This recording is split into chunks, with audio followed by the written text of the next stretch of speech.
this thing is mental. And I'm like, bro, it's just an act to ban TikTok. It's not too surprising. We saw it coming. He's like, no, man. It goes way beyond banning TikTok. And then I started going through it. And yeah, I was surprised. I was really surprised. But I see, maybe there is another way of looking at this. Maybe there's something I'm missing, but I just don't see what it is. Okay, the invites out. Is Trash in? Yeah, Trash is here. What's up, man?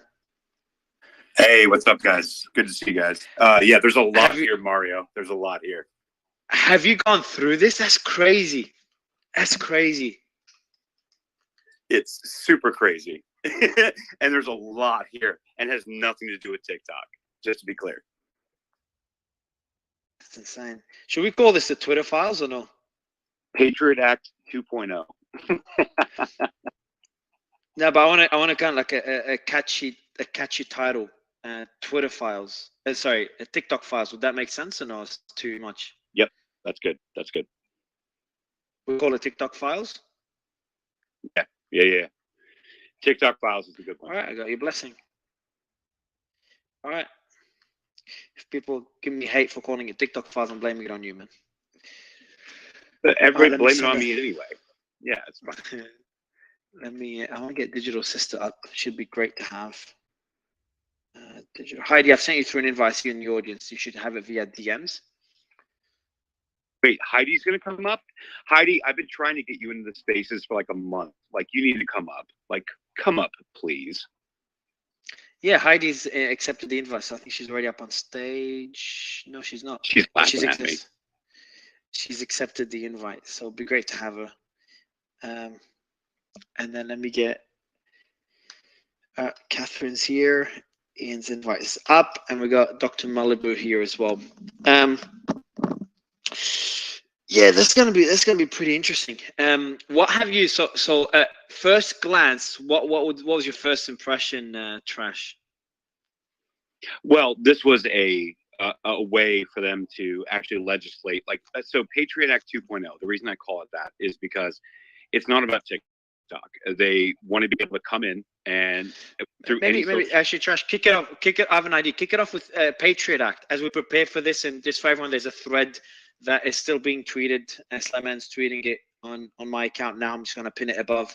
But in the meantime, as we prepare to dig into this, because it's going to go pretty deep. Trash, you want to give us a bit of an overview about the Patriot Act for anyone that doesn't know?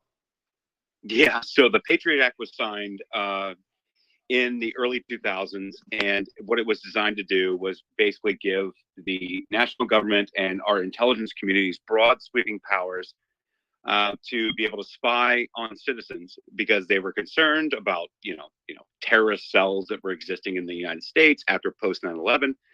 And it was basically broad sweeping powers for being able to spy on average American citizens that did not exist prior to that happening. And so this is actually the reason I called it Patriot Act 2.0 is because this is essentially now moving into the modern era of where we are today with social media, with social media and internet and everything else. And these were not outlined in the Patriot Act of 1.0. This is why people like Edward Snowden and Julian Assange were the characters that they are because of the Patriot Act 1.0. This is actually why Edward Snowden is who he is today. And can anyone else give us a bit more insight into the Patriot Act? And good to have you, Shireen. Pleasure to host you, I think, for the first time. But can anyone else on the panel give us an update on the just a bit more details on the Patriot Act? Just jump in before we kick off the new acts supposedly focused on TikTok, but it goes a lot deeper than that. Dustin, jump in. Yeah, so the Patriot Act was a response to 9/11, right? That they talked about, like, that we need these powers and able to fight the war on terror. It established new agencies inside the government, the Department of Homeland Security, and several others. It aided in the communications between different agencies, like it opened it up. Like, those were the things that was sold on.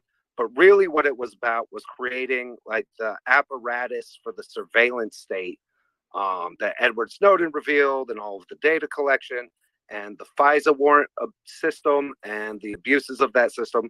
all stem out of the Patriot Act. So that's kind of the broad. So this is a summary here. The Patriot Act allows for increased government surveillance and data collection on individuals and organizations without a warrant. So that's where it gets very, very tricky. And that's a line they cross. This includes monitoring of phone and internet communications, as well as access to financial and other personal records. Critics argue that these measures violate constitutional rights to privacy and can lead to abuse of power. And we've seen that happen over the last few years. So I've got Heidi, I've got Alan, I've got Shireen up on stage, I think for the first time. So first I want to welcome all of you on stage. Really appreciate you joining. And Shireen, I want to kick it off with you. Can you give us a quick, as a data analyst, just a quick overview, get your thoughts on the Patriot Act and your initial thoughts on the concept of banning TikTok. Let's not look at the acts we're going to dig into in a bit. Just the concept of banning TikTok. Where do you stand on this, Shireen? What are the pros, the cons? Hi, thank you for having me. I really appreciate being here. And yes, I won't disagree with some of the conversations about the ways in which we can have sort of a debate about the Patriot Act. But I will tell you that I have a different stance on what I'm hearing in terms of the hero-ness nature of Snowden. I have a whole bunch of different series of conversations that I'd rather have about that. And I don't think we can have that today. But what I will say to you is that the ban of TikTok is really sort of rooted in something that I think we're missing as we're talking about something like the Patriot Act, that we have American companies and systems and currently in place that do exactly everything that TikTok is doing, but we only care about it when it's a foreign entity grabbing American content for surveillance or whatever decisions that they're making is what I know part of what we're trying to have this conversation about. But I find it completely problematic for people who will hold Snowden as a hero and in the case of the Patriot Act, and then somehow think that what's happening with TikTok is somehow something we need to respond to in a foreign entity instead of understanding what's actually happening here in America with the actual tech companies here who have been making millions of dollars, billions of dollars off of our privacy and data and violating most of our rights in so many ways. I can give examples, but the one I'll give so that people will know where I'm going so you can look it up. But when Corinne was trying to save herself from the police, Facebook cut off her live feed because the police asked her to, and we now know that should not have ever happened.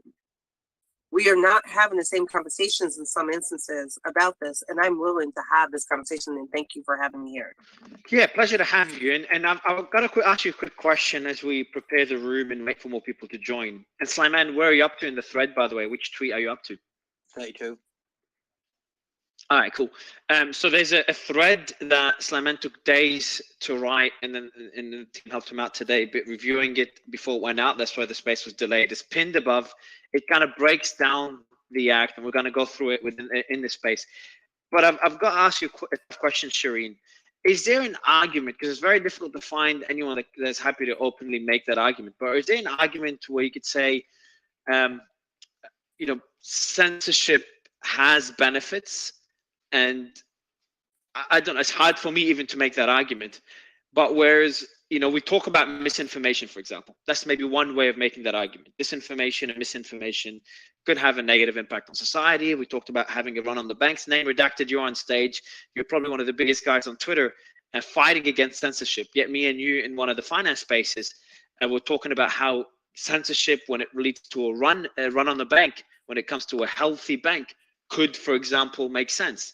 So is there an argument to be made for certain levels of censorship to avoid things like a run on a healthy bank? That's the question that I have. And obviously the other argument is how much, who draws that line, concentration of power. But Doc, name redacted, is he there? Yeah, name redacted. Yeah. And Shireen, jump in. Just a quick comment on that part as far as censoring any misinformation or disinformation on run on the banks or causing fear over run on the banks. It probably won't be censored, but what'll happen is if there is actual damage or a run on the bank as a result on that, there will be criminal liabilities to the people that did that. I don't know if they could get out in front of actually censoring people posting disinformation about the health of a bank. And I don't even know if that, I don't even think that should be censored if it's coming from, say, a Wall Street like analysis perspective, then that's just someone's opinion. But if anyone's posting pictures of lines outside of a bank, you know, that's sort of a gray area. But if people are fear mongering, which did happen after the Silicon Valley Bank, and there's consequences or things that happen at other banks as a result, then that's just going to lead, I think, to maybe criminal prosecution or civil lawsuits, something like that. Doc? Oh, sorry. Yeah, Doc and Shireen, go. Hey, Mario. So yeah, I'll make the case for censorship, and I think it's the same case that pre-purchase Elon made for a virtual public square like Twitter, and that is align it with the free speech legal restrictions in a particular country. So here in the U.S., let's imagine that Twitter is the public space the same way that in the constitutional law the park was or the sidewalk was, where someone could go stand on a soapbox and say whatever he wanted. And unless the speech was illegal, and we can talk about what speech is illegal or should be illegal in the United States, he can say whatever he wants. And I would say that would include comments about a bank run. People do that virtually all the time now. When they're shorting stocks, they come out and they're deceptive about their analysis. So I'm going to put a hand up for banning TikTok, not because it's the vehicle for bringing the Restrict Act to the floor. I think you can do both. I would ban TikTok because it's owned by a foreign entity that distinguishes it, in my mind, from Facebook and Google. Those companies are subject to U.S. law, and we could get our hands around them if we wanted to. We can't get our hands around China, and we can't trust anyone that I forget the company's name that owns TikTok. We can't get our arms around ByteDance. Thank you. ByteDance. We can't get our arms around ByteDance completely from a legal standpoint. So if we allow their social cancer, which is what I consider to be what they put out there in terms of filth, smut, pedophilia, the trans killer stuff. I mean, I don't see that adds anything to our culture or society. I see it as a complete negative. Yeah, that runs afoul of my free speech friends and the absolutists and the people that I understand have other social media platforms monetized, and they don't want to see that go away, understandably. But what little I've seen at TikTok, I've never had an account, but you can see the videos all throughout social media as shorts on Facebook, and YouTube does the same thing, and so does Twitter. So I'm no stranger to the content out there, and no stranger to the particularly bad content. So as I would restrict TikTok because it's of its foreign entity status that cannot be overcome. That was pretty clear to me when the CEO of TikTok was examined in front of Congress a week or so ago. There's certain places that he would not go and could not go. So that's where I'm at. Yeah, but one of the things that concerned me about that was that you had a lot of people in the Department of Commerce actually having this hearing, right? And so when I looked into the backgrounds of the people in the Department of Commerce, most of them were funded by big tech. And it seemed like an attack on TikTok, which was their biggest rival, through donors of the other parties that were representing the other firms within social media. And so immediately it stood out to me. Like, let me be clear about something. I am under no auspices that TikTok is actually an attack vector on our culture within our country. And that's how I feel about it. But that doesn't matter, because what matters to me is that this situation was actually brought up and raised. What I believe in is in the oppositional social media companies that were actually funding the Congress people that were actually having this conversation, and so that should be considered. So fine, separate both. Yeah, those things. I'll let me just respond to that, and I'll give the mic up. I see all the hands, but since you're directing at me and I was asked the question, let me respond. I see that as being problematic, and I would agree with you. I have, it's been years, maybe a decade, since I saw such a unanimity among both the left and the right. That TikTok CEO is getting creamed by both sides, Democrats and Republicans. So you're right, and who contributes to them and their campaigns is well known, and anyone who could do the homework could sort of figure out what their motives would be. Politicians always have motives to support their particular sponsors, the ones that pay them money. But any law that would be passed to restrict TikTok would also be applied to YouTube, Facebook, and Google. There would be no way to avoid the application, the restrictions that or ban on TikTok for certain content, and that's where this will end up. I don't apply to other agree. countries too. I'm sorry, y'all. This is Shireen. I'm hearing things that I believe that I think you're trying to talk about this in earnest. There was no unity at that hearing. I'm sorry, I don't know what unity you heard, unless hold on a second. Let me finish my sentence. I'll just answer your question. You can go ahead and continue. The unity. No. I'm saying let me finish my sentence. Yeah, go ahead, Shirley. Let me finish my sentence. Yeah, go ahead. Doc, just let her finish her whole statement, her question, and I'm sure she has more to say, and they can answer the question right after. Go ahead, Shireen. Just for the other panelists, we'll go through, get quick thoughts on this discussion. And for the audience, before Shireen continues, for the audience, we will be going through the thread which is pinned above. That will be the core of what we're going to be discussing today. You can start going through it, but we're going to read it out and analyze it together here on stage in a few minutes. Sorry, Shireen, go ahead. Thank you. And please, I'm going to ask to not be interrupted. I purposely don't interrupt other people. Please don't interrupt me when I'm speaking. I find that really disingenuous in the conversation. Sorry, Doc, you just interrupted her. You just interrupted her when she just said she doesn't like not to be interrupted. So we'll give you the mic, Shireen. All good. And then Doc, I'll give you the mic right after so you can respond. Go ahead, Shireen. Wow. So here's my thing. The unity that you saw, or at least you thought you saw, was unity over protecting children on platforms. That has been the ongoing sentiment since the whistleblowing hearings for both Facebook and Twitter well before this moment.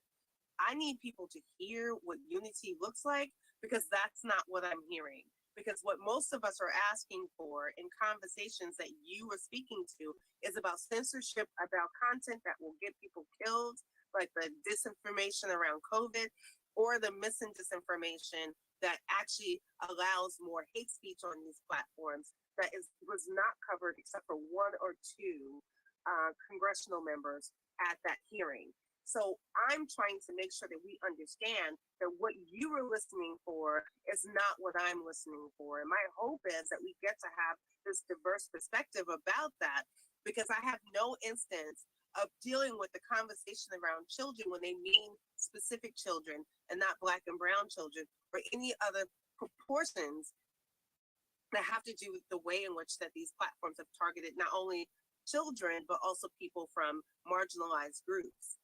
The last thing I'm going to say, because I think it's really important, but I know we want to get to, Mario, you asked the question about censorship, and I want to make sure that people hear, I don't see the censorship conversation when you're holding people accountable for the harmful actions and words that they're doing, incitement of violence, the things that are not covered in America by the First Amendment. I know that we're having a broader conversation about other countries and spaces in between, but if we cannot agree that hate speech is not free speech, then we are also not agreeing on a whole bunch of other different things that happen in those hearings. And that was the point I was trying to make before I was being interrupted. Thank you. Thanks, Shireen. Okay, Doc, yeah, I got it. So first off, hate speech is legal speech in the United States. People of color or people of some victim status do not get to redefine speech that's offensive to them as hate speech. Hate speech has specific definitions where it's applicable in the law. Okay, it is not found that those restrictions are not found on Twitter, period. As far as unanimity, I was speaking to the unanimity of the party's support, both Republican and Democrat, for the Restrict Act they were there talking about. Maybe you missed, but if you weren't listening when I first said that I would ban TikTok because the abusive, abhorrent content related to children in particular. Thanks. Can I push back on Doc?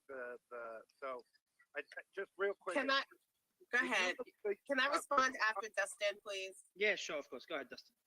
The Uniparty, it has broad support with the Uniparty, but it has strong opposition across the political spectrum, like at the people level, including Heritage, Tucker Carlson, ACLU, TPUSA, the Mises Caucus, Amnesty USA, and the NAACP. So left, right, libertarian, all of the people on the ground are hugely against the Restrict Act. Like, so again, all that support that Doc's talking about comes from senators with an average age of 68 years. So I take it with a grain of salt. Shireen? Thank you so much. I really want to make sure that the first thing I said was just because there was unity over children, that was actually the problem. And he just actually said, well, there was unity over the children. And I'm saying that is a problem because they're only speaking about certain children and don't cater to the children that come from different groups. And that is really important in the conversation. If you're missing what I'm saying, I am saying specifically, it's not all children that get protected in those hearings. It is not all children that get protected in those hearings. So I'm going to go back That's to a pretty the racist thing to say. That's a absolutely racist wow. thing to say. Who is it? Who said Wow. what exactly? What person Wow. said what exactly? Is that where we're going now? Like what's Hold on, happening guys, here? Applicable to all children. What is happening Hold now? on. So which point, I didn't understand. So which point did you say, Shireen, that Doc, you thought was racist, just to, you disagree with? That they don't mean all children. It's like all lives matter. It's not Okay. true. We're white. So you think we hate black children. So, Yeah, oh my goodness. Okay, so I Shireen, understand. can you clarify what you mean by, like, what's the part of these conversation that you feel is omitting, like, black or brown children? Can you Yeah, clarify you know, like that? on Twitter when someone says, can't wait for your child to be a hashtag, that's incitement to violence. It's also a death threat. They don't care about that version of hate No, it's speech. not. You're not a lawyer. Oh my! Don't mistake the law. Why am I being? No, I what think is she happening? means. So I think she means Shireen. He's just disagreeing with you. I think he's going to find that a lot on panels like this. So Doc, what you're saying is from a legal perspective, that's not considered as such. Is that what you mean, Doc? Yeah, that's what I mean. A death I threat started- is not protected speech. No, he's referring No to matter the what he particular. says. No, No, sure. So you just Well, you just said hashtag is akin to a threat to murder. And it's absolutely not. It's I didn't say laughable. that. I said, listen to the words I'm actually saying, Doc, because I'm now realizing you're not actually listening to what I'm saying. I hope your child becomes a hashtag, i.e., the hashtag of Trayvon Martin is what that means. If the other aspect of image of a dead gorilla gets used to represent a particular group of people or an individual, it's a death threat. Those are not protected speeches. Well, But you it should gets make a granted- criminal complaint Oh my to the goodness. police then. hold on. Yeah, I'm so, not. so, all I'm right. still not So, Shireen, done. All right, I'll let you finish up just because I see a lot of hands up. So I'll let you finish up. I'll let you respond. Then we'll go to other hands so we can start going through the thread. Yeah, Shireen? Just because you don't know the meaning of the death, the death I know threat. a lot more Just than you do because- about the oh law. my- Doc, if you could What? let her finish, bro, so you could respond afterwards, and then What I'll is get other comments. happening? So Shireen, go ahead, let you finish your point. Let me say something really carefully, and I'm probably going to not speak much more after this, but because I really do think that there is a really big problem in understanding how it actually translates to actual death threats and people dying based on based on the examples that I gave, that clearly some of you have never experienced or seen. And I'm saying that the problem that we have is that you are looking at it from this brother context versus what actually does happen. My other piece is legally, I am talking legally about incitement to violence is not protected. Death threats are not protected by the First You Amendment. have to prove it's an Doc, incitement. yeah, all right, so Sharina, let you finish. So Wow. Doc, you gotta wait, Doc, so she can finish, and then you can say exactly what he's saying. If you're gonna keep interrupting, man, he's gonna keep getting upset, and then we're never gonna get through this space to TikTok. I'm So if you could just- sorry. I Oh, won't thanks, do it Doc. again. Thanks a lot, Doc. So, Sharina, let you finish off, and then we'll get Doc and John, two attorneys, to respond, and then we'll continue with the quick thoughts from Catherine, Mays, Name, and Alana, and then we'll go through the thread. It doesn't have to be proven on a private company. They can respond as a private company to a death threat. You do not have to go through legal recourse for them to say it's a violation of my terms of service as a private company. The audacity of this argument is mind-boggling to me. I'm going to say one more thing. Death threats are not protected. Incitement to violence are not protected by law. However, the platforms have the right to make those decisions no matter what. That is not called censorship. It is about protecting the users on the platform. And if you can't understand that part, I don't know where else to go. But I do feel like, Mario, I need to make sure that we're clear that if we can't have that basic premise of the foundation of this conversation, it'll keep going in a whole bunch of different directions. So here's what I want to say. I don't believe the ban of TikTok is going to be somehow treated differently in comparison to the American tech companies. I do believe there are biases in the way that treatment will happen. That was actually the last thing I was going to say. Thank you. Perfect. Thanks a lot, Shireen. All right, Doc, I'll let you quickly respond, and we'll go to other panelists because I want to go through that TikTok thread and start digging into the acts. Yeah. I'm going to pass the mic to Dustin because I know that he's got the same response that I have, or maybe better. Thanks. All right, Dustin, go ahead. Yeah. Well, just real quick, like again, she got eventually to the point, but I don't know like why it just completely derailed the conversation to make it about like black and brown children, like it's somehow different. Like somehow that this bill, which takes all of our rights away, is gonna somehow impact like one. It's an example like one issue, one hit wonders. Like the law doesn't provide it, and what her definition of hate speech is, and the idea that everybody who gets in any of these big spaces like doesn't face like hateful comments and bullshit responses is just absolute lunacy. I appreciate it, Dustin. We'll go to John and Alana. Quick thoughts on what we've seen with the TikTok bills and the efforts to ban TikTok. Love your quick thoughts because I want to go through the thread. Yeah, Maura, can you hear me? Yeah, man, I can. Go ahead, John. Good to have you on the panel. Yeah, so I wanted to bring us back to the central proposition of censorship.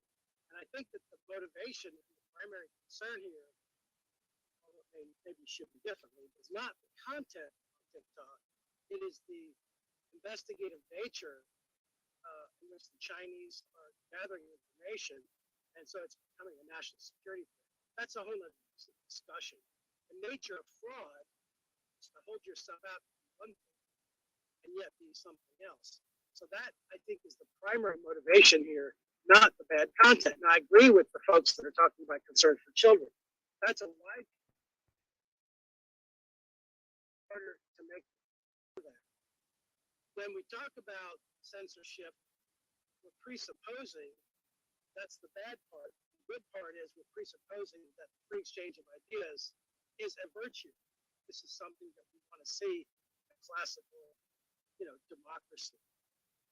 And so I think that there's limits to that, though, because when we're talking about children, government has a compelling interest in censoring and protecting children from certain bad ideas and adult vices and adult conduct and behavior.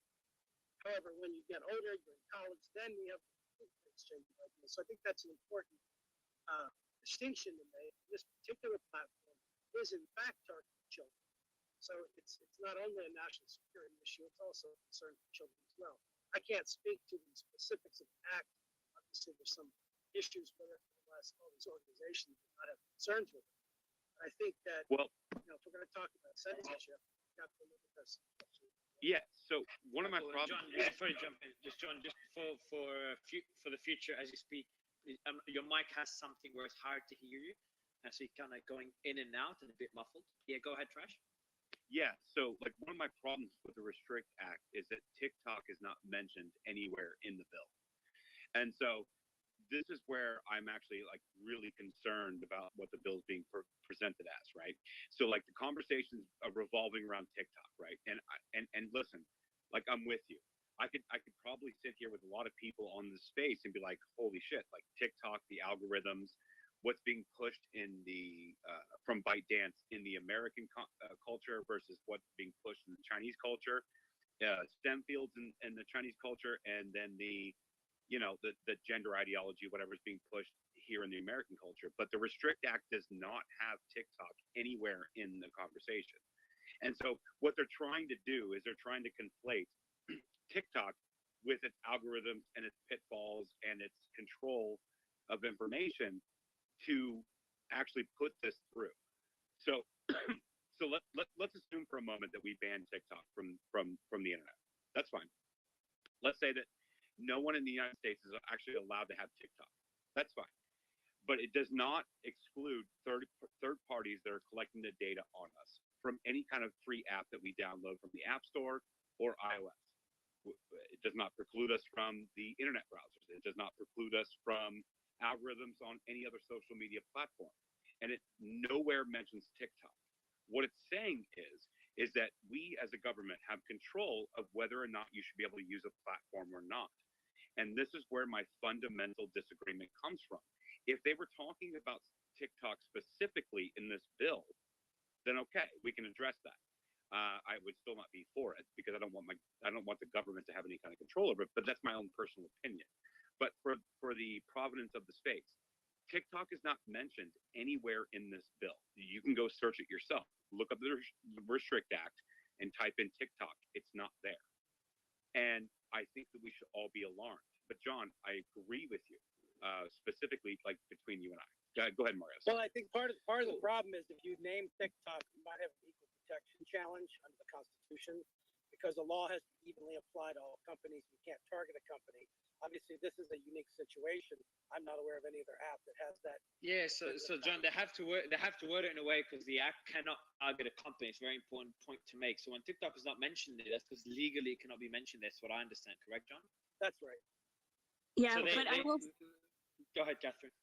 Yeah, but I will note, so that's a really good point. But one of the issues that I see, having read the act or the bill, is that it is so extremely broad in the language that it covers so many areas, AI and clouds, and so it's clearly leaving itself such far-reaching powers. Like me, when I was first looking at TikTok, like I have very specific, very narrow concerns with TikTok myself. Like when I looked at it, because I'm very pro, freedom of speech. I don't like to ban anything really. The only concern I had with TikTok is specifically because it is, because of the ownership being in China. Like I can see the concerns that people have voiced here, specifically as it relates to children. But that is something that is relevant to all social media platforms, and I don't think TikTok is so unique to that. But when it comes to TikTok, we have that security issue because of the Chinese ownership, because it is installed on phones. So from a security perspective, right, that's where my issue with it is. And potentially with data manipulation, but that is something that you'd have to sort of prove as well. So but the security concern, I think, is a fairly serious one, specifically because you do have an authoritarian regime and we don't have the checks and balances. As much as people criticize the U.S. government, we do have, a bureaucracy and we have some procedures that we can kind of look through. But when you look at the act, it is so far reaching and the language is so broad. They left themselves so much room that it is clear that they're not purely targeting TikTok. They're So I'm gonna jump in because Trash and Catherine and to an extent, John, you started digging into the act, and so I wanted quick thoughts from everyone on TikTok's ban in general. But we've gone through on the various tangents. I see a few hands up, but I will start going through the thread. The thread is finished. So massive shout out for Slayman for doing 95% of the work and getting that thread together. I'm gonna start reading it out, and then we're gonna go through Mario, it. let me just make a final comment on my Quick, John, please. Yeah. It's not that it's against the law. It's just that if it's specific, it's possible that it could be challenged in court and struck down. There have been municipalities and governmental entities that are banning TikTok because they realize the problem. Universities are doing it, so it's an issue, and it may or may not survive constitutional scrutiny in the end. But I'm just saying one of the reasons is they may not have wanted to get the challenge. The other reason is they may want a power grab, and then it's maybe so broad it's because they want to control more than just TikTok. They want to control the entire field, which it seems like. So I'll read it. I'll read out a. I'll read a point. It is possible for Congress to pass a law that targets a specific company, but such a law would likely face legal challenges and scrutiny for being discriminatory or unfairly targeting a single entity. Generally, laws are intended to apply to a broader range of entities or address a specific issue or industry, rather than singling out one company.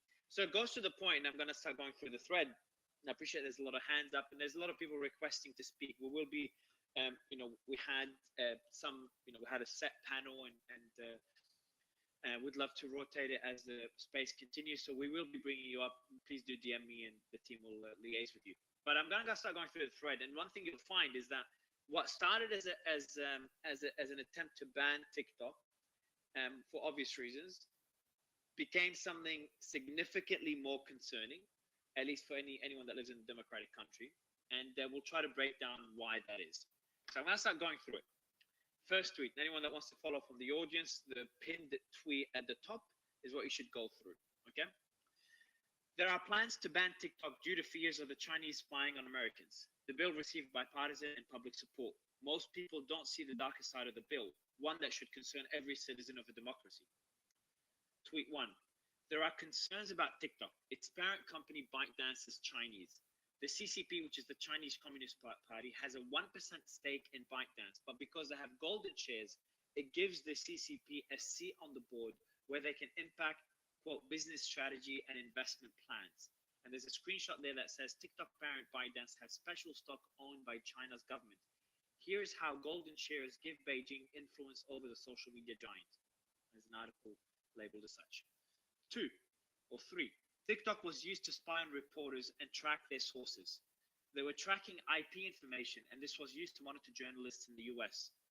The unethical nature of this intrusion led to calls for the banning of TikTok. I'll read out a small section there, Slayman included. TikTok has admitted that it used its own app to spy on reporters as part of an attempt to track down the journalist's sources, according to an internal email. The data was accessed by employees of ByteDance, TikTok's Chinese parent company, and was used to track the reporters' physical movements. The company's chief internal auditor, Chris Lepetak, who led the team involved in the operation, has been fired, while its China-based manager Song Yi has resigned. They looked at IP addresses of journalists who were using TikTok app in an attempt to learn if they were in the same location as employees suspected of leaking confidential info. And then the article continues. So essentially, and just tell me if I misunderstood this, Slayman, but what happened here is that TikTok was able to access the IP address on the request of, we're guessing the CCP. Is that who requested it, Slayman? I mean, it looks like that there was some kind of connection when it came to that, but the main issue is that, yeah, they were tracking journalists. And obviously, one of the main fundamental constitutional rights journalists have is the opportunity to have a free press. So if you're basically tracking journalists and tracking essentially finding out what their sources are by tracking them, that's a significant issue. And I'll go through the next one. And one thing to add as well, you can start with tracking journalists, and they can start tracking anyone for anything. And then government influence will lead to what we all worry about. Next tweet, number 4. I'll read out a few of them and then we'll start discussing them. On February 27th, the US government gave employees 30 days to ensure that they don't have TikTok on federal devices and systems. And no one really talked about this.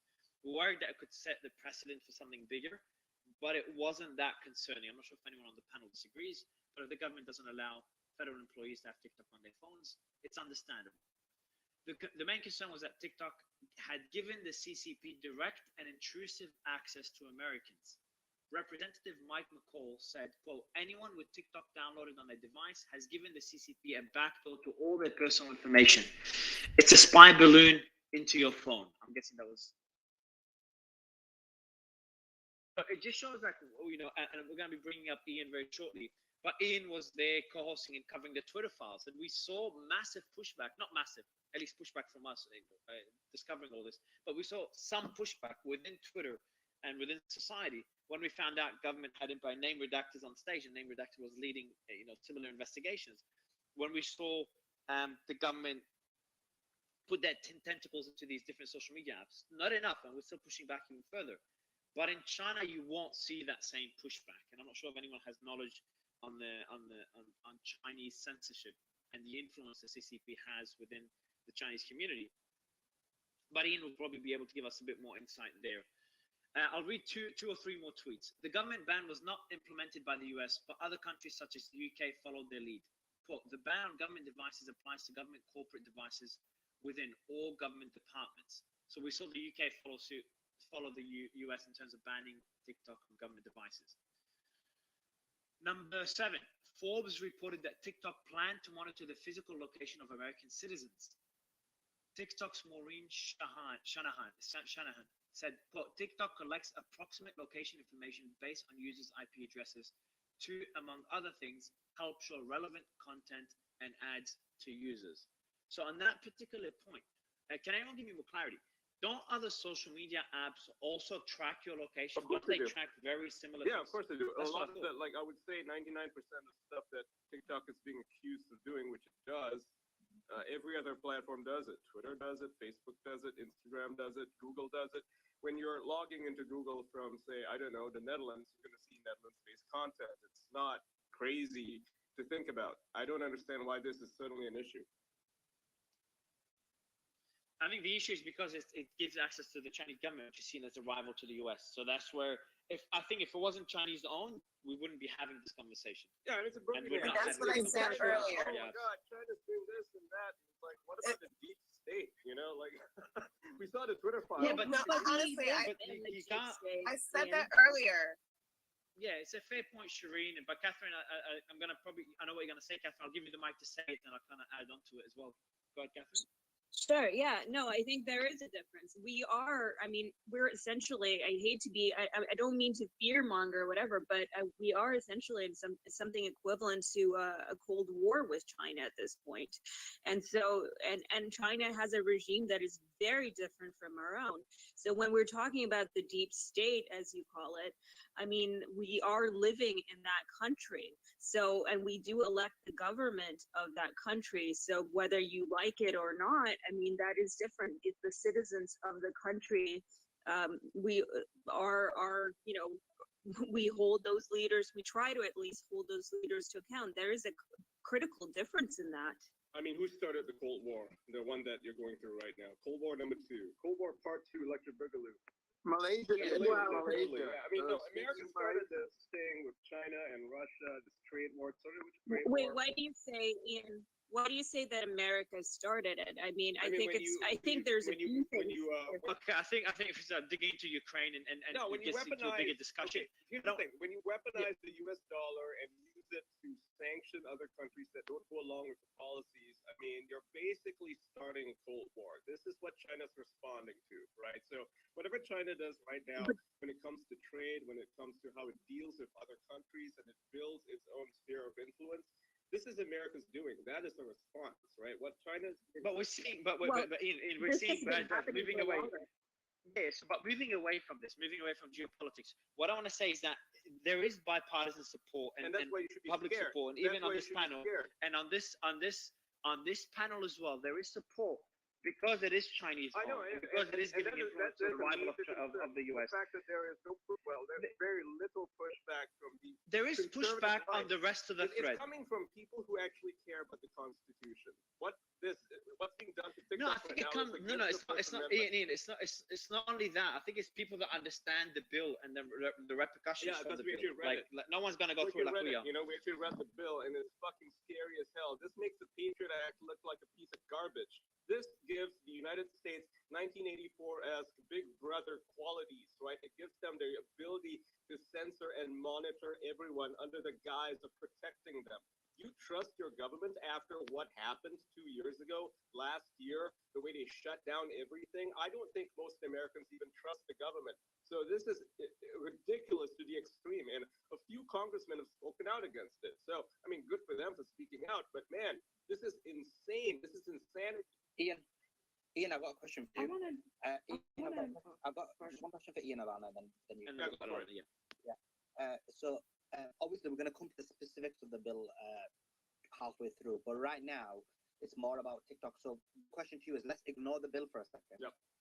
Is it okay to ban TikTok and the various ramifications of just banning? So let's say there was a bill and it was one line long and said, guess what, we're banning TikTok. No, I don't think it's okay to would ban it- TikTok. No.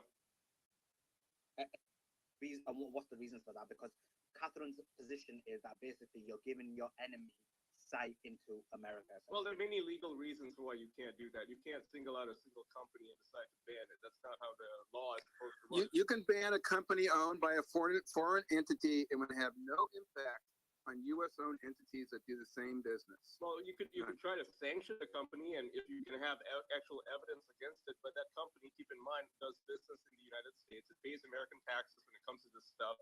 They have a right to say, and they have a right to fight against it. So We will not can ban stand up it. to We can constitutional ban scrutiny. TikTok just like India did, just like Yeah, every not other country India. did. India isn't a democracy like America is. India can do whatever the fuck it wants. Well, but America's we're supposed to not have a standards. democracy where China has rights to operate foreign entities here, particularly ones that spy on us and try and abuse our children. That's Well, just first of silly, all, you're Ian. gonna have to prove We that they're agree on using so your much. children. You're gonna have to prove that their algorithms are directed towards it. I mean, people suspect it, but yet we No, see I the same don't. thing It's on self-evident. Instagram. I don't have to prove We see the anything. same It's thing not a on matter of Instagram. Why is it law. okay for We Instagram can't to do all eliminate this? TikTok because it's Actually, owned by the a foreign examples- entity. Period. End of Actually, the story. examples used are the examples that actually happened on Correct. Facebook that was used to quote unquote justify what TikTok Yep, was like doing. one of the And this like is one of why the I'm big trying to make hashtags, sure right? that like we're having the conversation honestly. Yep.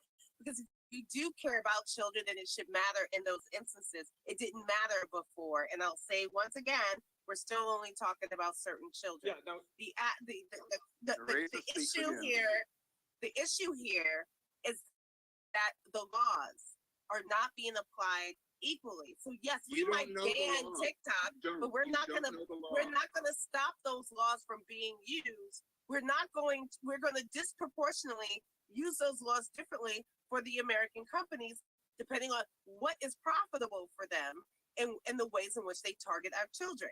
You are being very disingenuous in this conversation. That's why I'm trying to say it. okay, so We can hold on, have I want to back up what but then Sharina's we have to saying here, apply the right? laws I just want to equally. back up what Sharina's saying here. She's referring to the Slap a Teacher challenge. That was something that they brought up in Congress, and they blamed TikTok for it. Now, what's curious about it is that TikTok actually banned this challenge. It banned all of the searches for it. It prevented it from going viral, but it went viral on Facebook long before it went viral on TikTok, and it continued to go viral on Facebook. Zuckerberg did nothing about it, and yet they used that against TikTok. So this whole idea that we're protecting the children, well, TikTok acted pretty damn quickly, didn't it? But Facebook didn't. Facebook let it happen. This challenge continued to happen on Let's get it there. this And Well, I'll say Zuckerberg at the benefits hearing- because Zuckerberg benefits personally because TikTok is its largest rival, right? This is the only reason.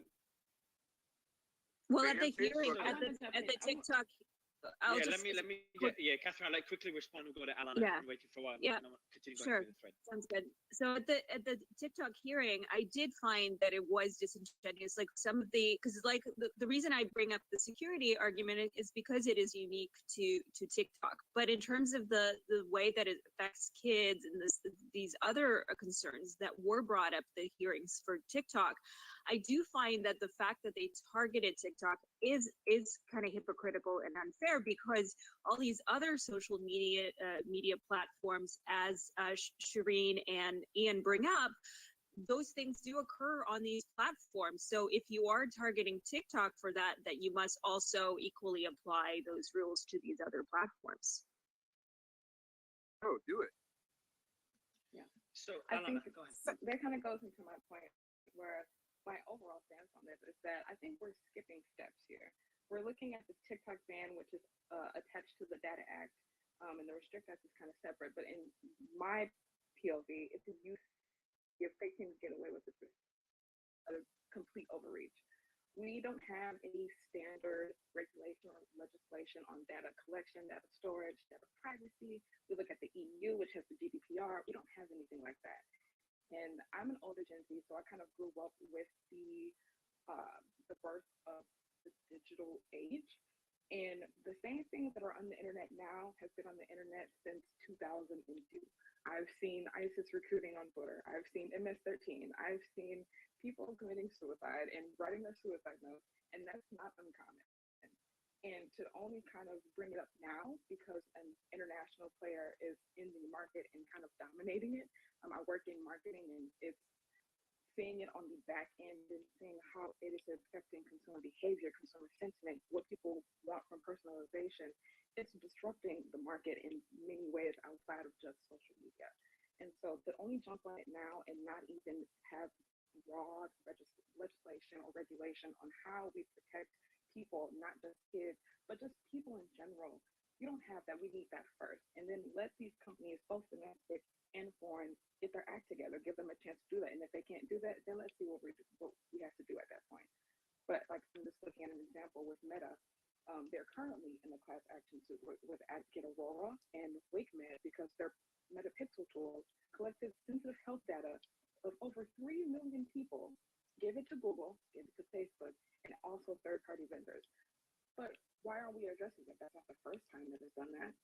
Where is the regulation, and how do we get that collaborative effort between people? Because at the end of the day, it's the people that will face the ramifications of this. The people, businesses, and the government. How do we get a baseline of what's acceptable and what's not without overreaching and infringing on our rights? That's just kind of what I wanted to say this entire time.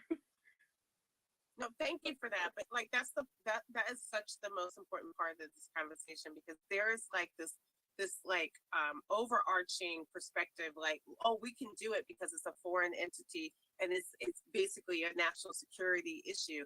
And I did listen to, I didn't read all of the thread. I will go back and read some of it about all of a sudden there's like this national security issue.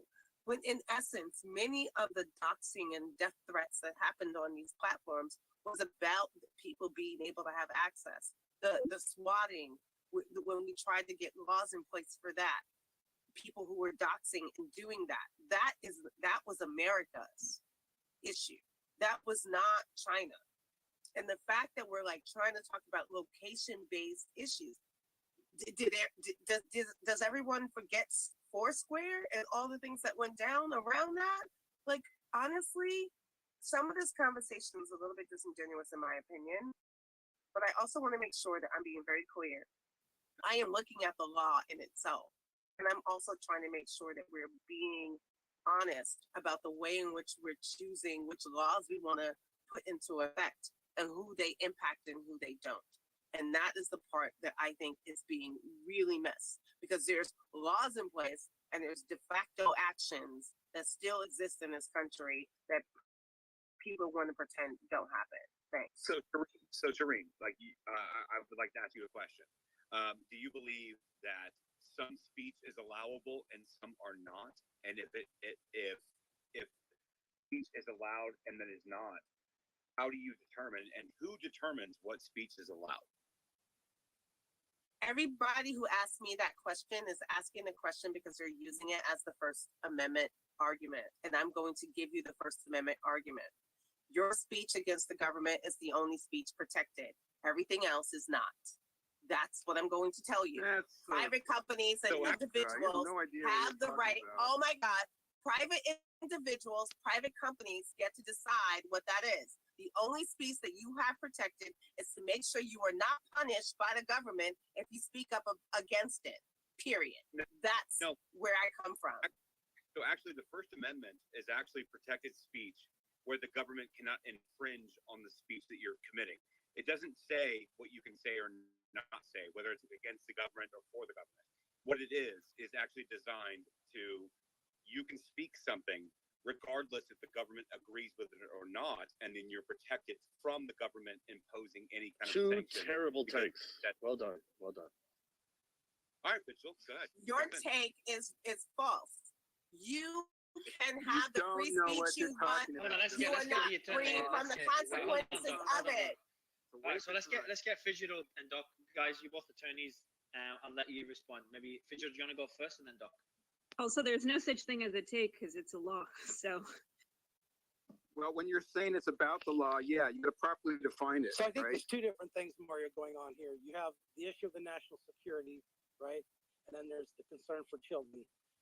The TikTok, I think, is unique to the national security concern, even though other social media groups collect data and distribute it to third parties. We are not aware that any other social media platform is giving to adversarial countries to the United States. So I think that's one issue. The separate issue is just the dysfunction and the disruption of normal human socialization that's occurring with smartphones. And you could do a whole spaces just on that alone. It's an enormous problem. It's something we have to look at because it's a complicated problem, right? You have technology, you've got free exchange of ideas, you've got whether the government has the right to do these things, you've got parental controls, so many issues. But I think there are two separate issues, and we should not conflate them because they have to be dealt with separately. Yeah, I do want to jump in really quick. Before you jump in, Alana, Fidji and Doc, just on the points made regarding the First Amendment, let me read it out. Let's get this cleared. Let's get Alana and Dustin's thoughts, and then I want to continue going through the thread. So, Congress shall make no law respecting an establishment of religion, or prohibiting the free exercise thereof, or abridging the freedom of speech, or the press, or the right of the people peacefully to assemble and to petition the government for redress of grievances. Fidji, Doc, I think you said you weren't happy with the way it was. It's two bad takes, Fidji. So give you the mic, give Doc the mic, Alana, and we'll continue with the thread. It goes to the core of this like anti-trans stuff. Ian, that fucking makes me throw up in my mouth when I go through your post. Like, you love my timeline, Digital? I love my timeline. What is happening? They said I could be okay. I'll be quiet. Well, could you maybe just define freedom of speech? Because I think people have, for some reason. No, the First Amendment. Shireen, it was read. Shireen, I think she's asking just Fidji in this case. So the Fidji, answer is I can say whatever the fuck I want to unless it causes unrest, and you can say whatever the fuck you want back to me. Doc, would you agree with that take? Yeah, I mean, and you can also deal with the consequences when I say what I want back to you or in the action in between. Shireen, you did talk about no one interrupting anyone else. So it helped you. I kind of like you're interrupting me. It's kind of fun, actually. Yeah, I know. But actually, I didn't interrupt. I was responding to the last person. Sorry. No worries. Go ahead. So instead of redefining for the 11th billion time free speech, I just advise people to go take a look. And Digital's a lawyer in England, so his. I'm not in England, dude. I'm literally in Hawaii right now. You're in Hawaii, but aren't you an attorney from England? No, bro. No, that's why you didn't accept my $10,000 debt, huh?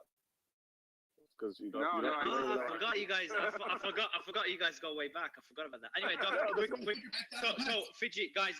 So just on the free speech, can I say whatever I want, and you can say whatever you want back to me as long as it doesn't ignite unrest or it's not illegal? Is that a good, simple way to define it, Doc, as we continue going through the thread? Sure. Or incites violence. As a general proposition, that's true. And stop. As a general proposition, that's true. If I walked up to Shireen in the park, politely stood 6 feet from her, was not assaulting her, was not causing her fear of apprehension. I mean, there's an ethical question and a legal question, right? John, I don't think you can hear. So John, I don't think you can hear. Yeah, I want to hear Doc finish. Yeah, he keeps being interrupted. Yeah, and then but John, I don't think could hear him. But yeah, Doc, I'll let you finish off. And then we'll continue. And we're talking about, just to kind of John's point, we're talking about the legal definition here. Go ahead, Doc. Yeah, so just an application of legal definition as it relates to free speech. I can walk up to Shireen in a park calmly in a public square, as defined in the Constitution going way back when. You know, read the Federalist Papers. If you haven't, you should. And say whatever I like. What I can't say is I can't incite violence. And in that the specific definition, for example, of incitement to violence, is that I cause an imminent and reasonable fear of that violence taking place. Just saying something that you, Shireen, or someone doing content moderation on one of the social media platforms might consider, because you're overly sensitive victim seekers, that you considered a threat, that does not make it a threat. To make it a threat, a legal one, it has to be derived from the statute. It has to be derived from the precedents in the cases that define the rights of free speech in very specific and extremely narrow ways.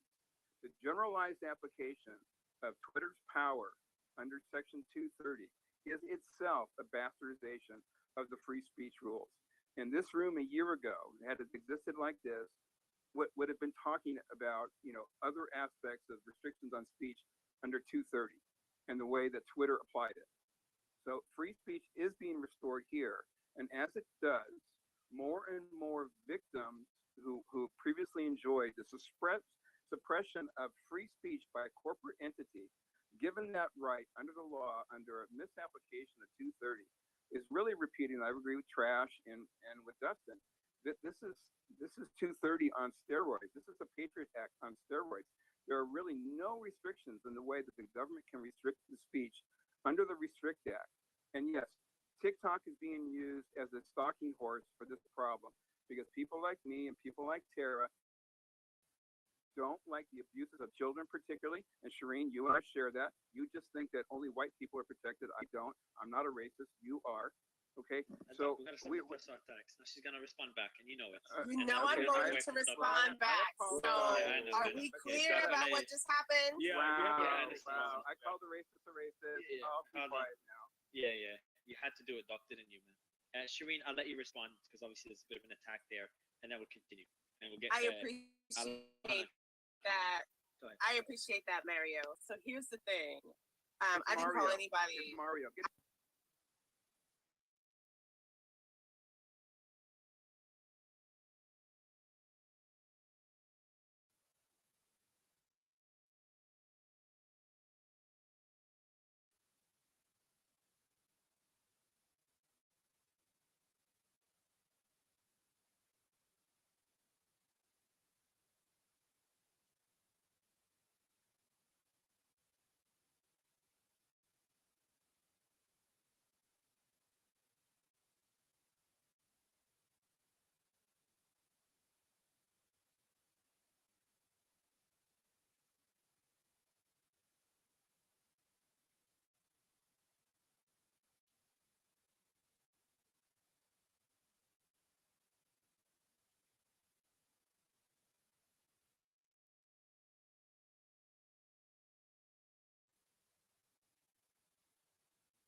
considering that the majority of our free speech, like us on these spaces, the majority of our ability to express is happening on these private companies.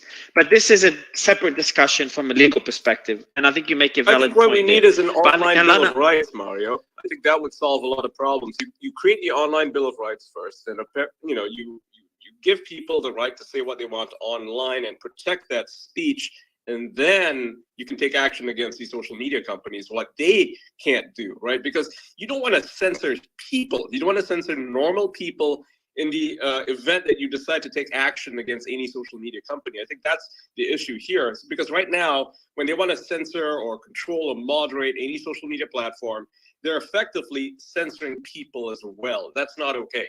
People need to have their speech protected, period, especially when it's political speech. I really so like the Alana, way. Yeah. Alana, I think one anything thing- you want to add before we continue with the thread? Yeah, and I do have to go after this. I do have a conflict. I'm so sorry Perfect, about yeah. that, but I really appreciate. That's not good. We've got the idea. panelists waiting, so it's perfect. Yeah, go ahead, Okay. please. I do think we are doing a disservice to the Restrict Act to only talk about free speech. This is also dealing with the right to privacy, the right to access information, because in this bill, entities can apply to products that we import. We are one of the largest outsourcing and importing countries in the world. 68% of our large consumer product companies outsource to China. That's our number one outsourced country. And it's primarily in IT, but we also have other things that we get like packaged goods, retail, all that good stuff. And in this bill, and I've read it a few times to make sure I was reading it right because it's lengthy and it's not the most consumer friendly, but it can affect literally the small business down the street that just opened a boutique during COVID. And so I think we need to, and I'm sure you will as you go through the thread and go through the bill, I think for the people listening who are really trying to learn about this act, which can be very lengthy to get through, to really talk about all the things that it can affect in their daily life, from their cable to their mobile network, to their Wi-Fi, to their laptop, to if they're working from home, their teams, if they're gamers, their video games. It affects so much more than just what you say online. And that's what I really had to say. Thank you again for inviting me up here. Thanks. So I'll continue going through. Let me bring up, we've got a few speakers waiting to come up. So let me bring up Zach, and I'll bring up Joa in a bit. Zach, I think you dropped out earlier, so I'll bring you back up. And John, I'd like you to comment right after I read the next few tweets, and I'll give you the mic next, because I know you've been trying to jump in. So we're up to in that thread, we're up to number 7, 8, 9. I think we're up to 10 now. Okay, no, number 9. TikTok denied the allegations. So we're talking about the allegations in which they monitored the physical location of American citizens, and was not being used to track the precise, so that's the important word there, the precise location of US citizens. It denied the claim perpetrated by Forbes. Let me read out the claim. Specifically, Forbes chose not to include the portion of our statement that disproved the feasibility of its core allegation. TikTok does not collect precise GPS location information from US users, meaning TikTok could not monitor US users in the way the article suggested. That's TikTok responding to Forbes. Now, number 9 in the thread, for anyone that just joined, the thread is pinned above. That summarizes what we're discussing today. But then TikTok's own privacy policy states that they collect their users' approximate location, and with permission, they collect the exact location. And I'm going to read out a section from their privacy policy. However, TikTok's own that's someone that sums it up. TikTok's own privacy policy states that the app may collect precise GPS location data from users with their permission. It says, quote, "We collect information about your approximate location, including location information based on your SIM card and or IP address.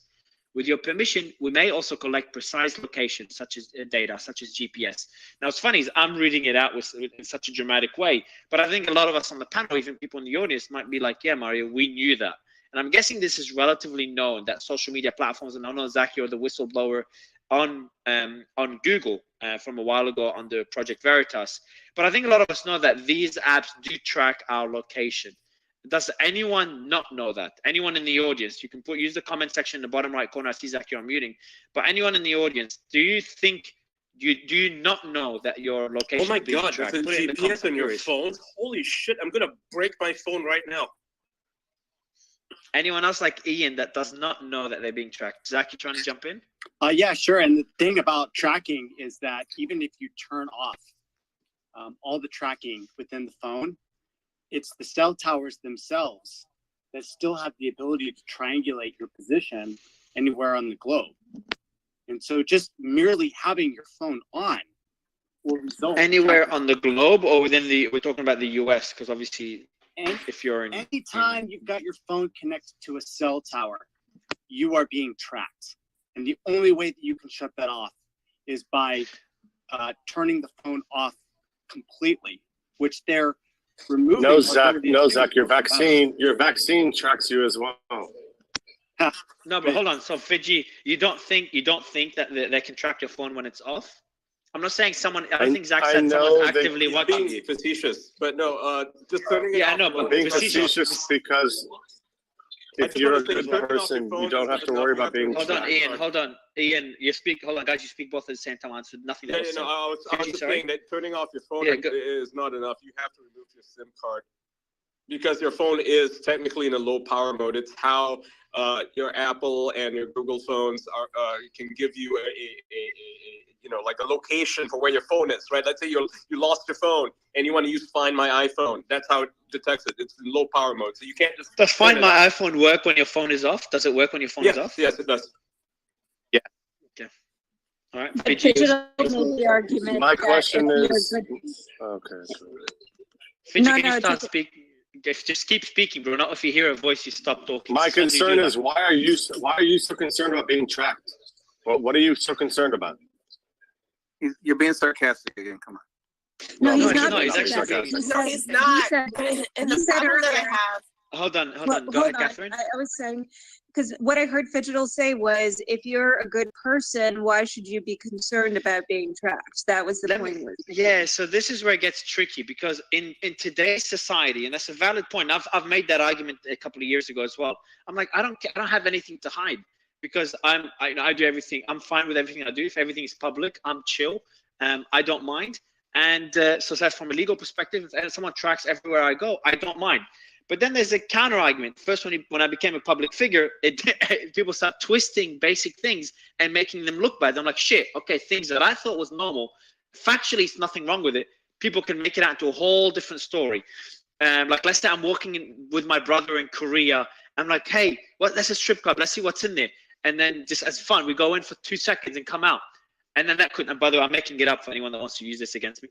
And then this could all be twisted to a story that Mario and his brother visited a strip club, took drugs, and this strip club was visited by criminals. Could be twisted in a very bad way. So that's number one. Number two is business. So when you have a business, you don't want your stuff leaked. I've been the victim of that. That's number two. And number three, the society we live in, and Fiji, I want you to respond to this because it's a valid point, because I like your point. The society we live in today is a, some might argue against this, but it's still we live in a democracy. And I'm talking most of the West, and it's not a perfect democracy, but we don't live in North Korea. But what if this changes? And if they do have the ability to track wherever you go, then it gets concerning. Is that what it could become is what concerns me more than what it is. Do you mind if I wait? Do you think Fidgetal does? I just want to say. Can I jump in after Yeah, I'd be that? happy if both of you guys jump in. Just jump in right in the middle. Yeah. I mean, you do it all the time, Fidgetal, so you're used to it, right? So. Yeah. You asked for it, Fidgetal. Yeah. So I have my hand yeah, up. the point I just want to make is that yes, we do live in a world that has mass surveillance. People have Ring doorbells in front of every house. Like every house in my neighborhood has a Ring doorbell. Okay, they have cameras all over the walls.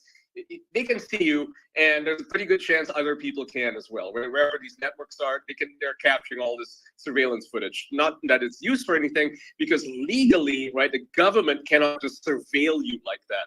And that's the issue, right? We don't want the government to be able to use that footage, even if they can access it. We don't want that to be used to track us against our consent. That is the big issue. So Who is we and but Ian? Who is we and who is us? Every government, That's right? the Every point. government. So the U.S. government in this case, right, or the UK government, or No, Ian, you just said we don't want to be tracked, and they don't want to track us. Who is we and us? That's the point. Normal people, like every day, every. What is normal people? Normal. None of you guys are normal. It's the average. Okay, that's the average. So what you're saying? Okay, so Fiji, the point. the point you're making, Fiji, is that some people don't mind being Yeah, tracked. a lot right? of people Fiji, is don't that mind the point being you're making? tracked, you know, and Oh, they're, the- you know, they The can truth find us anyway, will right? set you free. The point, Oh, the Fiji, you're point, gonna be- Fiji, the point is that, you know, I think Fiji's drunk. he's today. drunk, Okay, go yeah, ahead. like the point is that I'm literally not drunk. like, I'm trying to make a point. everyone can see us at any point in time, but you don't That you're want the drunk. government to be able to use that to specifically target people like dissidents or people for having bad opinions, whatever, right? That's the issue, and you want to stop that from happening, and you cannot give the government the powers to be able to do that to you without your ability to fight back against it. That's the big issue. So yes, surveillance is here to stay. That's not going to change. People are going to get rid of their Ring doorbells, and you cannot ban Ring doorbells. It's stupid, right? So that is the big. Let me. So let's get. Okay. So Ian. So before Mario, John, go ahead, John. Go ahead. Yeah, so it's interesting. A bit of a historical note here. It's interesting how far we've come from the 70s with Watergate wiretapping. That seems like nothing compared to today, right? I mean, we had in the 70s, you had fax machines, wiretapping, Watergate. You had TCP/IP first coming on the scene. Congress was so concerned about this, they had a privacy commission, the President Carter commission, and they came out with this enormous hours and hours, hundreds of hours of study trying to say the state should protect informational privacy in their state constitutions because of this. Today, it seems like we've sold our soul to smartphones, right? And now to other home technologies that are basically recording all kinds of stuff for commercial purposes. But I totally agree with Ian. The trick is, how do we keep the government from using that data if it's being sold by those third parties to the government itself?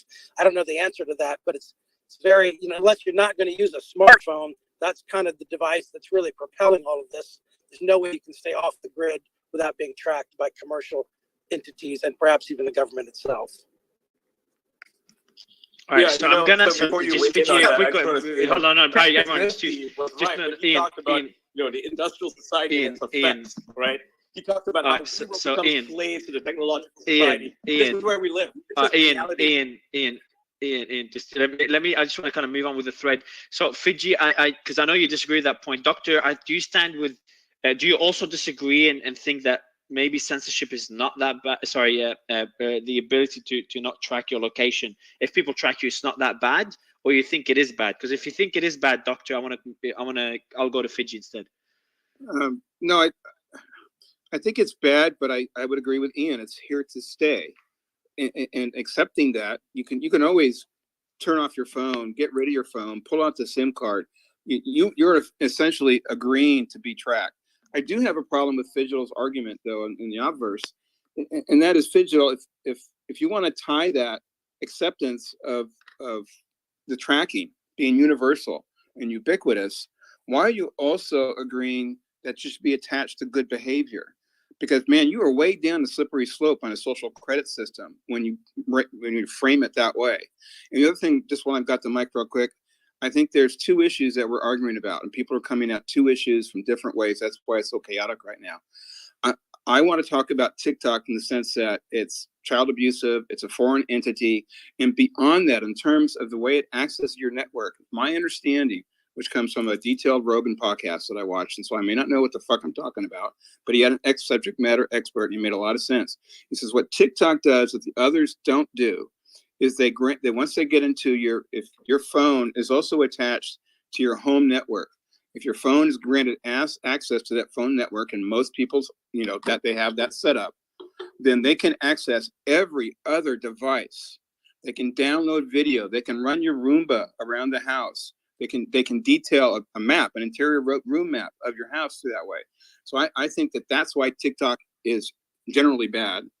And we need to talk about TikTok specifically and social media Can generally. I speak now about that? Because the fact that this person literally said that they don't understand how the technology works is So I'll give you me of like so if laughability.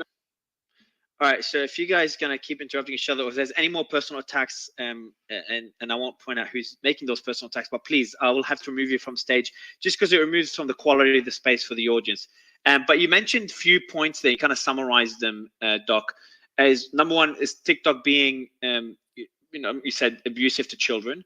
Number two is TikTok being, I added that one, TikTok being owned by or being influenced by the CCP, which is a concern. And then obviously we're talking about the act itself and the censorship that it brings. And lastly, you mentioned that TikTok being connected to a home network. So it seems that Shireen, you can offer clarity on that third point. But before doing so, Fidji, I've been trying to go to you for a while. Just kind of move on from this topic, and that's Shireen has can weigh in on how it operates in a home network. I mean, I can as well, but I'd like to hear from her. I know, me too. I just said Shireen will jump in, but Fidjiro, who was interrupted by literally everyone on stage, Fidji, just briefly, please, man, because I need to get to the point of it. Is there an argument to be made that maybe someone being tracked is not as bad as we're making it out to be? I want to hear that argument to see if it's just worth noting as well. First of all, getting interrupted by everybody instead of being interrupted is fucking hilarious. So Doc, bro, Shireen, number one, Ian, okay, move on from the solid. interruptions. All right, all good, Fidji, but your mic is bad, bro. Your mic is bad as well. Go ahead. They told me I could have my mic being decent. My answer to the concept is twofold. First of all, child abuse, religion is child abuse. So step up what you're actually doing and stop forcing shit that's made up down your children's throat. I was a function of child abuse. Religion is child abuse. As to the point of whether we should be tracked, we are going to end up in a global reputational network, period. There is no way around it. So the question becomes, why are you afraid of being tracked? Why are you afraid of your data being aggregated? The question should be more in terms of how it's being sold afterwards. But your data will be aggregated, and if you're not doing anything wrong, then you shouldn't have a concern about your data being aggregated, just how it's being sold. All right, thanks, Fidji. I'm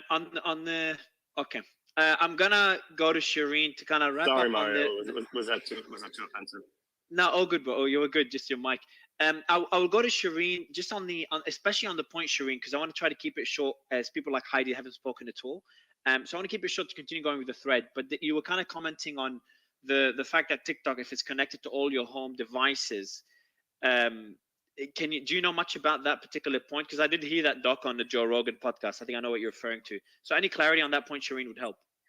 I would love to help on that point. And I also make sure that wasn't just a Joe Rogan thing. It was actually a conversation that happened by a particular representative at the hearing directly.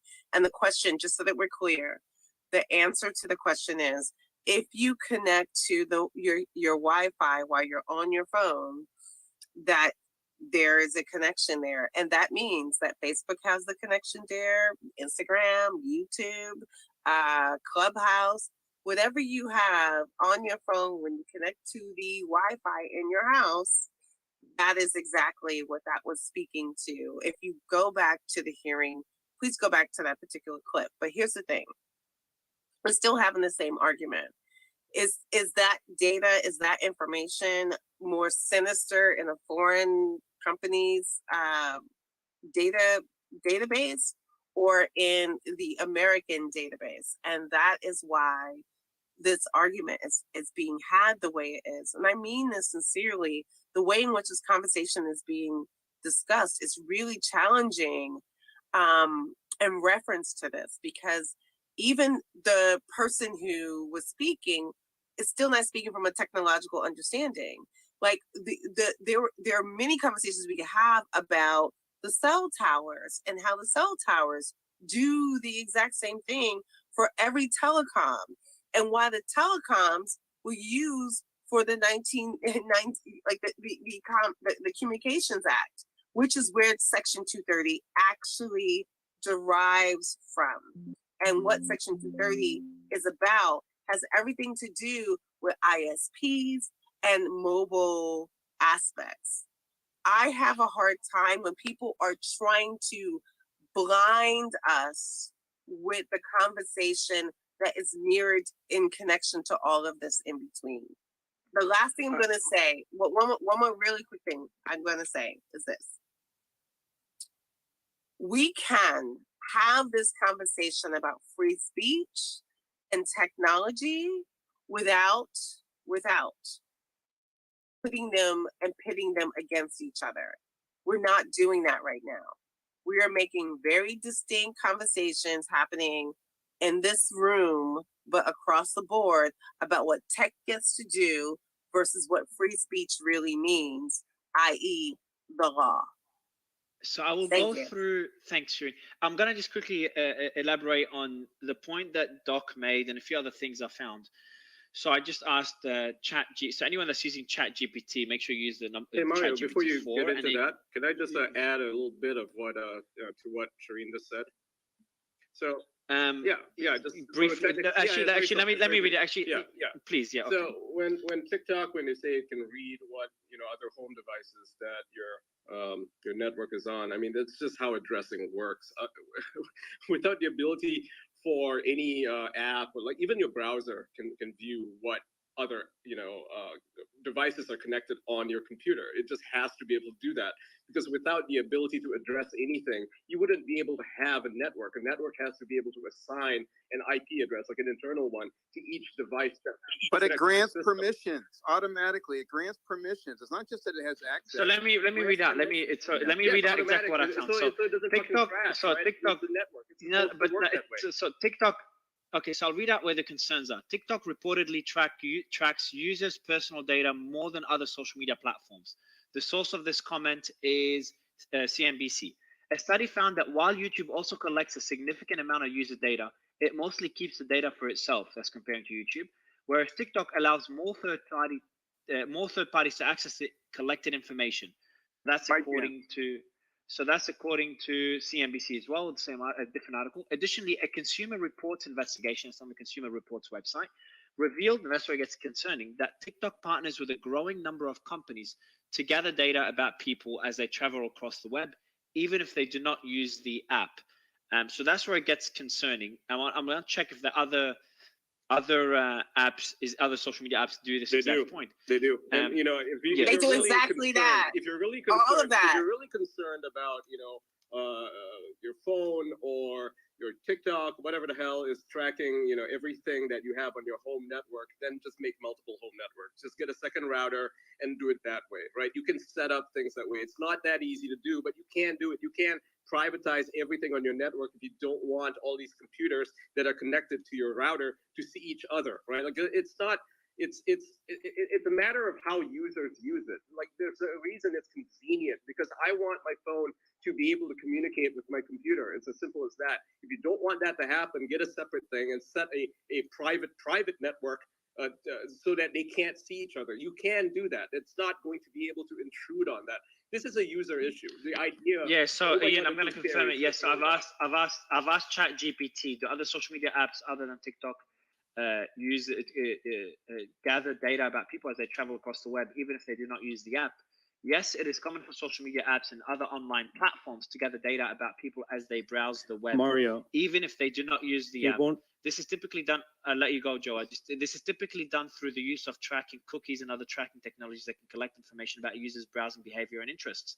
This data is then used for targeted advertising and other purposes. Now, I do want to point two things before Joe jumps in. Is number one, when it says it tracks as you travel on the web, we don't know exactly what it tracks, because in some cases, like even I don't mind allowing some level of tracking if that allows for more targeted advertising or more targeted information that is more relevant to me and saves me time and improves my experience. So there's benefits to it. But Joa, is there more to it than that that could get concerning or is concerning? ChatGPT won't give you information, most recent information. And no, there's a plugin that I have that allows it to browse the web as well. Linear. So it browses the web. Yeah. I think it's called Linear. It browses the web and refers to articles as well. Yeah, the problem with ChatGPT, the problem with TikTok, sorry, there are things that it measures that's not normal for the Western world. It's normal for China, not for here. And there's a good reason. Any examples? Yeah, your keyboard, for example, if it measures it measures what you write on your keyboard, even when you're not in TikTok, to judge your mood, right? But that's so. Can you elaborate? So when you say measures what you write on your keyboard, so if I write my private key to log into my wallet, it tracks your keystroke. Yeah, it tracks your keystroke. Tracks keystroke. So me and you talking through WhatsApp, like sending text messages, TikTok knows if you're depressed, happy, you're having a normal day, you're upbeat, you're low beat. Hold on, Joe. Are you? This is crazy. Are you sure about 100%. This? Usually, pretty fact. 100%. He's right. I got my credibility on here. No, he's not. Yes, I am. TikTok asks for access to your Pro No. keyboard, which no other app does. No. Joe, It do you have does. evidence for this? I can go through the terms and post it. You can just you can just plug them into ChatGPT, plug in the terms and tell it to No. find it. But that would be insane. That would be fucking mental. Hold on. No, if you're using an Let me check Apple Are this phone, out. you it wouldn't even really let you do that. considering that? Are we considering that? Yeah, What's we're your- I don't know why we're considering this. When, ideas. if We're you're not using an gonna Apple Wow. device, you can't Okay. do that. Like Facebook tried to do a workaround. Right here, Doc, you gotta stop. Doc, we're a bit. Come on, I don't understand today why you can't keep mocking people. But it's the point. Yeah, Facebook. So Facebook tried to do this Does workaround TikTok track by when putting what you cookies in type people's, on your keyboard? So Hold on, does okay, TikTok so track yeah, what you- yeah. Facebook tried to do a workaround a while ago. They got in trouble with Apple, right? Apple's iPhones don't let apps take control or hijack people's keystrokes. It's just not possible. You have to do a workaround for it. It goes against Apple's own terms of services, and Facebook got in serious trouble for it. So TikTok doesn't do this. It's not possible for it to do it. If it tried to do something like this, Apple would shut it down immediately. So I'll As just recent try and as I last found year, it. it's So Joe, everywhere. if you can. Okay, so Zach, I'll let you jump in. Just want to read out one thing, and I'm not sure John, if you're jumping in as well. Just for the audience, for the panel, because I know Heidi, you've been sitting quietly, but whenever you want to speak, feel free to jump in. But preferably, at least for today, just put your hand up because it's a bit more heated than usual. I'll read out what ChatGPT said, and that's with the plugin Joa. But obviously, I'd love you to look at the terms and conditions. There is no direct evidence from the provided web search results that TikTok tracks what you type on your keyboard when you are not using the app. However, one study found that TikTok has the ability to track all keyboard inputs within the app itself, without allowing users to open links in a default browser like Safari. While this is concerning, it does not explicitly mention tracking keyboard inputs outside of the TikTok app. So hopefully that's according to an article by ABC that for the second point. But yeah, if you could find something along those lines, Joe, because if this is a fact, that would be very concerning. So Zach, you were jumping in. I think Zach and or Yeah, John. I'm in the middle of app development for mobile are we- phones, and I can concur with Ian and what you just said, Mario, is that you have to have special permissions to be able to access the keyboard, and that's not granted by default to the applications. Now, if it's an app on Windows, you can actually get unprivileged access to the keyboard globally, but for Android and iPhone, that really doesn't exist right now. All right, so there's another Thank source you. here so there's a source that Joa mentioned. The JavaScript code in TikTok allows it to track all keystrokes. Yeah, but the question there, Joa, is that all keystrokes within TikTok or outside of TikTok? That's where I can read the article from New York Times. It says the web or just browser send it. used. Yeah, or just you can I'll send it to me post as well. and let people. Yeah. Yeah, or just I'll just have it. If you can like read out the excerpts that would be relevant. So I'll let you prepare that, Joa. Just put your hand up whenever you have them ready. In the meantime, John, were you jumping in before I go to name and then I want to ask Heidi a couple of questions before continuing with the thread? Name? No, I'm good. Thanks, John. So as name goes on, just for the audience, we're going through the thread, breaking it down. Obviously, we're going down a few rabbit holes that are a bit concerning, but the thread itself is concerning without what you've heard so far, and we're not up to the concerning part. Just a heads up. It gets really concerning when you start going through the two acts that are being referenced. And name redacted, you've been part of a lot of the leaks relating to Facebook, Twitter, and other social media apps. Anything you can add, any more clarity you can add to the discussion? Well, when we get into the Restrict Act, I have more to say on that. But just general points or opinions I have on data tracking and collection and whatnot. You know, if don't be naive to this whole case being made on TikTok that they're doing all of this data collection, or they know your feelings, or they know everything that's if you install the device. Like, don't be naive that the other apps aren't doing this. Okay, I don't support TikTok being banned. The way I view it personally is the U.S. government. It's a massive social media company that half of Americans use and spend hours a day on, and the U.S. government doesn't have access to it, and they want to ban it. so that they can get access and sort of continue to have their own monopoly on controlling social media companies within the United States, like Facebook, Instagram, Twitter, YouTube, and Google and whatnot. And don't be naive to think that Google or Twitter or Facebook are not collecting tons of data on you. And that's just social media. If you have an Amazon Alexa in your home, that thing's always listening.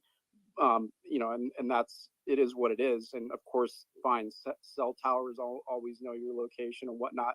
But even farther than that, most large police departments, they can type in your license plate and know everywhere you've been, because there's cameras in big cities at every intersection and they're tracking you. They don't need necessarily a warrant to do that if they're just investigating something. So everyone's being tracked on something. And who here reads terms of service when you download an app? I don't. I just make my own decision if I choose to install something on my phone, or even for that matter, have an iPhone. Okay, it knows whatever it knows about me, and that, I'm fine with that. That's fine. But I'm making the decision. I don't have any social media in my own personal name. I don't post anything online. So I don't want anyone knowing anything about me. Now, Man, my even iPhone, even the message, the WhatsApp you used to talk to me, I'm like, hey, can I share it? You're like, yeah, sure. It's a burn number. It's what they call it, burn phone or burn number as well. yeah, I don't have anything. There's just nothing. But like, I know, I'm sure Twitter knows. I know Twitter knows who I am, and that's fine. But it is what it is. But the point is that at the end of the day, sure, are they collecting data? And what Fidgel said, I agree there, that I have a problem what they're doing with our data, and they are selling our data, and that's a problem. But you have to make the decision if you want to use these devices. So in terms of selling your data, if they sell it anonymously without linking it to you, obviously leaks is another issue. But if they sell it anonymously, is that still a concern? Well, that's the business, right? I mean, that's part of their business. Yeah, that's the business. But I'm saying, is that a concern? If someone shares, if I'm part of 60 million people that do a certain thing, but no one knows that I'm part of the 60 million people, no one could link that data back to me personally, is that a concern? Well, I don't think so, because when you go and read an average article and you see ads pop up, why do you think you're getting those ads targeted to you? So you don't think you're saying you don't think it's a concern? Yeah, I if think it's anonymous. A concern, but at the end of the day, like, you're using that service, so you should know what's going to happen. If I don't have a Facebook, but I know Facebook and Google, they're all selling data to other companies. This is how they make part of the way they make money. Of course, it is for advertising. It's a concern, but I don't think it's illegal. Right. Let me continue going through the act. I think we're up Hey, to number. hey Mario, can I just say something real quick? Yeah, go ahead, John. Yeah, so one thing that we should be aware of in this conversation, and some folks may be aware of this, they're sophisticated politically, but during elections, what's happening now is geofencing. So this is a method by which you go into a mall or a church or a place where there's a large number of people, and you're basically casting an enormous net, picking up their signals, and you're able to actually push data to them, ads to them, and information to them. So this is going on right now, that political campaigns are using this as a sophisticated tool to try to reach people that are a certain demographic.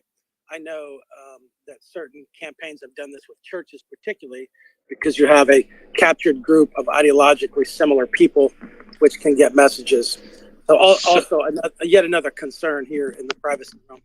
Yeah, I want to just kind of mention one point. Just want to remind it, because I saw a few people in the audience mention it in the comments. I just want to say that, and then I'll Google continue Maps going. works that way, right? I mean, it's how I'm sure you guys use Google Maps in your drive. I mean, I certainly do. It tells you where the fastest routes are, where there's a traffic jam, and so on. They use this technology for you to be able to know where not to drive. If it sees that there's a lot of cars in a certain area, that means there's congestion there, right? I mean, that's how it tells you. So we can't make this technology illegal. Just so if you're in the audience, they're like, why is this legal? Well, it serves a purpose. It serves a very a convenient purpose for us to be able to drive. All right, I'm going to continue going through the thread. I just want to mention one important point, is that the concern here with TikTok, and why many agree that it should be banned, like Doc and others, is that the CCP having influence and having access to TikTok servers, and CCP is seen as a rival of the US. So at least for now, in most cases, not in all cases as we've seen in those spaces, data that we share, and there's a lot of it, that we share with those social media platforms are not being used against us at a mass scale. There are instances, of course, and again, we've talked about them in this space, there's no need to talk about them again, but they're being used for, the reason those companies want them is they want to offer us a better experience. They want to share with us the right ads, relevant information, relevant videos. And a lot of us sitting there watching Instagram Reels, YouTube Shorts, or TikTok videos, we're watching them because we're getting relevant videos. We're getting relevant videos because they're collecting data on us and showing us relevant videos. So the big concern comes in, at least with TikTok, and why there was a lot of support for the ban of TikTok, or there is some or a lot of support for the ban of TikTok, is the CCP. CCP is seen as a rival. They don't give a fuck about offering a good experience. I'm talking about the administration. Yeah, go ahead. I mean, you're right, but it's not. I don't think it's that simple. I think because I actually think it's a good idea to ban TikTok, because it's not as simple as they've been your rival. We know that when it comes to social media, you can use it to influence elections. You can use it to change people's psyche, their thought process, every single aspect of your life. You can basically use it for manipulation. Now, if the Chinese government has your hands on that and is able to manipulate your society and essentially send it on the way of destruction, you don't need to lift a weapon. You can literally send this society on its route to destruction quite easily by manipulating certain algorithms, and causing certain situations. And yeah, I do have significant issues with, and I do believe the CCP has had interest in manipulating Western societies covertly. And so I do think that is a point of concern. And I do think it is a justified reason to think about whether, whether states such as CCP can have such control of the West. Sorry, I pressed the mute now button by accident. Go ahead, Naeem. I was going to say, what about the U.S. and what we do to influence the rest of the world? Isn't it? You can make the same argument there, right? Yeah, but we're not. But this is not. But this is not. Yeah, but this is the topic here is this. We learned, Mario. We learned through the Twitter files I think 3 ago, that the Department of Defense was making fake accounts on Twitter and putting out propaganda in the Middle East, right? Like, yeah, so that. This benefits the US, or they're doing it to benefit the US. So we're talking here from a US perspective. From a global perspective, it's a very different discussion, and US influence on other countries. I think Sulaiman would agree. It's a very different discussion. But at least he would talk with. Go ahead. One question I think will help. Does it matter to anybody that we're at war with China? And for anyone who thinks that we're not, please raise your hand. So even it's not about war. I'm saying even if you weren't at war, and I think the objective of China has been, it's been very smart. I mean, don't get me wrong. It's been a very smart precision style of basically taking control of certain aspects of society throughout the world. You've seen it in Africa, Pakistan, and with the West, it was more a precision in terms of infiltrating the very fabrics of society. So I think it's much more complex. But I want to hear what Joe's got to say about this, because I think he agrees with me. So, I mean, I work in this area. It's something that John said about affecting elections. It affects what soap bar you want to buy. It's not just elections; it's for everything. It's used. AI is used. It's called programmatic marketing, or programmatic advertising. There is a lot of data, and what Sulaiman was saying, and people were laughing when he said it could affect the way people's behavior.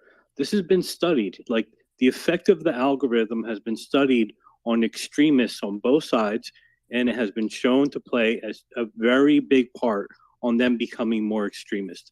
Because of the algorithm, it becomes an echo chamber. And there's been a ton of studies on this. But I do want to put people in the place of Putin.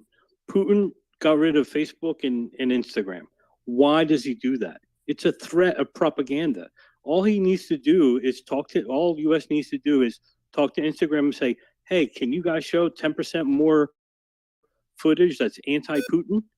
Do you think the US would do that? If they're censoring TikTok posts on Twitter, you don't think they would ask them to do that?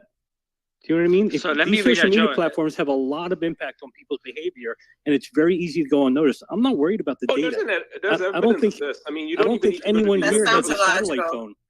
If That anyone sounds had a illogical. satellite I just, phone, I just then want to, they're right. I just want to say here, you know, like the Ukrainian government has successfully lobbied Facebook and Instagram in particular to push anti-Russian, pro-Ukraine content. I'm not just talking about content pertaining to, say, anti-Putin or something. They've allowed, for example, they've lobbied for this for the Azov Battalion, who's infamous as neo-Nazis, to be celebrated on Facebook, because prior to them lobbying Facebook actually banned them as an extremist group. They put them alongside Al Qaeda and ISIS. You're not supposed to glorify them. Now you can totally support them publicly. Yeah, the right? exception was This is made. Yeah, content. we saw that in the Twitter files. The exception was made for that battalion just because of the general narrative of supporting Ukraine. Correct. Yeah, So, and so you're not allowed to, like, Facebook is banning anyone who posts any sort of commentary that condemns them as war criminals, even if you have evidence of them being war criminals, which there's plenty of, right? You see posted on Twitter all the time. Twitter doesn't have this rule, but Facebook doesn't allow you to criticize them.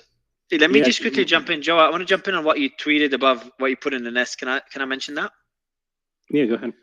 All right. So Joa's point earlier. So ChatGPT couldn't find it, but he did put a New York Times article, and I'll read out what the article says. The research from Felix Kraus, a privacy researcher and former Google engineer. By the way, I'd love to get Felix, Ricardo, if you're listening, please get me Felix onto the panel one day, if not today. Did not show how TikTok. So a privacy researcher, the research did not show how TikTok used the capability, which is embedded within the in-app browser that pops up when someone clicks an outside link. But Mr. Kraus said the development was concerning because it showed TikTok had built-in functionality to track users' online habits if it chose to do so. Collecting information on what people type on their phones while visiting outside websites, which can reveal credit card numbers and passwords, is often a feature of malware and often hacking tools. While major technology companies might use such trackers as they test new software, it is not common for them to release a major commercial app with the feature, whether or not it is enabled, researchers said. So in other words, and if I understand this correctly, TikTok, the app, has a feature that allows them, not saying they're using it, they haven't, according to this, they imply that they haven't chosen to use it yet, or they don't know, to track what you type on other websites, other apps outside of the TikTok app or ecosystem. Is that the right interpretation, Joe? Because I know you've read the entire Yeah, article. if you read the whole article, at the end, he repeats it, basically saying it's very easy for them to track keystroke of any site that you're on. But that doesn't mean that doesn't seem like they're using it at the moment, but a very similar architecture to doing this But do exact you know what that tracking means? keystroke Like is already done. if you write your private key to a wallet, for example, or a password, but a password can easily be reset. But a private key to a wallet, they could just have a document saving all the wallets, and they can have it right now. And one day they could just drain all the Well, wallets. the TOS has issues, right? But it doesn't mean that they're actually doing it, or they can even do it. They don't have. We the can capability trust to do it. them. We can trust them. to And be Ian, safe I'm without not, running. I'm not for banning TikTok. Just FYI, I'm not against. I'm pretty It should be split, removed. but I think I would say, it should be removed. ownership should be very moved limited out of to China. Only in and not just TikTok. No, I mean, I don't think apps should be able to track keystrokes. However, the reason they do this is because of copy and paste.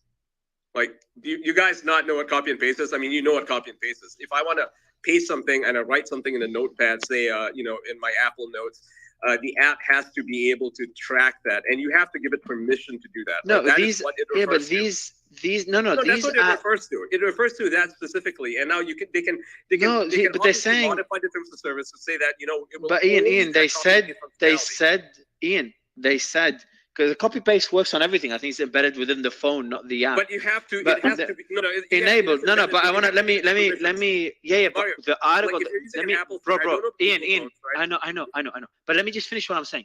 What I'm saying is that the article talks about that this feature that TikTok has, other apps don't have. It's uncommon for No, they apps all to have have it. They ask for permissions. Like, they literally Obviously, it's prompt you. referring to something else because it says here, while major companies might use such trackers as they test new software, it is not common for them to release a major commercial app with this feature, whether or not it is enabled. I don't think that's So true. I think the article's wrong. No, because like every app that, for instance, Twitter, you have to give it permissions to be able to access your copy and paste. Otherwise, it's just not going to work properly. If you disable the functionality, which by the way you can if you use an Apple phone, I don't know about I think it's Google. best. Yeah, so I think it's best to get Felix Kraus directly. Joe, does it? You have your hand up. You can just jump in because I know it's your article, Joe. Yeah, I wasn't going to mention the article. What I was going to say, Oh. I think Ian brought up a comment that was kind of genius, which was the online Bill of Rights. Like, although I am against TikTok and I showed how the Chinese government can manipulate it, free speech I will. is Yeah, we'll dig important. into. I'll put this on the agenda, Joe, because I know he mentioned it earlier, and I did write it down to discuss an Internet Bill of Rights. But I want to continue with the. I think this will apply later when people understand what this act means, so we can maybe discuss it. I think Discuss it in a bit. I also, wrote it. Mario, Yeah, something that we really need to focus on is like with this act, because it is so broad, like how can we make it, if we're talking about, whether we should ban TikTok or not, but how can this, clearly this act is going way further than that. But how can it be written in a way, if we do agree that TikTok should be the target, if we even agree on that, Yeah. how can it be phrased in a way that it is targeting TikTok, which is really about it for an ownership? Yeah, we'll dig into this after going through the act. There's someone here from the comments did mention, Funky Beaches said, please reference China's work already in social media censorship and influence in Taiwan, in particular the elections, but general social sentiment. And I know we can always say the US does it as well, and Twitter files are one example, but I just think the scale in which China does it is significantly worse. But I know if anyone disagrees, we could do that in a bit. Let me continue with the thread. We're up to number 10. For anyone listening, it's pinned above. You can go through the thread and read with us. Number 11. One sentence is missing, but essentially says TikTok is used significantly more than Facebook, Instagram, and Twitter. This has caused further need to ensure that TikTok is not being used to spy on the US. Roughly 1 in 3 Americans use TikTok. 1 in 3 use TikTok. Fuck. Americans spend an average of 82 minutes a day on TikTok, double the time scrolling Facebook and Instagram, and triple that spent on Twitter, according to Sensor Tower. I don't use TikTok. By the way, who on the panel, let's just quickly get a show of hands. Who on the panel uses TikTok? Put your hand up. I use it. All right. Anyone else? No. Joa does. John, no. Heidi does. Cool. I actually increased my use of it when Twitter started acting foolish with apartheid Clyde. So Shireen is I increased used it. it. Catherine as well. Trash? No, I do. I do not. I'm sorry. Go ahead, Shireen. What did you just say? I don't want to go down. I think she just said apartheid vibes. Yeah, I use it as a. I literally did. Yeah. I don't want to give you an opportunity to kind of move off topic. Oh, good, man. Oh, good. I know these things trigger you. All right, so we'll go to and I see we have Tyra requesting to speak. So Tyra, I'll bring you up in a bit. I'd love you on stage. I think We've had Heidi here, and she hasn't been able to speak at all. Can we? Yeah, I did. Yeah, of course. Of course, Heidi. As I said earlier, because I didn't want to give her the mic. Maybe she didn't want to add anything. But Heidi, whenever you want to speak, as I said earlier, you can put your hand up or unmute anytime. But I didn't want to give you the mic, put you on the spot. Maybe you didn't want to comment. But if you have anything to add at any time, would love to get your thoughts, because I heard great things from Trash about you and now Ian as well. So whenever you want to jump in, the mic is yours. In the meantime, I'll continue going through the thread. The White House, so we're up to, so that's crazy how often it's used. And by the way, Heidi uses TikTok as well. She did put her hand up. The White House urged, this is where it gets interesting. Now we're going to talk about the bill. Now we're going to talk about why we're covering this whole story and why it's very concerning. The White House urged Congress to quickly pass a bill which gives the Secretary of Commerce power to ban TikTok. Sounds okay. There was hope that there would be a bipartisan support for the bill, and this hope was fulfilled. I'll read out a segment there. The White House urged Congress to actually, there's no need to read it. It pretty much sums it up well. Social media companies have been mining data of Americans and even impacting elections. Quote, Cambridge Analytica mined over 50 million Facebook profiles. This data was not used to market products to Facebook users, but instead to market political ideologies. And can anyone give a bit of an overview on what Cambridge Analytica did? And just for if anyone that doesn't know. I can. They They did This the is same Shireen. thing. I can. If someone Yeah, else wants I'll to go give you. before me. Yeah, I'll give Zach because I know he hasn't spoken much. So Zach, you were jumping in. You haven't spoken much. Cambridge Analytica did the same thing the Obama administration, which is deep targeting of Americans based upon their usage of the Facebook app. And essentially, you know, the mainstream media wants it to be shut down because, you know, having rogue agents, rogue corporations being able to utilize that information is dangerous to the power structures at play. So, you know, it's more of the same, which is that they are able to capture the information, and essentially what they've done is shut it down. Well, just to go a little further on that, they I'd actually like do a deep analysis on geographical and personality traits based on what other content you've seen. And what they would do is they would feed you content and see which one you would react to. And then based on the ones you reacted to, they would judge if you were more or less likely to vote Republican or Democrat. And then they would feed more content to those that were most likely to vote Republican based on personality type. And I want to add to this that they did this with the Facebook Graph API version 1.0, which was sunsetted in 2015 of May. And it was kind of redundant to ban Cambridge Analytica because they pretty much been able to get that information you know, prior to that. And then after the API got shut down, pretty much the data pipe to them was shut down as well. But where they were innovative So- was that initial feed of Got it. content.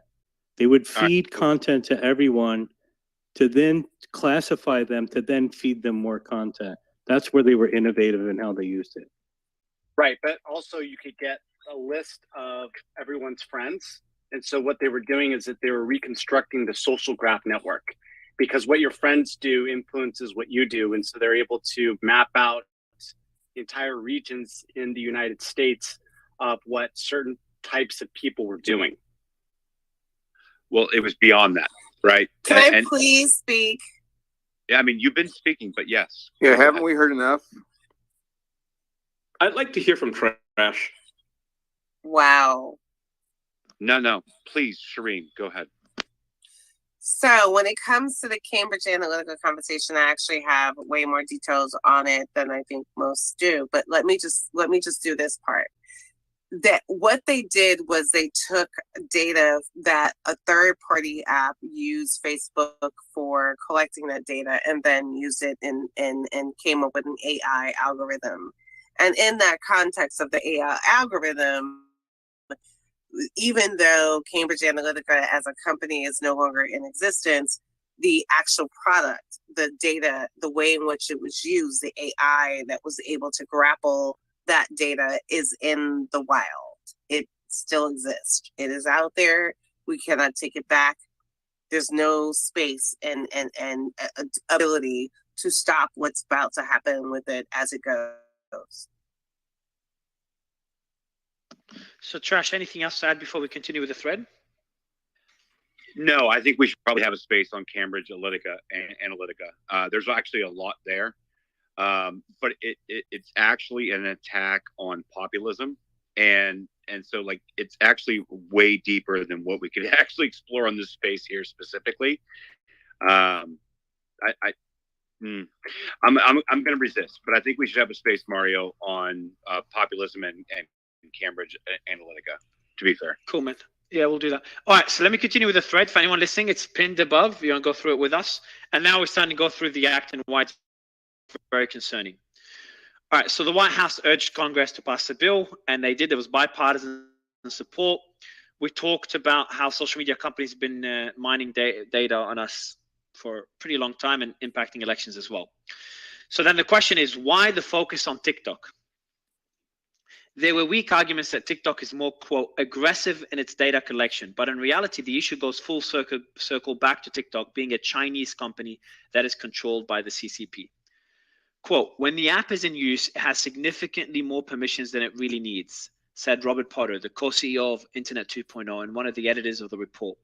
It grants those permissions by default. When a user doesn't give it permission, TikTok persistently asks. If you tell Facebook you don't want to share something, it won't ask you again. TikTok is much more aggressive. So then the CEO of TikTok, Chu Shuzi, he interned at Facebook before it went public. Oh shit, is that true, Slayman? The TikTok CEO interned at Facebook?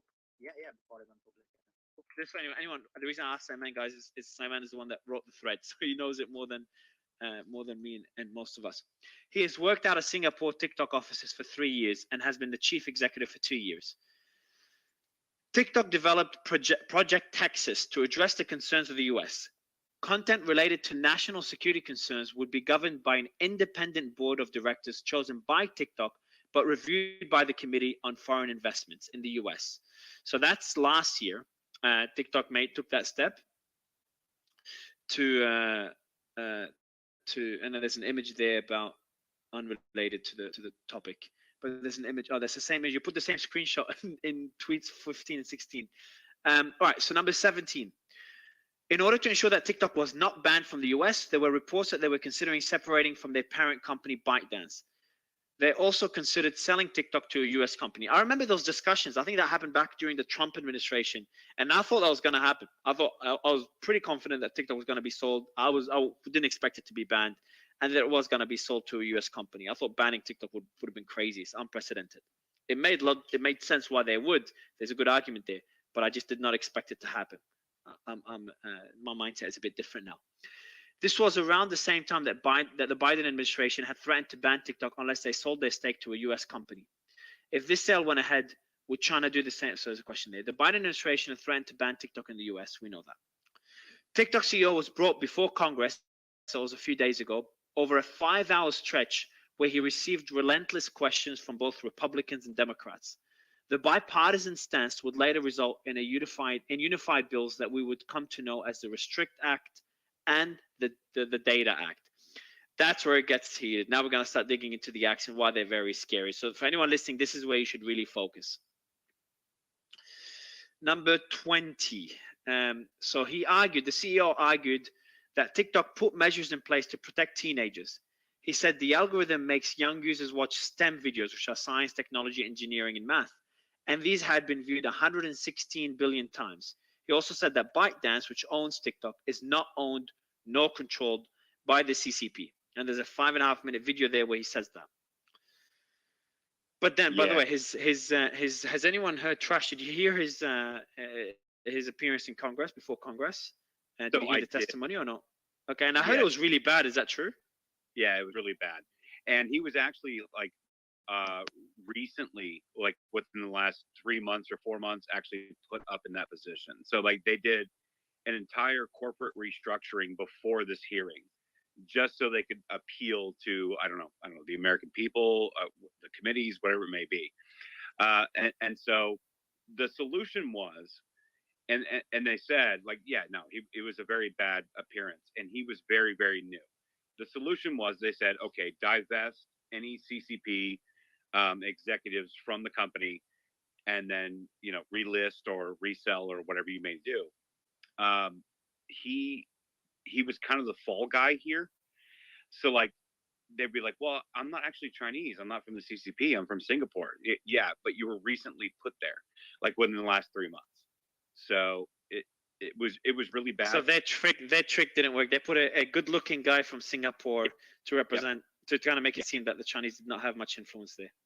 That's correct. Yes, but the major investors and the major owners of the company are directly to the CCP, Mario. And they have those shares. What are they called, Slayman? The golden shares or something? Slayman? Yeah, that's right. Sorry, I got a bit chocolate. Yeah, oh good. And the golden shares just allows them a seat on the board and gives them access. They don't even need to have golden shares to have that level of access anyway. That's right. But Trash, did you say that the CEO had not been there for longer? Because when I read it, it said he'd been the CEO of TikTok for at least 2 years.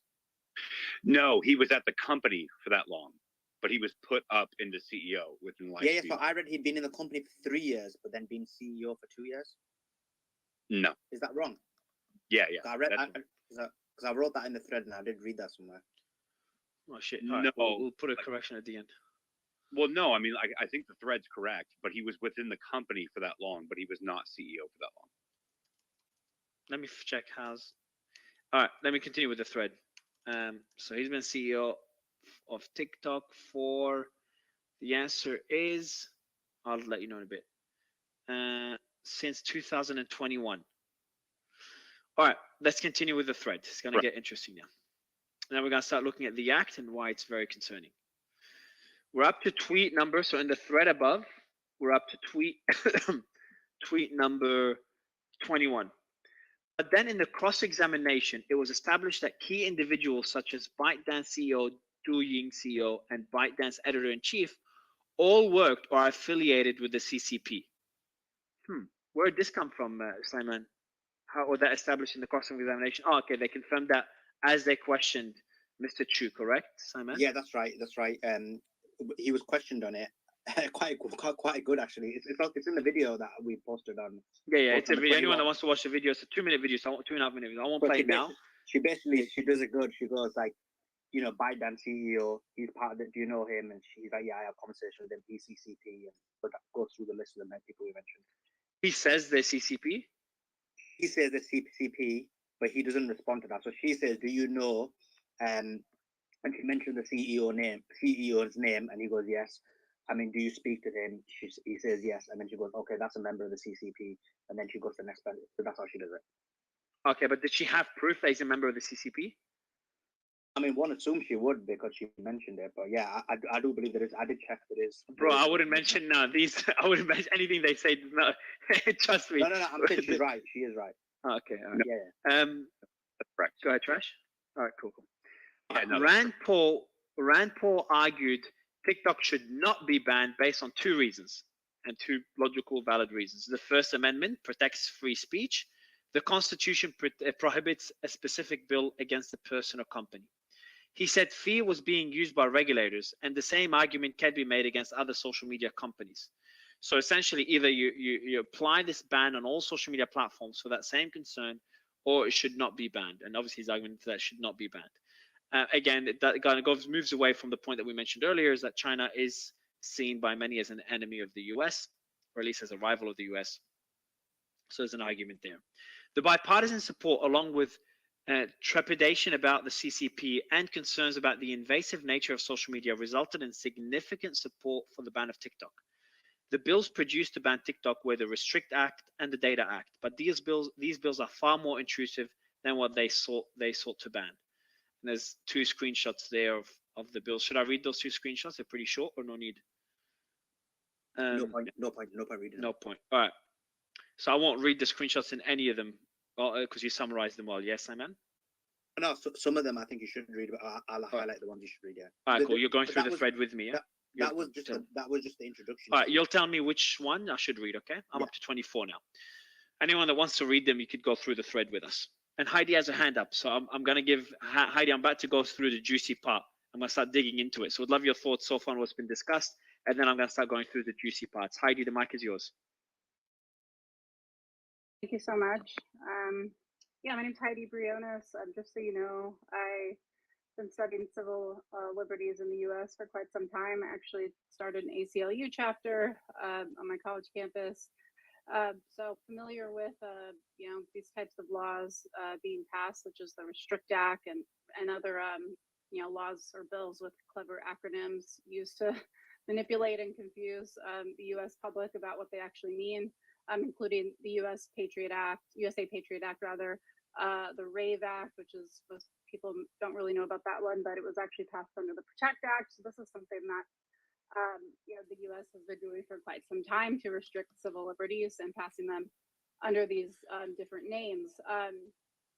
To briefly go over banning TikTok, I do agree with Rand Paul on this issue. I you know, used to be somewhat in favor of banning TikTok for a lot of the reasons that people have expressed and the concerns over China, which I can empathize with. But the issue is that you should not ban free speech and information, even if it is considered anti-US, because I think it is important that people have access to information, they're able to spread information.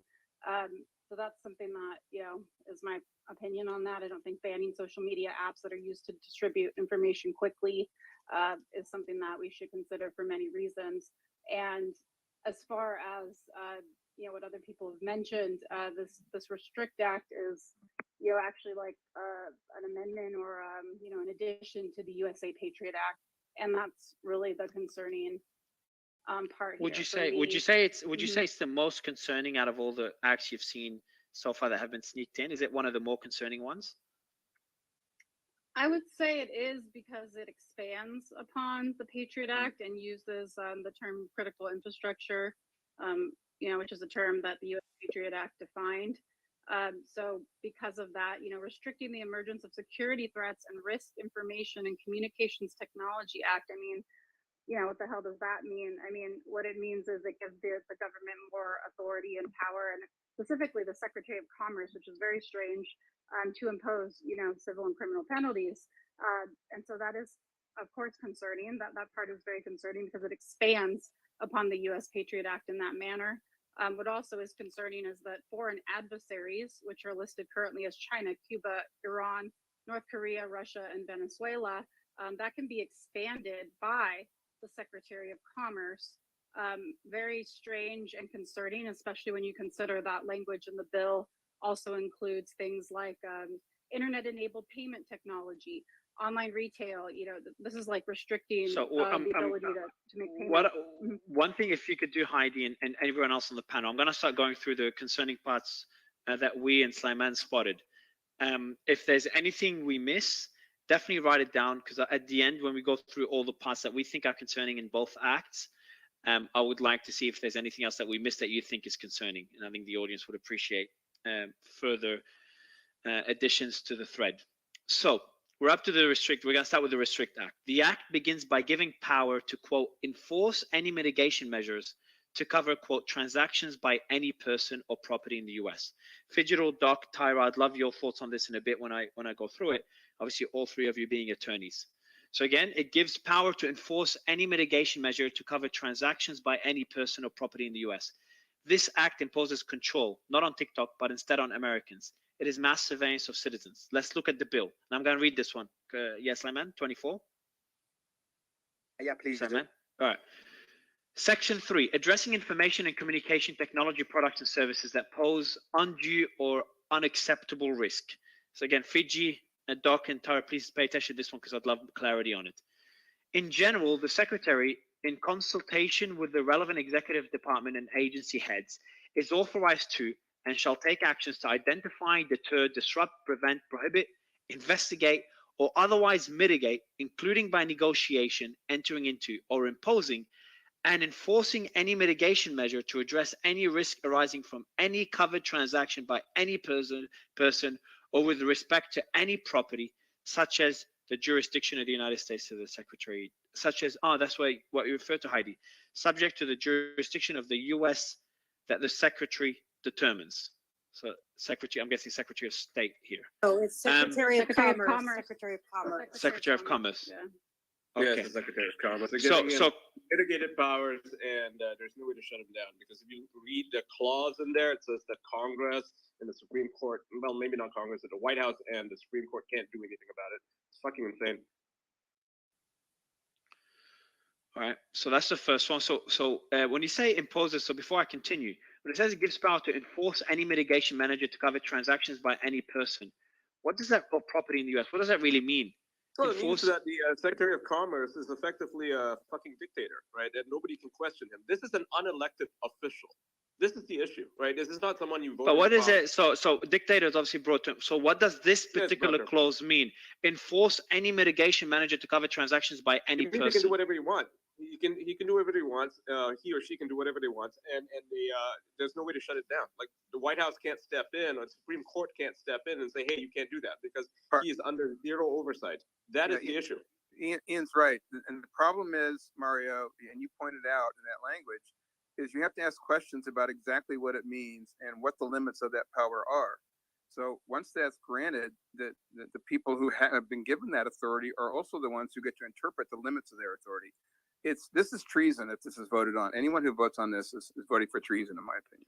Yeah, Lindsey Graham is number Can one. I just clarify one thing? Tyra? There Yeah, please, is please. There is a I think this law is way too broad, and I will agree with many people who are questioning it in many ways. However, there is a procedure, okay, in order to, for people, it is not a robust procedure, but there is a procedure for people to challenge the law. You have to file a petition in the U.S. Court of Appeals for the District of Columbia Circuit, okay? So there's, one of the problems is you can only file it in one place, but it's not like it can't move forward there. It's subject to, it specifically says, subject to review by the Supreme Court of the United States. So Doc, that's not actually correct, that it's not subject to review. There are limited, it has way too few ways to review things, I believe, but it Tara, is. but that gives the power, that gives all the power to. But you just said, Yeah, wait a it second, gives you a lot just of power said to the it wasn't. intelligence community, Yeah, I right? think Like the Tara, FBI getting hold on, $100 billion. guys. Right, If we the can FBI you- got no, like something like $100 billion, and they can't. I mean, No, or no, maybe what I'm 10 trying to billion, say I'm is not Doc sure just exactly what the said it number is. wasn't subject to But there's review no by way the to really Supreme fight Court. them. It is. Okay, so again, guys, can we all stop? We're doing it again, please. So Tyra, I think you're making the point, and Doc, you'd agree that the Supreme Court can review this decision, correct? When it's being applied. The Supreme Court can review any law and have it tested for its constitutionality. Part of the insidiousness of this bill is it pretends that that's somehow some protection, that it can be reviewed by the Supreme Court. Well, fuck whoever wrote that. The Supreme Court can review, as long as it's brought into the court, and any court, not just some, district court in Washington, D.C. Any court can challenge a law anywhere on its constitutionality. But to place the burden on someone being forced to go into court, starting probably at the trial level, just to see if you have standing, to see if you've been damaged, to get over all the procedural humps.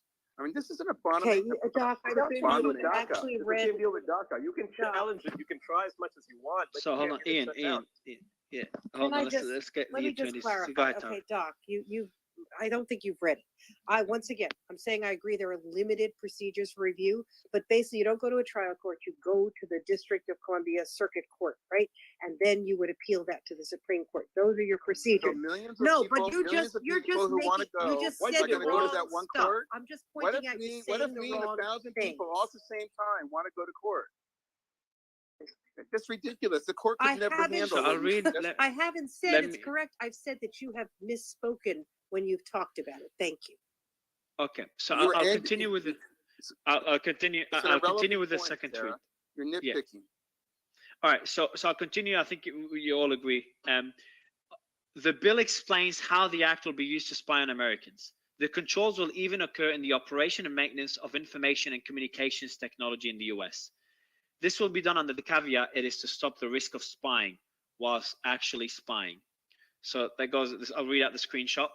Poses an undue and unacceptable risk of A, sabotage or subversion of the design, integrity, manufacturing, production, distribution, installation, operation, or maintenance of information and communication technology products and services in the US. So that's number 25. I'll read out number 26. And probably we'll get trash. You want to continue reading out after 26, so we can kind of share. Yep, and I got you. breathe a bit. Cool. Remember the whole Russian collusion. Okay, so remember the whole Russian collusion hoax that was used to censor people on social media. So that's referring back to the Twitter files. This act will now allow surveillance and censorship based on election interference claims. Essentially, what they're doing is telling us, let's ban TikTok, a Slayman being facetious, let's ban TikTok, but let us also spy and censor you. So I'll read out the clause here is referring to here. Interfering in or altering the results or reported results of a federal election as determined in coordination with the Attorney General, the Director of National Intelligence, the Secretary of Treasury, and the Federal Commission. So essentially what they're doing, Simon, can you explain those two, the tweets 25 and 26? Yeah, sure. I mean, I have concerns with this, and this specific reference to election or someone trying to interfere or alter elections is both in the Restrict Act and the Data Act. So the Data Act we're going to come on to later. That is actually a lot more focused on TikTok. But even then, both of them basically have this issue in there. So just think about that. You can have a scenario where they can claim, like they did with Donald Trump. Let's take the next election, and they're like, guess what? There's been interference from China to the election, and Donald Trump, has basically benefited from that. They can then use these powers to basically surveil Trump, surveil everyone on social media as an example if they think they are party to it. It just brings, it basically gives an excuse to basically survey the American population are, and so that's a massive cause for concern. And specifically reference elections, where we know in the United States, all they ever do is for the last so many elections is complain that the elections are not fair, and so you're going to have that, and that's going to happen in the next election for sure. Whoever wins, although most likely it's Democrats, but whoever wins, the other side is going to say that the elections were fraudulent or there was outside interference, and depending on who the three-letter agencies basically support, which we know that they're going to be against, let's say Trump, they can then use this to basically survey and spy on the population. It's a massive cause for concern. For me, this is one of the bigger ones. So I actually agree with you on it. It actually is one of the bigger ones, and the reason that I believe that they included the Federal Elections Commission was for that conversation to be had, right? So like we saw in 2016, we saw in 2020, we saw in 2022, like many of these things were contested, and if you lump that into an enforcement angle within this bill, it's actually a serious problem, and it has nothing to do with TikTok, might I add. I think Name actually can get in on this. I'm pretty sure that he's actually going to get in on this. So go ahead, Name. Yeah, so I have read this thing 4 times at least today, and I hope everyone on here has actually read the thing. So I don't like it. I'll just start by saying where I stand. I don't like this bill because it is too broad. There's no limits on it, so I don't like it. I don't like that it's bipartisan. I don't like a lot of things about it. Who's bringing it and whatnot, so I don't trust it. Having said that, I'm going to ask some questions. Okay. I'm reading this section differently than you guys. Okay. Which one are you talking about? The tweet 25, the one about the yes. All right, go ahead. Yeah, so I mean, I like everyone, but I'm gonna ask some questions because I'm reading this differently. Okay, I don't like the bill, again, preface it by that, but the way I am interpreting this is that this bill is saying that any technology of any type that is coming from a foreign adversary or they use the term country of concern, okay? And they're listing China, Venezuela, Iran, Russia, I forget the North Korea. Cuba. Cuba. Yeah, Cuba, exactly. So any technology coming, and it's very broad. I mean, when we get into it, you'll see it could be, anyway, whatever. The point is that any sort of communication or technology coming from those countries exported to the US with at least 1 million users, okay, that is used to do any of the following falls under this enforcement that they'll address these risks by identifying, deterring, disrupting, preventing, all these terms. Okay, this to me, I do not see this at all as a mass surveillance bill, and I'd like someone to point to me where it says that. Having said that, again, I can point out how it is. But yeah, I'd like to. Yes. Okay, please. so every piece of technology, whether it's software or hardware, which by the way, everything is, right, is going to have technology that's incorporated from China. So the bill could be interpreted to be broad reaching. So say a piece of technology, I don't know, say Twitter, for example, has a tiny bit of code in it that comes from China, or has a server that uses some Huawei technology in it, because Huawei produces a lot of the chips that go into these server farms, for example. This is not something that's inescapable. The bill could be used to encompass all of that. They could say, you know what, there's a tiny bit of technology in here that comes from China, therefore it is foreign technology, it's dangerous, and we're going to monitor it. That's the issue here. It doesn't specify that it has to be a software in whole part, right, of Chinese origin. If it said that, I don't think a lot of people have an issue with it, right? But because it says any kinds of technology that comes from these places, whether it's cryptographic technology or quantum technology or biotechnology, I mean, it's extremely broad reaching, meaning that just a tiny bit of technology makes its way into a piece of American software it still falls under the bill. That's the issue. Can I add to that, Ian? So it's not just that any crypto node network that touches any foreign adversary country would also be included. And name, I want to read you. So this is section 3, paragraph D. Like this is super important. What page? Mine 11. Section 3, Page paragraph. 11. Page 11. Okay, go ahead. Coercive or criminal activities by a foreign adversary that are designed to undermine democratic processes and institutions or steer policy and regulatory decisions in favor of the strategic objectives of a foreign adversary. So like that is exactly when they claim everything is Russia, and related to Russia. So that clause specifically, right, targets not just the strategic object, like the foreign adversary, but if you're on the same side, so say you're criticizing the election, you're criticizing the Fauci, Or right? criticizing And they're trans saying- issues, right? Russia's very anti-trans. So you're criticizing that falls under the, you know, if you look at what Russia says No, about it transgender refers ideology. to national security of the United States. I don't. No, it does concern the security of the United States because the State Department said that LGBTQ stuff is. Listen, I'll repeat a million times. I don't like this bill. It's The Russian trash. agenda. It's too broad, but I don't interpret that section the same way. What they're saying here is that any technology from these 6 countries, and they can add countries too, by the way, in the future, but any technologies that are being used for criminal activities designed to undermine whatever fall under this and will be banned. I don't view it as. Oh, that's not how you I view it, don't but it's see how other people might view it. Some politician might say, you know, say a pro-trans politician wants to shut down any sort of criticism of the trans agenda, then suddenly all they have to do is invoke the fact that the Russian State Department, you know, their version of it, has made statements that are anti-trans or anti-LGBT, and they talk about woke culture. Suddenly, you're finding yourself on the side of the Russians because you agree with them on a certain social. Well, yeah, but Ian, I think that already exists under other things. You know what I'm saying? It does. It does. Who has But the most however- the Bitcoin miners? What country has the most? Well, it was China. No, China it was. does. Exactly.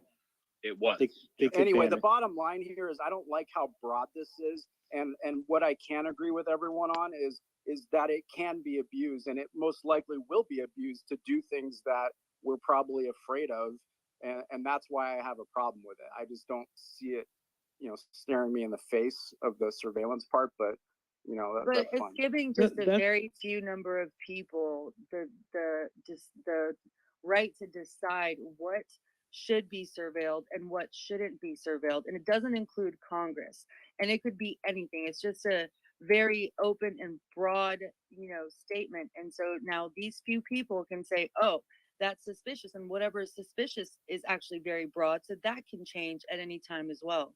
You know what I'm saying, Name? So it No. does seem like a That's because we have people who say, "Does it connect to Wi-Fi?" Writing bills about technology that don't know shit. Yeah, maybe we'll have to do another space on this. I don't listen. I don't like the bill. I'll say it every time I speak. I don't see the surveillance part. I see it as a power grab to regulate technology and to ban whatever they want from any of these countries. Well, as And long as to- we agree, but- it's a bad bill, right? I mean, I Well, think of everyone course, can yeah, agree I it's a mean, bad bill. It's a Right? terrible All right, bill. Who thinks it's a good bill? Who thinks it should be passed into law? Nobody. So Nobody. Start there. name just a couple of points I wanted to just talk about.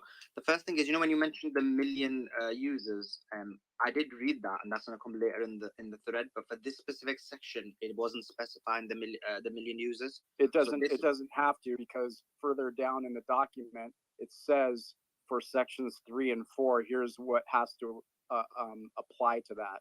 So Oh, it's okay, not yeah, just- said in this no, section, that's but fine. it's said further on. No, that's fine. Yeah, Alright, if you perfect. just reference that when it comes, like that would be cool. And the Okay, other thing alright. is, I know what you're saying, that you don't see it like that, but when you've basically got this section which talks about the issue, where, as an example, we talked about it, Trump could win an election and they can claim that there was foreign interference using technology that caused it to occur.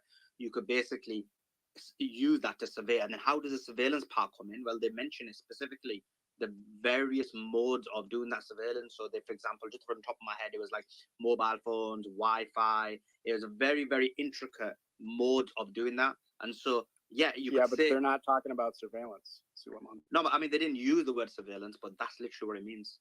That's They're a talking different about strategy, though, right? If they're if tracking your basically what the data and information is coming through your Wi-Fi, or they're Yeah. tracking what information is coming through your mobile phone, like how is that not? What, Yeah, Well, keep yeah, I in mean, I mind know that they could do yeah, that, the Secretary Hold of on, this Commerce is- is being informed by the intelligence agencies. It literally says in the document here that all the decisions being made by the Secretary are going to be informed by the intelligence community. It specifically mentioned FBI, CIA, DOD. You know, this is the problem here. It's giving insane amounts of power to all these organizations, so all these agencies. This is what Edward Snowden warned America about, and you had this big thing when he did the whistleblowing thing with the NSA about a decade ago. So I don't know why we're here trying to justify this.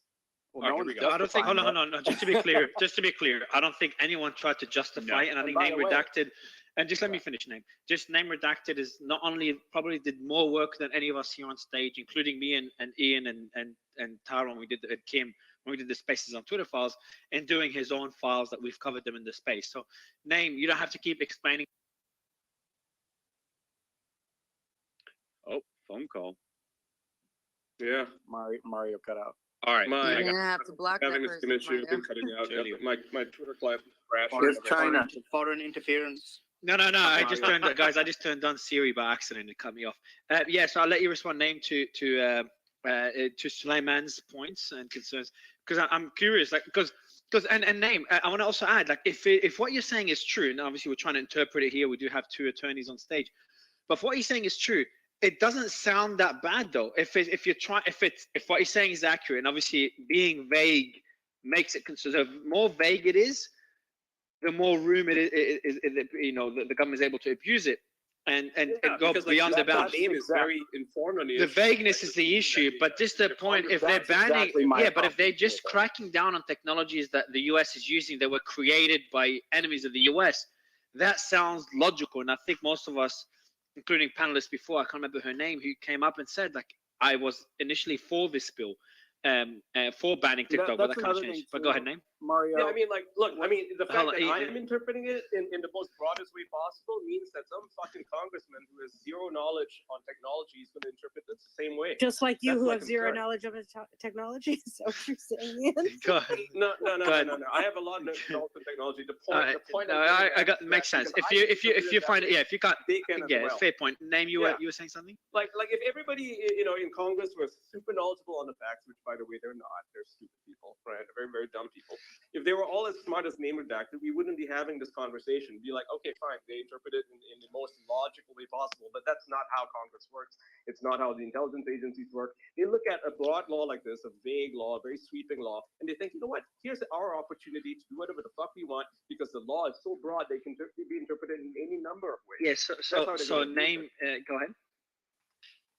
Yeah, so when you look at this, when you read this bill, okay, when we were talking about the million users, they write these bills in sections, and then further along in the bill, they refer to earlier parts. So that's why I'm trying to just give it some context, where it'll say like the section interfering in or altering a result of a reported result of a federal election, or trying to undermine democratic processes.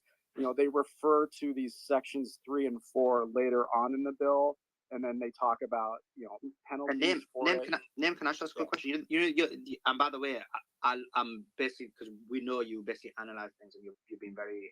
Yeah, and Clement, as you ask a question, do you mind? Yeah, do you mind doing me a favor, Clement, and for the audience, as you ask a question, can you just summarize the point that Name is making, and compare both perspectives, and then ask your question, please. Yeah. So basically, what Name's argument is that when you look at the bill, it doesn't specify surveillance, and so therefore, when one looks at it from just what's been written, one can make the argument that this isn't a mode to spy or survey Americans.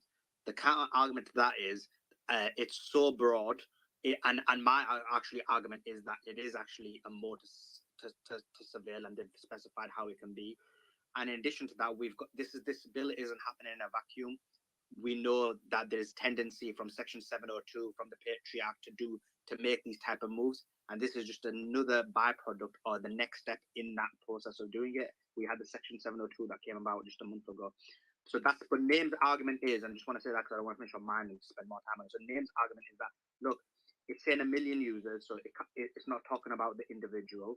His argument is that when it talks about specific technologies, like, for example, Wi-Fi, it's talking about anything that is directly from China. So that's his argument.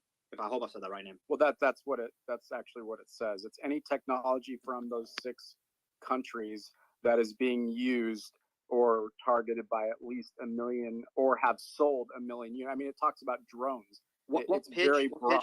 What page was that, Name? Page 18. It'll say internet or network. I think it's none of the mentioned a million couple- user bit when you said it refers to Section 3. I would say page 18. Section 4 is one. I think it's mentioned a couple times. It doesn't actually, that section actually doesn't specifically say it has to be 1 million. It says the secretary shall, quote, prioritize consideration of things involving 1 million units. So they can go lower if they want. Yeah, I'm Well, I sure read they it. I could. can't read it. So maybe we should, Doc, I'll get your quick comments, Doc, Dustin, and Maze, and then I would love to continue with the thread. 1 second. Go ahead, Nam. Suleiman, go to page 17, section 3. It talks about 1 million persons as well.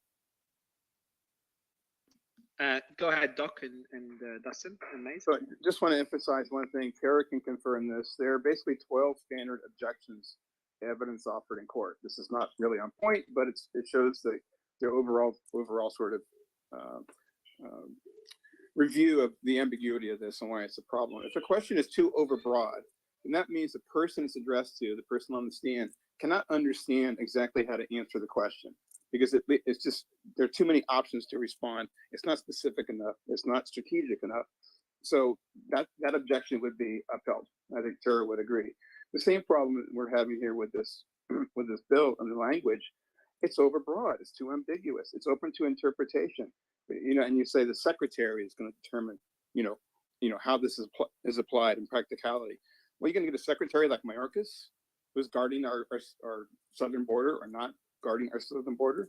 And how can anyone even consider that this is, a law that would be not abused? Thanks. I just wanted to add really quickly, because I know you want to get on with the reading it. Just the factor of surveillance, that is a mitigation strategy, right? That's something it's a tactic, it's a tool that's being used, and that's mentioned in here quite a bit. In every section it talks about whatever actions to mitigate. So I just wanted to highlight that, and I think that does include surveillance.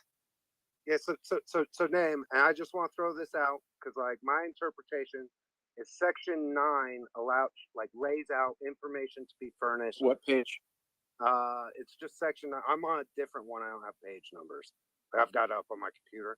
But Section 9, information to be furnished, right? So this outlines if you're targeted, like you're million, not million, like if they label you, they get to gobble up everything, right? So again, this is another place where like they have overwhelming authority to decide, so they can gobble all the information. So I agree, and the argument we're hearing back from people we're pushing against, like in the Senate on this, is that individuals aren't targeted, no American can be targeted, it's only foreign tech companies. But the problem is, if you've ever used Bitcoin, if you've ever used any of them, this allows them to, if that company you use, they get to gobble up all that data. And then when you look at what they do to the data, right, what they're instructed to do with the data, they're to distribute that back out to the other agencies. And the secretary, this is paragraph F. Hey, Dustin, on the top of the page you're looking at, it'll say the page number. Can you tell me so I know what you're talking about? Name, just while Dustin's getting that page number, and I just want to echo what Tara said essentially. That section actually says that they're going to prioritize, so it doesn't say that that's the. Yeah, it doesn't have to be 1 million. And more on what Dustin is saying, because they essentially they're allowing them to surveil everything, every Bitcoin, every crypto network. Keep in mind that there's a part I forget exactly where it mentions that cryptographic technology cryptographic keys, they're all subject to this law. Meaning that, you know, if you want to interpret it in most, maybe not even the broadest way, narrow way, but how they will interpret this is that they have access to your Bitcoin wallet, including your private keys. So I literally don't know because I don't have page numbers like on my computer. Well, it says it, Dustin. It says it on the name. top I of found the it. actual Found the page. page. But you can just follow It's the page, section. It's okay. I down. found it. It's page 33. Section 9 on page 33 now. Thank I you. don't know what specific section Justin talked about, but wait. Justin, what section was it? Yeah, Section so, 9. What it- paragraph? Yeah, so it's F. Yeah. Okay. So it's the next page then. So page 34. Oh, F is actually more lower down. For this part, they can suck Page up 36, right at the top. So is it this? If the secretary determines in a solar review, is that it? Yes, that's the that's the one. Page 36, right at the top. So in this section, right, it outlines that they're given subpoena power, interview power, the power to swear people in, like, and put them under oath, right? And then it talks about like what they're supposed to do with the data. And under the disclosure, this is where it really gets terrifying, right? Is because they fuck up all of the blockchain transactions for Bitcoin or Ethereum or Amazon or whatever they determine like is suspicious, right? And then if the secretary determines in the sole and unreviewable discretion of the secretary that the release of such information is in the national interest of the United States. And notice they say national interest and not national security here. So they can gobble up all of this data and then at the sole and unreviewable discretion of the Commerce Secretary, distribute that out and make it public, determined like how they want to. Yeah, that's So- ludicrous. Yeah, it is. It's absolutely ludicrous. All right. It's an Um, it's an abdication of the legislature's ability to write a law that can be accurately, enforced and is consistent with the Constitution. Completely corrupt. It's treasonous. I'll say it again. I don't think a law that has not yet been passed can be considered treasonous, okay? This law is messy and wrong, okay? It's as simple as You want that. it to pass first before you consider it treasonous? Is that what It gives No, up our but I think- sovereignty. No, but guys, would you? Oh, right. Sorry. I just let's not. Yep. A draft Yeah, law guys, I was gonna. cannot be treasonous. Sorry. Yeah, and I think if there's an argument also to be made, like, is that a badly written law or a law intending It's not to badly written. survey? It does as intended. It works as intended, right? They want I it agree. to be pushed in. They want to pretend it's badly written. You know, you have Lindsey Graham being like, I don't know what's in there. I mean, I read it. Seems fine. You know, like you have these fucking clowns pretending that they don't know what it does. They know what it does. That's why people are Well, calling you it just said treasonous. you just said that they're idiots and they don't understand these things, and now you're saying that they know what it does. I'm I talking would about, go. like, people like Lindsey Graham. I'm talking before for the idiots. It's the rest of them. The rest of them who just put their names on there have no idea what's going on. But when you have snakes like Lindsey Graham, they know what they're doing. They want to expand the government's power. They've always wanted to do that. I mean, these are the guys who passed the Patriot Act, and they use that to abuse FISA courts and all these other things. Like, they know what they're doing. The people who are making these laws, who are writing it, not necessarily signing it afterwards, but the people who are writing it and putting all the clauses in there, they know what they're doing. They want to take away your freedom. Yeah, this One thing I want to point out too, when you keep reading this bill and they use the term transaction, we may interpret that as meaning paying for something, right, or some financial thing, but that's not what it says. If you look at the top of the bill, when they refer to the word transaction, that includes downloading an app or using technology. So yeah, I have a big problem with how broad this bill is, and it's purposely they know what they're doing. They do write it. But is it true? Is it true? And I want to, after I ask this question, Name, I want you to answer it. Then Trash, I would love to continue going through the thread. But Name, is it true that they actually will fine you, or you can face imprisonment if you end up using TikTok? Or I know we're gonna get through it I later think in the thread. I think people are jumping to that conclusion now because the way the bill's written and how broad it is. I mean, I can't take anything off the table, but that's not really, I don't think, what it's saying. But it's we'll get possible, I guess. We'll get to it, and feel free to speak again. Name, you've got my full support, and feel free to speak. Don't worry about speaking freely, man. You've done more to fight censorship than any of us. I want you. Yeah, you sound really worried about what you say. Name's making some excellent contributions. Like, this is how you basically bounce off your ideas. Everybody agrees.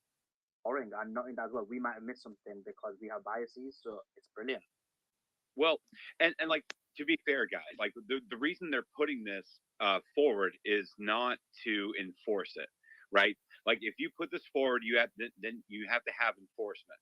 So it is an enforcement mechanism, but then you have to create enforcement around it. So, like, basically what they're doing here is they are putting forth language that is in legislative branch, that is passed by our legislative government, that they can use later if they determine they want to use later. So, like, they're not saying that, like, I'm putting this through and then we're doing this, putting it through, and then that enforcement mechanism is there if they need to use it. That's why it needs to be rejected. It's not even that it's something that's actually pressing. They're just saying, hey, here's the language that you can use in a future prosecution. We have the language, we pass it through the courts, use this. That's what they're doing here. That's why it needs to be resisted, in my opinion, because it can be used later. So, guys, number 27, the level of power and control given to the president is concerning. So any company, property, asset, data, or product operating in the U.S. can now be forced into a sale at the decree of the president. So a quasi-communist authoritarian power that would make the CCP proud. Great. Slime man, yeah, being facetious again. I thought twice about keeping it. Like, let me keep that touch of spiciness in it. But so just to understand, so the president being able to force a company into a sale, as they're trying to do with TikTok. Any company or a company that breaches this bill? It could be any company. That's why the bill is so broad. Any company from any technology from those 6 countries that they find is in violation or is okay, so not any company that fits the description of being from these 6 countries that are seen as a national threat. Correct? I actually think it's broader than that because it says covered transaction means in which an entity described in subparagraph B, which is those particular countries, has any interest. Interest is. I read it that way. I mean that could be anything. You know, you're 5%. I don't even know. So if Facebook has a partnership with TikTok, that means Facebook has an interest in TikTok, and that means Facebook could fall under. Now, when Tara agrees with us, we got a problem. We got a problem with this, in a good way, Tara. Come on. All right, so Trash, I'll go through 28. Yeah. So one thing first, Mario, that section when you're talking about the powers given to the president, that's basically trying to put into law what Trump was trying to do when he was trying to sort of divest a stake in TikTok and try to make the sale of about, I think, 12%. Yeah, I remember that. What happened? What? Can anyone give me clarity? Trump was trying to do that, or his administration was trying to do that. Yeah. Why didn't that go through? What delayed it? What happened? I don't remember, but it didn't go through. Wait, the Trump executive order? Is that what you're saying? Wasn't he trying to get to divest TikTok from the Chinese? He signed an executive order. There was a district court case that said the order was, I don't think they said unconstitutional, but they said it exceeded the authority that the president had to just issue orders. Okay, and this bill will allow a president to issue such an order. Man, I hate any concentration of power concerning, but I also like, and this is so I keep. Right, he tried to ban DEI and CRT in federal agencies. There's only so much you can do as president. Yeah, but I like that. I really like that. I like the fact that an executive order could then be disputed in court because executive orders are pretty concerning. Right, I like that too because like Biden has some executive orders that states just don't want to follow. Like for instance, he wants to force ESG into investments and or do a CBDC, for example, and South Dakota and Florida can be like, no, we're not going to follow this. Fuck you. Right? Yeah, I love anything that diverts power, even if it's an incredible president or a horrible president, doesn't matter. Anything that moves power away from centralization, I'm for. Checks and balances. It's good. Yeah. So I think we're up to 28. Trash. 29. Trash, you there? Muted, bro. 28. Yeah, I'm sorry gonna go about through 28. I think. I all got good, it. I all got good. it. Go ahead. Yep, Yeah. yep. Sorry about that. So, how will the act be used to spy on Americans? If they decide that you are an actual quote national security threat, then they can access everything that is in it is the Patriot Act on steroids. They can access your Wi-Fi, home computers, and even your mobile devices. Take a look at the list below. So on that screenshot, yeah, go ahead. Yeah. I was gonna ask, like, yeah. Also So access your cryptographic keys, guys. Remember that. I mean, this is how they access it, right? When they talk about accessing your home Wi-Fi network. Like yeah, but that, so let's go back. So yeah, so let's go back. They So need keys. if they decide, so what they can access software, hardware, any other product, wireless local networks, mobile networks, satellite payloads, satellite operations and control, cable access points, Okay, wireless. so 1 second. Go ahead, Nick. Okay, go to the top of that section. Okay, if anyone has the bill up. So I think where it lists wireless local area networks, mobile networks, that's the section. Scroll Yeah. up a little bit. The top of that section says priority information and communication technology areas. In carrying out sections 3 and 4, the secretary shall prioritize evaluation of.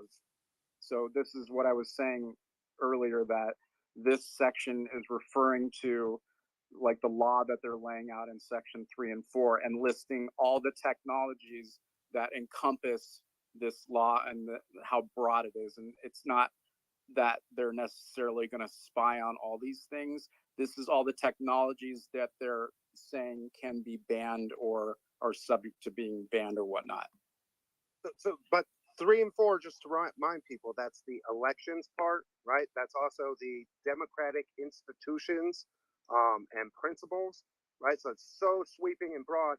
And this lays out, like, if they suspect you of that, the Secretary of Commerce can access every single one of these things and gobble up all that data.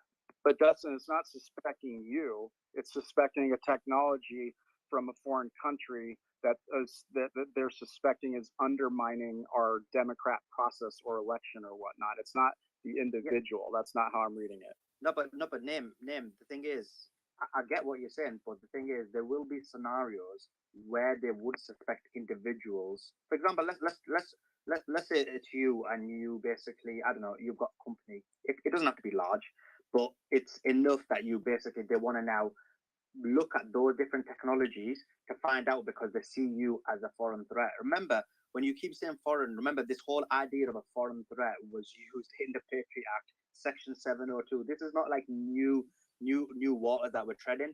And so you as an American, let's say if you were American, they could then use these technologies to basically spy on you. That's the massive concern.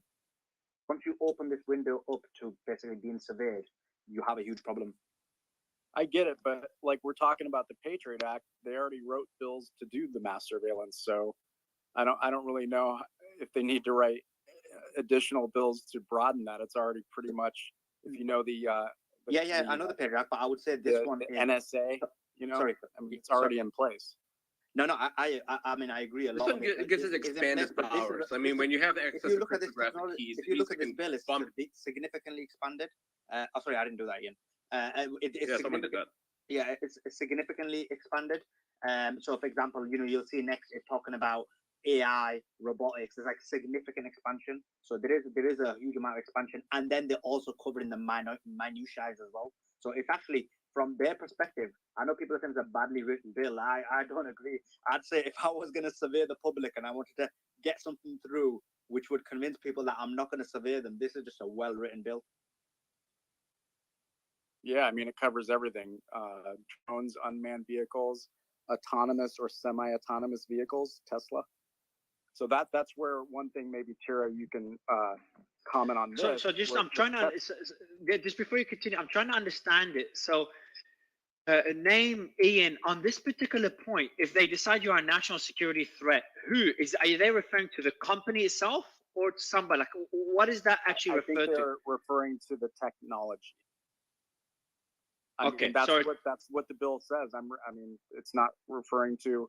I mean, so now this people only can get refers swept to a up. company. This only refers to a company from these enemies of the U.S. And then, Ian, the point he's made earlier is that if that company has a part Like it could be, it's very broad on what constitutes a company from the. That's where it could be a problem. That's where I can see. Yeah, that's why I brought it up. But like, Yeah. let's take Mario as an So, example. like Twitter, Mario, when- you mentioned in the last space that you're working on AI. AI is specifically mentioned here. That's a technology that could be a problem. Now, if you're working on Why is AI a problem? And okay, so if No, I'm no, okay, they sorry. mentioned it in the bill. They mentioned it in the bill. No, but ChatGPT is US based. But if I'm using, okay, let's say I'm using TikTok. Doesn't matter. Does that make me? Any sort of AGI is going to be considered a national security threat. The DoD actually has. Yeah, after You guys should read it. Where they talk about about how AGI represents a national security threat. So they've already, the government itself, the Pentagon, already lists AGI, but that one, including ChatGPT. Yeah, but because I it's don't a blame recent them, number of man. people. I want to do a threat on that. Thread and a space on that, but like I don't. Yeah, But, based on AGI. but quick question. So on that one, Slayman, on this particular point, if I use TikTok, does that mean they could spy on me based on me using TikTok because I'm a national security threat, or that's just applying to TikTok itself, Slayman? Well, It's applying to TikTok itself as a national security threat. Well, not the user. All right, so guys, can you guys hear me? Yeah, I can hear you, Trash. All right, perfect. So actually what they're doing is actually utilizing the Commerce Clause in our Constitution. So the Commerce Clause refers to Article 1, Section 8, Clause 3 of the U.S. Constitution, which gives the Congress power to, quote, regulate commerce with foreign nations and among the several states with Indian tribes. So basically, any time that the federal government wants to legislate or have any kind of power over individual states, they will use the Commerce Clause, which is why they're doing this through the Department of Commerce, which is why you saw the hearing through the Department of Commerce. And so Congress often has the Commerce Clause to justify exercising legislative power over the activities of states and their citizens, leading to significant and ongoing controversy regarding the balance of power between the federal government and the states. The Commerce Clause has historically been viewed as both a grant of congressional authority and as a restriction of regulatory authority of the states. So basically what they're trying to do is remove the power of the individual states, which are the United States in this country. And they are trying to federalize the power and jurisdiction through the Department of Commerce to ultimately and significantly be able to censor or control what each individual state receives as a product and centralize that power within the federal government. That's why they're using the Department of Commerce here. So Trash, I just want to understand one thing. Based on this particular point, sorry, go ahead. Yeah, I just want to clarify because let me just take your example, Mario. So let's say you've got a company now, and your company is, working on these products, which probably a lot of yours are. That could be considered not yours are. So let me rephrase that. But basically, you're in technology. You're in a lot of the lot of the things listed. You're involved in them. So now, what could happen is because you would be deemed or your company would, or the things within it you're considered a foreign threat. Then all of these mechanisms could be used. Okay, makes sense. So what you're saying? Okay, I got it. So what you're saying? If you're a national security threat, they could spy using all these things. They can go deep, but to be a national security threat, you have to have parts supplied from these enemies: North Korea, Cuba, Russia, China, etc. From these quote-unquote enemies or rivals, whatever term you want to use. But what is concerning, so far sounds good. Okay, all right, cool. If I'm a company from North Korea, and I'm breaching XYZ, they can spy on me to make sure can they hold on a name? Can they Slayman? Can they spy on those companies purely because they're based in North Korea? Let's ignore the broad term of having parts from there. If they're a North Korean company, could they immediately spy on it, or it has to breach certain laws before they spy on it? They already are spying on everything going on in these countries. No, but based on this bill, of course. On this bill, basically what it says is they would have to conclude, and that's under the Secretary of Commerce, that the company poses an undue or unacceptable risk of sabotage, catastrophic effects on security, interfering in a federal election, etc. So there are specified reasons why they would conclude that you're a risk. Right, and Mario, those reasons and what? So who's speaking? Name? Go ahead. Yeah, on the top of these sections, like section 4, it says addressing information and communication technology products and services holdings that pose undue or unacceptable risk. So you got to understand when you're reading a section, they're talking about products and services. They're not necessarily talking about a user of them. Okay. No, but Yeah, the I thing is, understand. but the first thing is like unacceptable risk is quite broad, and it's not, again, something. It's not a high threshold. And in terms of when you're talking about user, essentially when you're looking at these information technologies, and you'll see a lot of them being mentioned, the way you track them is based on the user. So although it doesn't say the word user, and I guess that, again, that's smart. I'll give credit to the person who wrote the bill. They're like very smart in the way they wrote it. So, but the actual result, the real life ramifications are that the actual individual user, individual Americans are going to be actually surveyed and spied on. So that's the result of this. Okay, so just to be clear, and I want to move on to the next part of the thread. If I create a if I create a company, so this bill, this part applies to companies from those countries that meets a certain criteria that Tara, you touched on, which is like interfering in elections, etc. And there's a whole bunch of them that we mentioned in the thread. Then they have the right to go deep and start spying. Did I simplify it correctly, Tyra? Correct. That's what it is. Okay. No, that's not right. Tyra, But it remember also, remember earlier. I'm sorry, Tyra, I'm interrupting. I'll let you finish. Just do you remember?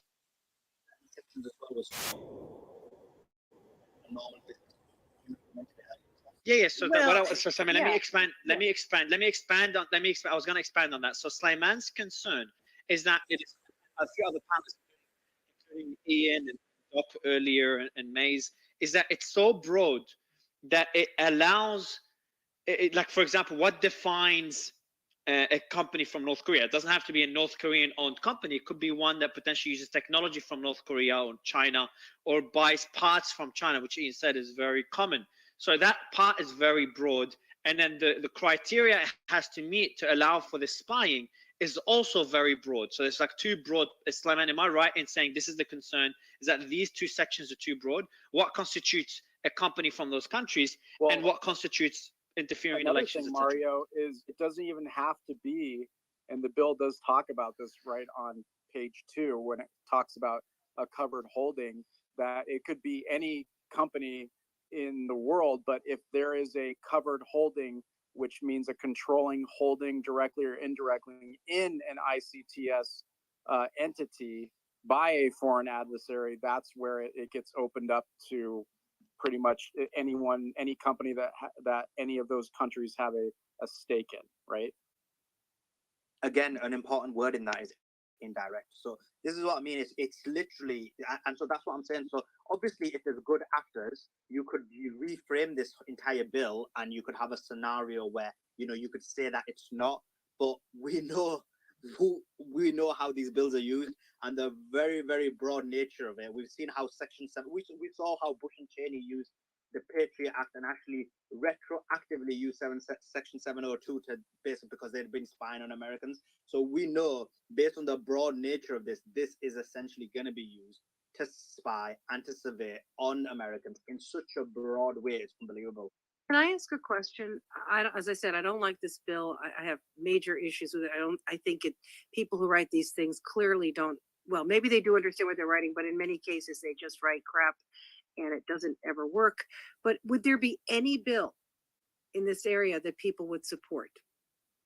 So for example, Tira, when you look at the two bills, I'd say the Data Act was actually more precise in in what it was trying to achieve. And it did specifically talk about TikTok. Now, I still had some issues with the Data Act, which you're going to see later on in the thread. But generally speaking, if it was just the Data Act and there was a bit more precision in it, I think that would be fine. I'm actually for banning TikTok. I mentioned it very early on. I know a lot of people aren't, but I'm with Joe on this one.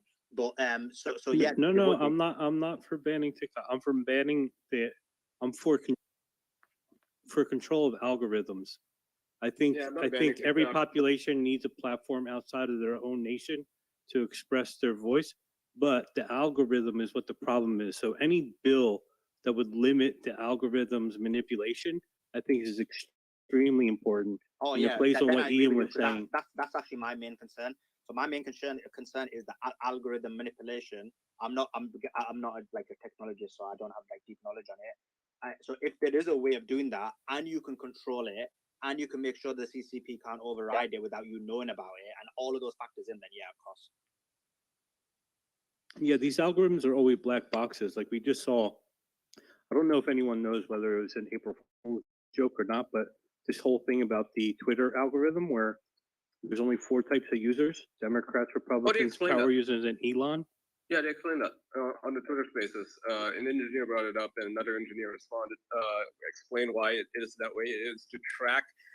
It was specifically put. It will be removed, right? Because it's kind of stupid, but like it was put in place recently to track to see whether Elon Musk's account, power users who are, I'm probably a power user. I'm probably on there, and whether Democrats and Republicans, any of these accounts are being throttled in any way whatsoever. It was a way for Twitter's now team, right? Its current team to see if the algorithm was being messed in any way. But they said they'll remove it because it doesn't really serve a purpose anymore. Elon himself was surprised that they did that, but like they explained to him why they did that, and it's like, oh, okay, it makes sense. Yeah, I thought it was like an April Fool's joke when I saw No. it. It's not, it's So, not so April. just quickly, They're just using that to track him Sulaiman, specifically. Sulaiman, in the next one you mentioned, and I know Trash will be reading through the thread, but I was just going through the next one. You say this draconian measure isn't just limited to individuals. In fact, the bill also includes larger companies which have at least 1 million users. These powers can be used to quote review data, and we know what they say when they say review, they mean spy. So that's referring to. I'll let you know. You tell name and Tara which clause you're referring to there. We're up to tweet 29 for anyone keeping track. Only took over to read this one because I want to ask a question. So Sulaiman, so what you're saying is that the one before applies to individuals and now applies to companies? Because I thought the whole thing where they can track everything just applies to companies that are from those enemy countries, and I keep using enemy countries. This was Well, from these I, mean, rival enemy countries. I read it the same way Tira read it, and that was that when you look at section 3 and it says that it talks about the I forgot the word now, but basically prioritize. So you can prioritize larger business for 1 million plus, but then you can go for individual users. So what I was saying in this, What do you mean? Okay, so hold on. When you say individual users, what do you mean by users? Isn't it just the people that are building the company? Isn't it the other No, it's not. So Mario, I would say, let's say I work issue. for your company, Mario. Like I've got no, like, you know what I mean? You're in these technologies. You could be considered a foreign asset. So if you work, hold on, if you worked at TikTok, they can spy on you this way? Is that what you're saying in the US? I would say that if you, I would say that if you worked and you had, if you worked on TikTok, that's a good argument. That's a good point. That is a good believe argument, that if you worked on TikTok, you would fall under the parameters to be spied on according to this. Name and Tyra, do you agree with that point? Because that would be insane if that's true. Well, I mean, before they explain, I just want to go into this. Like, if essentially, if the U.S. government or any government, right, has the ability to access all of TikTok's data, just using TikTok as an example, then what's stopping them from viewing the data of individual users? Right, that's the issue. You're giving them so much power to access the entire database, for example, and the government can. This is a good point. Yeah. When they say so, the specific section, he says any software, hardware, or any other product or service. Data hosting a computing service that uses, processes, or retains, sensitive personal data with respect to greater than 1 million per any point of the year. So that's what they're referring to. But they say these files can be used to review data, and that's a point of concern. That's Ian's touching on that review. That means they can now have access to all the data they have of a TikTok or stuff. Like name and Tara, like you heard Simon and Ian's point on this. What do you?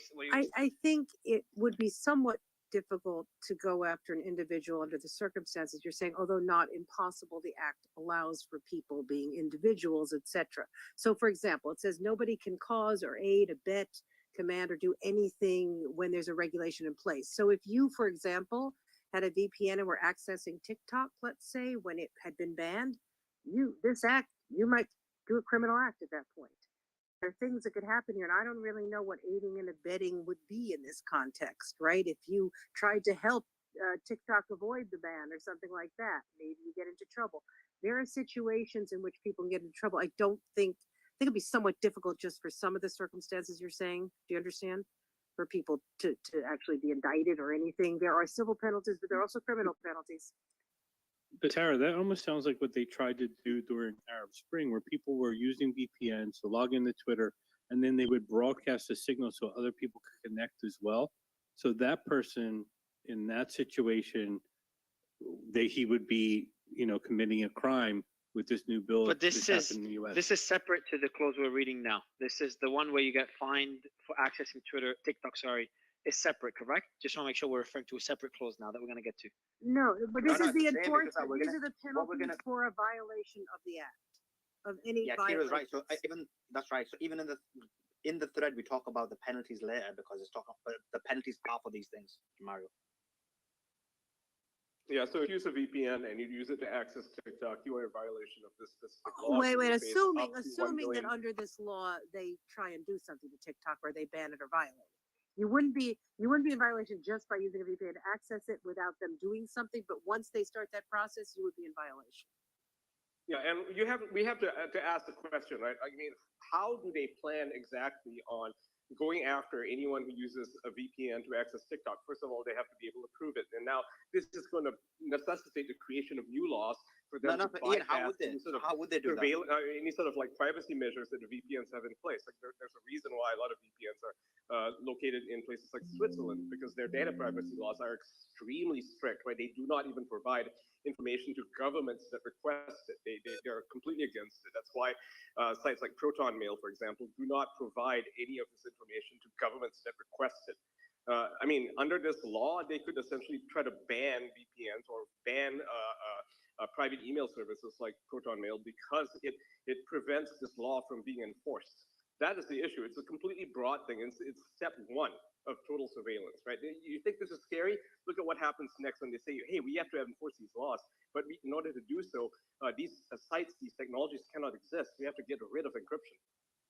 And just to make it even more basic, like how would they know that somebody's using or accessing a VPN? Obviously, they'll have to be surveilled. There's ways to easily spot if you're using VPN without spying on someone. Because you could, in different countries like China or Dubai and stuff, when I go there, they sometimes catch your VPN use. They're pretty good at it, especially in China. They're fucking beasts at spotting if you use a VPN. It doesn't mean they're spying on everything you're doing and looking at your phone. Yeah, but what's interesting about China is that it doesn't criminalize the use of VPN. If you use a VPN, use a VPN. I mean, they'll stop you from using it, or at least they'll try to, but they don't arrest you for it. There's nothing in there. Is it criminal? Let me see. No, it's not. To use VPN in China. You can totally use a VPN in China. In most countries, you can totally do it because they realize that making a law that makes it illegal would be fucking unenforceable, right? But the United States is like saying, you know what, we're going to make it illegal to do this, and we're going to try to track you down. It's ridiculous because it necessitates the creation of laws. Ian, I do So think Mario, your argument is not the same because, for example, if you go to China, if the country as a whole has a mechanism to stop or block a VPN, that's different. But for them to singly locate or go to you as an individual user, track your usage, and then convict or basically convict you, then you are going to have significant amount of spying. So yeah, so it seems it's illegal to access. I think so.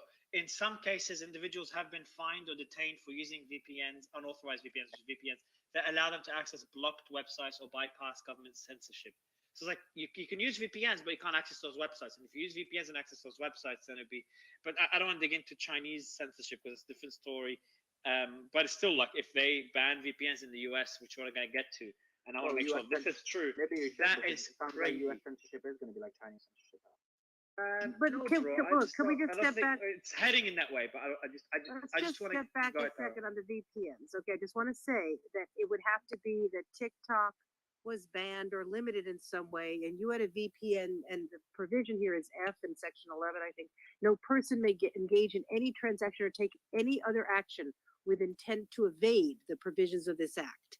So if they did something, banned them, told them they weren't allowed in the US, whatever it is, and you had a VPN that accessed TikTok, you could be in trouble, but you can't just be in trouble for having a VPN without them taking an action. Yeah, true. Good, fair point. But that it's heading in that direction. That one for me, like others, I'm like, yeah, we can discuss, we can debate. But if they don't allow you, like I think in the US right now, correct me if I'm wrong, in the US right now, from what I understand, you can visit any website you like, no exceptions, as long as it doesn't break any laws. Pedophilia being one example. How to murder people being, I'm guessing, is another example. Or maybe even that one's legal. You can visit a website that explains how to kill people as long as you don't kill someone. Maybe that's legal. But pedophilia is illegal. Like, as long as the content itself is not illegal, you can access any website in the US. Am I right in saying this? Can anyone confirm or refute what I just said? Right, so I'm guessing this is right. No one's disputing it. So I Name, am want to, right? yeah, I believe so. So, I want to read the definition of transaction because that word keeps coming Yeah, up. before you do that, I want to finish my point. The point I'm making is this act will be the first time ever you will not be allowed to use an app or visit a website. You'll be legally prevented from going to a website or visiting an app that does not contain illegal content. The reasons might be valid, but this will be the first time ever. Is that right, Nate? Yeah, I believe that. I believe Yeah. you're right. Yeah, and in order to necessitate the enforcement of this law, they're going to have to make certain technologies illegal. So VPNs being one of them, Tor being another. I think Tyron made the clarity. Tor, I don't know about Tor, but VPNs will not be illegal. Using VPNs to access TikTok is illegal because you're accessing. Yeah, I know. Like that's the technicality. But you're heading in that direction. What you're saying is that you're heading in the direction. First of all, if you're on a VPN, they cannot track where you're going anyway. They won't know. So they'll say that, hey, we don't even know if users are accessing TikTok. We suspect that they are. Now, how do we deal with it, right? Well, obviously, we ban VPNs. We start going after VPN providers, find the shit out of them, or put them in jail, right? And any user found to be using this contraband is going to be subject to the same enforcement. So that's the issue. It's like it's such a broad sweeping law. It necessitates the creation of new laws in order for this law to function, right? This is the problem with creating laws like this. It's like you're saying, make X, Y, Z illegal, but how the fuck do we enforce it? Okay, let's create 10 new laws in order to be able to enforce this particular law. Let's.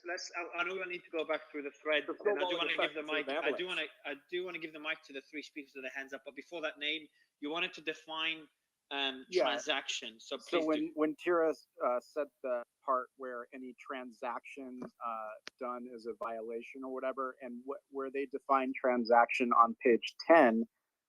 We would think that that's something, monetarily or whatever, but what they mean by that is acquisition, importation, transfer, installation, dealing in, or use of any ICT product or service. Okay, so so, that's and where where it does it if you transact with it, what happens? So which, in other words, well, if you use they're TikTok, just saying that if they say one of these technologies is illegal or they ban it and you still use it or download it, you're violating it, is how I determine that. And that allows them to start spying. And then if you violate it, does that allow them to continue to spy on you? Is that where that clause kicks in? I don't know. That's the part where I'm not there yet, but I'm not going to argue with everyone all day because I do. No, you're not arguing, very bro. broad, you're doing so good. And the doing a broadness. service. It's possible. I'll say that it is possible, but I just don't see the surveillance aspect.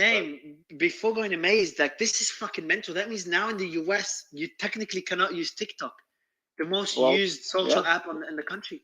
That's fucking crazy. Divesting it makes sense, but banning it is. I understand there's an argument to be made for banning it, like someone was making in the hearing. That said, I wouldn't ban it. If you're really concerned about TikTok and where its data servers are on, then you divest it. You force you force it to split apart. Obviously you give them the chance to fight back against it because they do have due process rights, right? But ultimately you want, say, Microsoft or Oracle or Google or something to take over it. That's what you want. Ideally that would be the case, right? So because they want to control, maintain the data security. The concern they said in the hearing, now I'll go to Maze, is that if they divest it, there still could be something in the code in TikTok that still some loophole, some backdoor that allows the CCP access. This is the argument they're making, which again is a valid argument. I'm not technical enough to give a counter argument. Joe, I'll let you quickly comment on this. We'll go to Maze. Go ahead, Joe. Okay, you're not speaking. So Maze, first shout out. You got great spaces.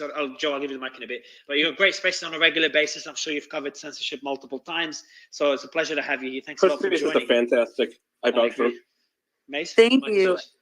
I appreciate the shout out, Mario, coming from you. That's a big, honor. So thank you. So I just find it really interesting that this is not allowing for the Freedom of Information Act. And I don't know if you guys talked about that, but I'm curious if we could come up with some hypotheticals, like why wouldn't we be able to request information. And so it's saying that inapplicability of FOIA, any information submitted to the federal government by a party to a covered transaction in accordance with this act, as well as any information the federal government may create relating to review of the covered transaction, is exempt from disclosure under Section 552 of Title V. So have you guys talked about that? I think that's No, a we've really not talked about it. No, that's a big issue because basically, there's what this means, in layman's terms, is that if you suspect that the government is using this act to surveil someone and you do a FOIA, they're not going to abide by it. They can say, you know what, we don't have to tell you anything.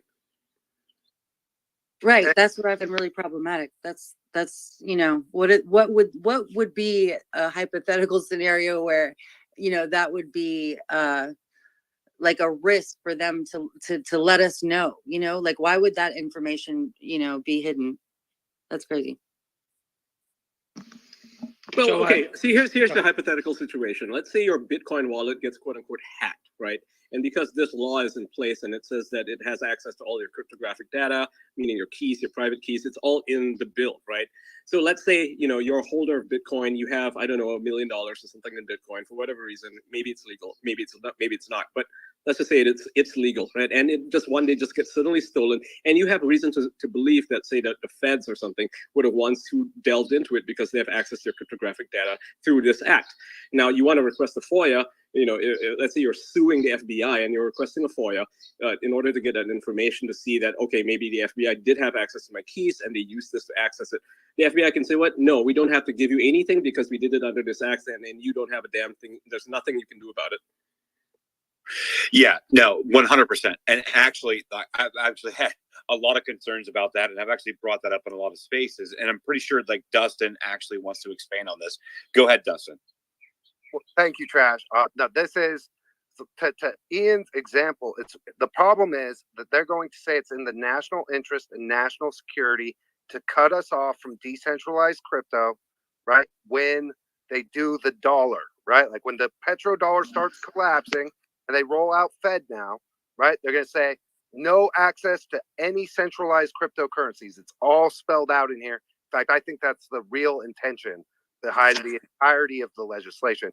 But I totally agree with you, Dustin. That was one of the things that stood out to me, was that this is going to be used against crypto because so much of the companies are offshore. So that's a huge That's part. exactly what I was going to mention. Oh shit! All right.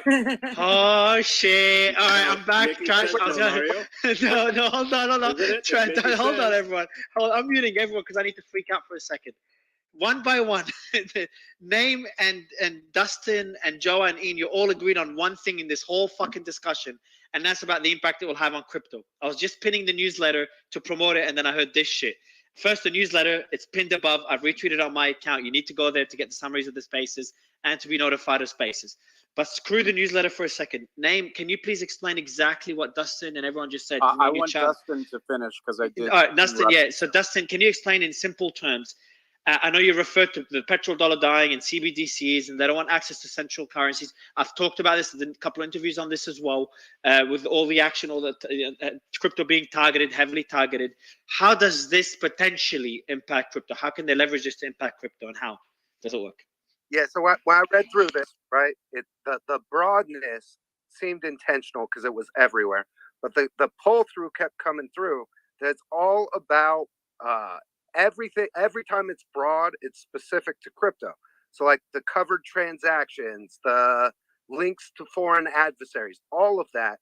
Like when I thought about it in the terms of crypto, what I came up with is the node networks bounce in every country that's listed out, and basically every country, right? And let me, Dustin, before you continue, let me explain to the audience what that means, that particular point. So when you have a decentralized blockchain, the way it works in very simple terms, you'll have nodes that will allow it to operate. Why is it decentralized? Whenever you have a server centralized with Facebook, with any company centralized in those headquarters, in their servers. But with crypto, it is a decentralized network. That means the server is owned by the people, by the users. You run a node, anyone can run a node. And that node allows the blockchain to function. Now, those nodes on all those chains, what makes it decentralized is they cannot prevent any geographies. You cannot prevent China or North Korea to run a node. They can all participate. This is the concept of decentralization. Now, in this bill, and what Dustin is saying, Dustin, add on to what I'm saying, correct me if I'm wrong, but what this bill is saying, why it's freaking me out, is technically now, if there's any connection to these adversaries or these enemies or rivals of the US, if they have a node operating there, if that blockchain has a node operating there, that blockchain essentially could be a victim to the bill. The disclaimer, and please, hopefully what I'm about to say is true. Is there a difference when this bill applies to companies? We're talking about decentralized networks. Would they still fall under that umbrella? No. So I was going to read this before, but in the very beginning, give me just a second to pull it up. The way entities are defined are, again, make a specific like cutout specifically for cryptocurrencies. I'm trying to find it. Give me just a second. They mentioned payment networks, decentralized. Yeah, I payment have a network, section. payment networks. I can read it. Mario, I texted for me, it to you. name. It's page It's on page 3. page 20. Yeah, whoever has it, just read it. I don't mind who reads it. Okay, so can- page 20, section K. This is where they're listing all the types of information and communication technology products and services that are wrapped up in this or subject to being, banned or surveilled or whatnot. So this is what it says: e-commerce technology and services, including any electronic techniques for accomplishing business transactions, online retail, internet-enabled logistics, internet-enabled payment technology, and online marketplaces. Mario, can I make a suggestion? Can you change the group title to Restrict Tech as secret Bitcoin banning bill? And you'll have 1,000 more people on the space. I was thinking that, George, as well. Me too. We should do a space, maybe tomorrow if we have time, where we talk about the impact of all the attacks that crypto's been through, and how this particular act applies to crypto. Because crypto's been through a lot. It's the worst one yet, Mario. It's the worst one yet. This one opens up. It's just been a lot of bad shit. This one, I don't think crypto. Let me see crypto's. I crypto's, texted you, Mario. That is as broad as it gets. And so e-commerce technology and payment services, including technology. any electronic techniques for accomplishing business transactions. Any electronic techniques for accomplishing business transactions, Bitcoin. online retail, Bitcoin. internet-enabled logistics, internet-enabled payment technology, and online.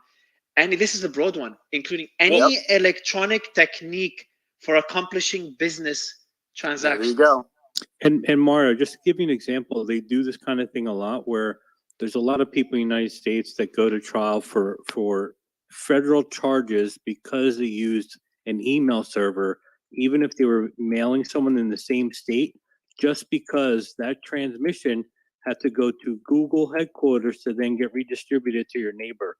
So they play on these, like, how is the electronic common signal clause. routed all the time. Well, guys, remember the UCC was just reformed, right? So, like at the end of 2022, the UCC was just reformed, the Universal Commercial Code, and what they said was, and what they determined is that cryptocurrency were not an actual monetary unit. It was actually something that was designed to be used through a non-monetary unit, but it would be a digital transaction. So they actually reformed the UCC last year. I believe, and it would appear, setting up for this kind of legislation. That's actually what I think. Oh, Dustin? wow. Nice. Yes, I want to clear one thing up too, because we've been talking about like how they're going to enforce it, and like maybe they'd have to pass new laws to ban VPNs. But if you look at Section 8 under implementing authorities, right at the beginning, and I finally got pages up. So this is page 32. Line 8, regulations. In carrying out the responsibilities under this act, the secretary may establish such rules, regulations, and procedures as the secretary considers appropriate. So they give the Secretary of Commerce overwhelming, like unilateral authority to set up the procedures and the rules. And then they also later give him all of the authority to like subpoena, put people under oath, witness interview, demand all data.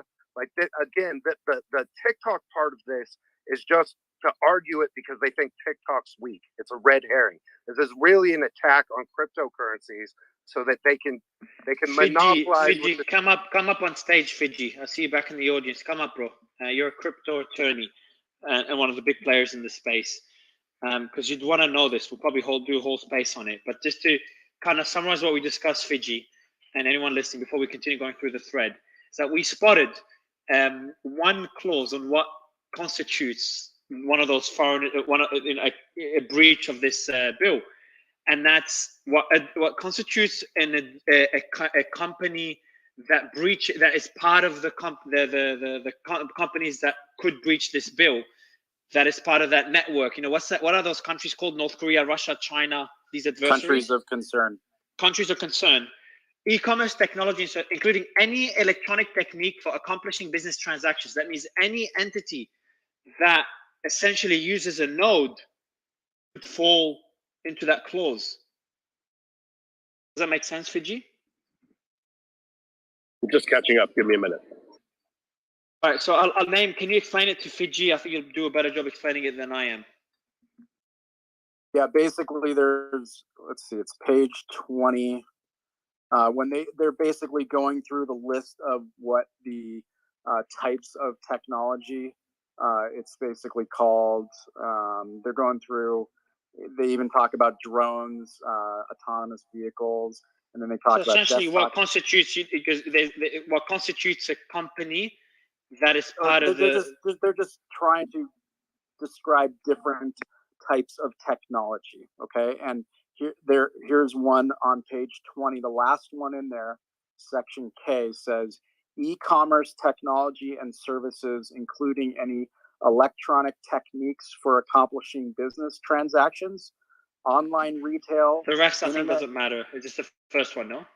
Internet, no, it's all matters. Internet-enabled logistics, internet-enabled payment technology, and online marketplaces. So what does that mean, right? So that's pretty broad.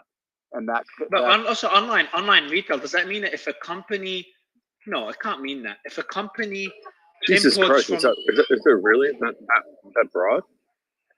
Yeah, but that's what I'm trying to like. If I hold on. Sorry, name. I just clicked for me because I was kind of stuck on the first one. Online retail. What is that? What do you mean? Like, so well, that does could be the like a website. What's the one? What's the big one in China? Alibaba. Alibaba. Yeah, but that means hold on. But are we talking about, because we've moved way past social media when you mention online retail. Are you saying that if a company's if a company's importing products from China, it definitely doesn't apply, yeah? No. They're just saying if it's technology or any software technology from one of these countries that they determine is sabotaging. Yeah, but then how does Alibaba apply? So hold on, but no. What I mean is that, doesn't it say somewhere else in the bill that if there's any dependence, so if my company depends on Alibaba to import products, I have an e-commerce business. Then If it depends, Yeah. No, I mean, going back to the hardware side of things, Foxconn makes iPhones. So now your phone is part of this. Exactly. no way, is that exactly. Name, did you just say exactly? Yeah, I mean, I think Ian's right. So what this all That's comes why down it's so to, broad. what this all comes down to is jurisdiction and standing. So what they've been trying to do with Ethereum is saying, there was a court case that was filed, and the subject matter jurisdiction was based off the fact that the idea that 42.6% of all Ethereum validator nodes are in the US. If they can pass this, then anything that touches the US essentially becomes subject matter jurisdiction. That can't be real. Can you post it? Is that up top? I think it's in that thread. I messaged you earlier. It's real. It's real. That's why it's scary. Page 20, section K. Yeah, so like I'm fucked from both sides, because on the accomplishing business transactions, so electronic techniques for accomplishing business transactions, that loops in crypto with the nodes, and then online retail. So if you depend on Alibaba, which is a Chinese tech company, that means you're dependent on one of those companies from a foreign adversary, and then that puts you in that basket. But that's too broad. Where's Tyra? That's way too broad. Can anyone push back I on mean, this? that's why it's so Anyone else? bad. It's so broad, right? I mean, it's on the face of it, it's terrible. It's a terrible bill. Like you might think, oh my God, that's too broad. There's no way this is correct. No, this is exactly what it is. No, It's not terrible in the sense of like it's intentional, but like I get what you're saying by terrible. Dustin? Yeah. Yeah, so it's even worse. So when we're talking about entities and businesses, we're also missing like the definition there. And this is page 4, right? The definition of entity includes a firm, a government agency, government department or government commission, a labor union, a fraternal or social organization, a partnership, a trust, a joint venture, a corporation, and then the coverall, a group, subgroup, or other association or organization, whether or not organized for profit. So again, they're specifically saying it doesn't even matter like with Bitcoin that there's no centralized organization. If it's a group of people using anything, they made sure to cover that. What the actual fuck am I reading? I'm telling you, bro, this is fucking mental now. The fuck? Like, this is, it hasn't been passed, right? Obviously. This is literally up for approval. But no one, Fiji, no one's fucking talking about it. The only person I saw public talk about it was barely a 2-minute mention on the All In podcast by the old gentleman. I forgot his name. That's it. What's his name? What's his name? The guy. Let me help Fidge out. So Fidge, here's what's really scary about this. You have Mark Warner, who chairs the Committee of Jurisdiction. David Sachs is the name. The person talking about it yesterday on the All In podcast. Sorry, go ahead, Jim. That's actually my cousin. So Fidge, Mark Warner, who chairs the Committee of Jurisdiction, is on the bill. And then John Thune, who's number 2 Republican in the Senate, is also a co-sponsor on the bill. So what's happening here, and the rules of the Senate are a little bit different than the House, but what's happening here is Lindsey Graham, by the way. is but Lindsey Graham isn't going to matter. John Thune matters because he's number 2 in leadership on the Republican side. And then you got a chairman of one of the... But Jim, just to understand it, I want to ask you a question without just getting too technical. Because this is a very concerning bill, very concerning. And I've usually, before I give you the mic, Jim, Ian will tell you, like, I'm usually the calmer person, the level-headed one. Like, yeah, guys, I think we're There's no way overreacting. this passes. There's no way this passes. That's the question I have for you, Jim. Jim, sorry, guys. Jim, let me ask Go Jim. back to Mario. Thank you. Yeah, Jim, the question I have to you is, from what you've seen so far, how likely is this to pass? Because it does seem to have significant support, and they have no incentive to start pushing back unless voters start paying attention to this and pushing back. Am I right in saying this, Jim? There's already a majority of senators signed on to this bill to sponsor it. So, and you've got two powerhouses, one of each party, who are the lead sponsors of the bill. So, Fidge, I hate to tell you that now it could get amended, and the Senate has rules that allow for a lot of amendments when you're processing it, unlike the House where they can shut you down, although they've just apparently reopened their processes. But this is going to move in the Senate, Fidge. I hate to tell you this, but it absolutely is. People are determined. This is the only thing they've agreed on in years. There's no fucking chance. Like, this is so flagrantly broad. There's no way this passes. Yeah, I got to tell you, there is a consistent pattern that is getting worse and worse in Washington, D.C. to make bills very broadly worded. And we've got a situation in the administrative branch, and Daniel Ginsburg, who's on the D.C. circuit, had a PBS special that talked about, threats to our constitutional form of government. But one of the things that he mentions in there, which is quite accurate, is that the federal government right now in almost every agency has police, administrative, legal, and legislative power. And you just were reading legislative power that they're actually granting to the secretary here. So this is being pushed by fear of TikTok, and this is left leaning, right? It's not. It's bipartisan. Very bipartisan. It's Gillibrand. It's bipartisan. Just relax. Relax. It's Gillibrand. It's Manchin. It's it's an interesting middle. No, Yeah, no, there are 25. There are 25. Instead of responding, just think for a second. Guys, I can't hear anyone. Just Fiji, I'll give you the mic, and Dustin and Jim, you wanted to respond. Also, Sulaiman, can you do me a favor as we cover this? Are you able to add on to the thread, if possible, just some of the concerns being highlighted in this space? Because I'm going to start getting, and anyone listening, I think you can share this thread. And first, I want to applaud Sulaiman for doing it. Share this thread. I want to try to make it. I really want to put more effort into bringing attention to this cause. Usually, we report on causes rather than trying to push certain agenda. But this is an agenda I want to maybe play a role in pushing.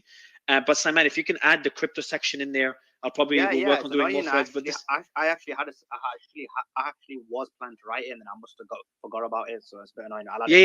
Yeah, add that in, and the retail. This screenshot, the one we're talking about, and it's already in the thread. But if you can elaborate on it a bit more and explain it, it's mental. But yeah, sorry, Fiji, you're saying guys, something. I'm sorry. This is Gillibrand, Manchin. It's literally the middle of the road, like bridging left and right. Just let me finish for a second. Well, sure.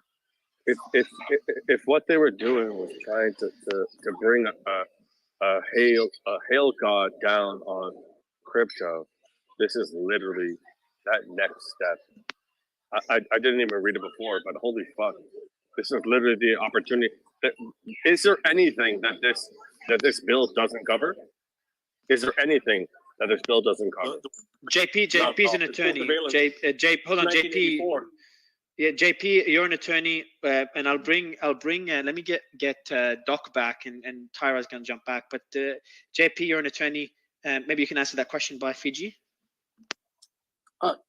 No, I don't think that that very little is not covered. I should say very little is not covered, and it's written that way. And I'm so glad this space finally got past the issue of TikTok and whether certain speech is, good to be censored on social media because it affects different groups differently. This goes so far beyond that. This is an overreach. I do not assign to the U.S. Senate a singular motive here. I think TikTok is a patsy here. I think that TikTok is something that they have polled and studied to show that will gin up public support for this bill. This bill comes out of Mark Warner's Senate Intelligence Committee. This is an intelligence bill. He sent it over to the Commerce and Transportation Committee because the Commerce Clause is the most famously and widely abused federal power in history. And it takes the stink off the slimy spying and motives of this bill. This is an attempt to garner as much power as possible. And I think the 800-pound gorilla in the room and the problem we have is that we do not trust this government to act fairly or appropriately with these powers, as we have seen over the past few years. They ran to a FISA court with a fake dossier to put nonsense. That's enough. That's enough. That's enough. That's enough. We're talking about subject matter jurisdiction and technology and finance. I don't want to hear about FISA warrants and nonsense about Republicans. This is bigger than anything you're talking about. This changes. Sorry, I apologize, guys. Just stop. This changes everything we're fucking talking about. And I don't want to hear about fucking Trump. I don't want to hear about. Sorry, guys. I don't want to hear about Republican bullshit. No, you're not. You're stuck in it. Hey, Fidge. No, I'm with you. Look at the quantum. I'm with Fidge here, guys. Like, this is bigger than anything. This is bigger than Trump. This is way broad. This is 1984, guys. I agree. It's 1984. Like, this is not political. This is not Republicans versus Democrats. There's nothing to do with that, right? The idea that we're going to go back and do this whole Trump world thing, that's a distraction. That's what they want you to talk about, because then they can say, oh, look, Trump was being crazy again. They're being conspiracy theorists, QAnon shit. No, let's not talk about that. Let's talk about how this affects everybody. I'm with Fidgetal on this. Sorry, guys. Can I jump back in, please? Because I listed earlier because we were talking, right? When we were talking about TikTok, we were talking about, oh, it's got bipartisan support from the left and the right. And I made a comment, I think a lot of people missed it, that it's the uniparty in support. And there's 26 sponsors and co-sponsors on this, including like Chuck Grassley, a lot of like Republican support and Democrat support. But on the public side, right, Heritage Foundation, the ACLU, the NCAA, or the NAACP, there is broad, overwhelming consensus, like from the public, that this bill is absolutely atrocious. So if we can figure out a way to like talk about this in such a way that we're not isolating out like one side or the other, that's our only hope of defeating this, because it has overwhelming and powerful support. Dustin, you're literally hearing both sides at the same time. Like, if I'm fucking shitting on it, I mean, Yeah. Hey, Fidge, by the way, just so you know, I'm with you on your point. Like, I think talking about Pfizer right now is not quite getting to it. Where we're going with this, just as the guy who spent some time fighting these battles on Capitol Hill, I'm telling you that the group of people who are the sponsors, now, fortunately, there are only 25 sponsors. So you've got people from like in the civil libertarian wing of both. Jim, there's nowhere this passes, right? I am. Here's what's going to happen, Fidge. This is what I think is going to happen. There's momentum. So it's momentum that they have right now. You've got leadership behind this. McConnell's going to weigh in and be for this too, because he's all into this sort of deal. So now you're going to have Schumer. This is literally the CBDC move. It is. This is the CBDC now, move. what Fidge? Holy Yep, fuck! It's been a month and a half. Second, guys. I want to dialogue Fidge on this because I want him to understand. He and I are like mortal enemies on certain political matters, but he gets this. He's right on target with this. So that's why I'm kind of taking the lead there, because Fidge, I know exactly what Fidge is trying to avoid here, and I want to avoid that too. So Fidge, here's what I see happening. The momentum is here because you got enough people in leadership in the Senate who want this thing to go forward on both sides of the aisle. And what's going to Holy fuck! It is going to pass. Well, what's going to happen? It is going to pass. It's going to pass, guys. Like, I hate to break it to you, it's going to pass. So what's going to happen? Holy fuck! This is the move. Okay, so what's going to happen is they're going to amend out some of the worst parts of this, Fidge, but you're still going to have substantively what's concerning you, and then it's going to go over to the Just think about it for a second. What they've done is they killed SVB, they killed Signature Bank, they made a run. They made enforcement actions against. They launched Fed now. Yeah, holy fuck! This is their entire plan. This is Fed, literally their it all becomes entire an plan. enemy of Fed now too. and they're playing off of fear. So that's how you get this crappy. That's why the Patriot Act got. Oh my God, guys, China, ban TikTok. Oh my God. That shit right there is the reason they're going to pass this. 100%. So we time. Oh, it's trash. I just wanted to say that's why. No, just to let me. Who's speaking? Oh, it's you, Trash. Sorry, go ahead and I'll mention. Like, let me add quickly some Fidge's point. I was just looking for it. So, just see anyone in crypto to understand how it's not only crypto. That's why, like me and Joe were talking in the background. Like, should I change the title, including crypto? But it also, like, I know crypto's in danger because of the nodes and the nodes operating from different countries. But you have to understand, this also includes e-commerce companies that use fucking Alibaba. At least from the understanding we have here. Yeah, I'm trying to get more attorneys, see if, and JP's back up, but trying to get Tyra back, trying to get Doc back. Because from what I understand, and no one push back, because there's affiliation, if your company uses TikTok, your e-commerce business uses TikTok to import, which is a Chinese tech company, then you fall under this act. Or you could fall under this act. It's absolutely fucking insane. And let me read out what the, luckily everything, man. Let me read out. And let me just give you ideas of what crypto's been through in the last few months.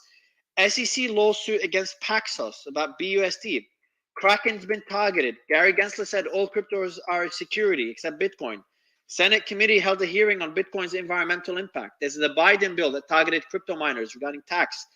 The New York Attorney General declared Ether security. The SEC has blocked again the Bitcoin ETF. Silvergate collapsed after the SEC investigation. A court blocks Binance from buying Voyager.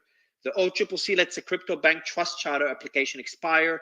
Coinbase, who we thought was the darling of the space. So we talked about Kraken getting hit. Coinbase got an SEC Wells notice. And obviously a whole bunch of influencers got targeted. And then a few days ago, anyone that doesn't know, Binance got hit hard by the CFTC. And they have a lot of evidence for it as well. And we're waiting for the SEC to come in.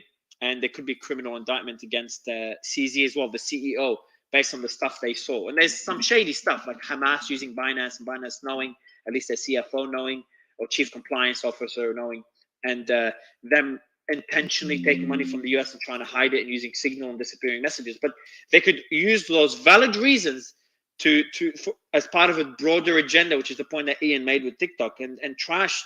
I want you to also, and I brought Gabe up because he's read through the bill, maybe get his thoughts on this. But trash, again, crypto is probably the easiest target, and Fiji's freaking out. But this also includes everything else. Let me open up that screenshot again. But it includes any software or hardware or any other product. No, where is it? Name Redactor sent it to me. It's not in the thread. We've got to add this the thread, Simon. I'll send it to you now. But I'll read out what Name Redactor sent me. E-commerce technology and services, including any electronic technique for accomplishing business. Crypto's fuck. Business transactions. Online retail. That's where Alibaba kicks in. Internet-enabled logistics. Internet-enabled logistics. It is so broad. I'm just thinking about how we do our logistics at my e-commerce company. Internet-enabled payment technology and online marketplaces. So trash, it is very, very, very broad, which gives them jurisdiction over everything. Yeah, it does. Not only does it have any kind of social media connected e-commerce, any kind of e-commerce, crypto's completely fucking crushed. And so basically, like, you've got people like they're coming out there and like, oh well, the Treasury wants to look at $600 transactions in your bank account. Guys, that was the Trojan horse. Like, this is the deal. Like, this is it. Like, this is the front. Like, most of our economy right now is not manufacturing based. It is e-commerce and it's crypto. It's technology. Like, this is the clampdown. Like, this is the one. This is the one. I honestly can't believe that they did this. Like, literally, there's going to be a flight of human capital that is going to be astounding. Well, and Fitch, here's the process. They're throwing every freaking thing up against the wall right now to see if certain things are going to stick. But there are things that are carved into this that they intend. I do think the crypto thing they intend because they are in tune with on a bipartisan basis of having. Holy shit, Jim, this is literally so the FTX lawsuit. Yeah. Is coming to a head. I don't think e-commerce is as much of a danger. They don't care about e-commerce. No, e-commerce. I don't think it is. Yeah, the crypto. danger is different with e-commerce. Yes, but it's broad. Sorry, I muted everyone because Fiji had background noise. But it makes it susceptible. But what's fucked is crypto. And that's because of the nodes. Yeah, but it says foreign adversaries have to have an interest in it. So I don't know how you could argue. Oh, okay. Okay. Sorry. So hold on. So where's name? Name's there. Names. Does that mean, based on this screenshot that we're talking about, does that mean? Let me send this to Slim has asked before. But does that mean if I'm working with Alibaba, because I asked this question before and I'll ask it again, if I import products using Alibaba for my e-commerce business and I operate in the US, do I fall into this clause, or No, Alibaba Mario, needs to have an interest? Mario, if I allege that you have that connection, then that's sufficient. What to connection?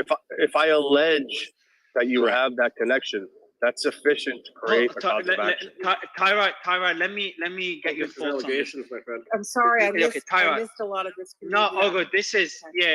I think now everyone's agreeing on one thing. Name. I think again, you're the. That was dead a few days ago. Nobody got it. Now you get it. So name, you've explained it well.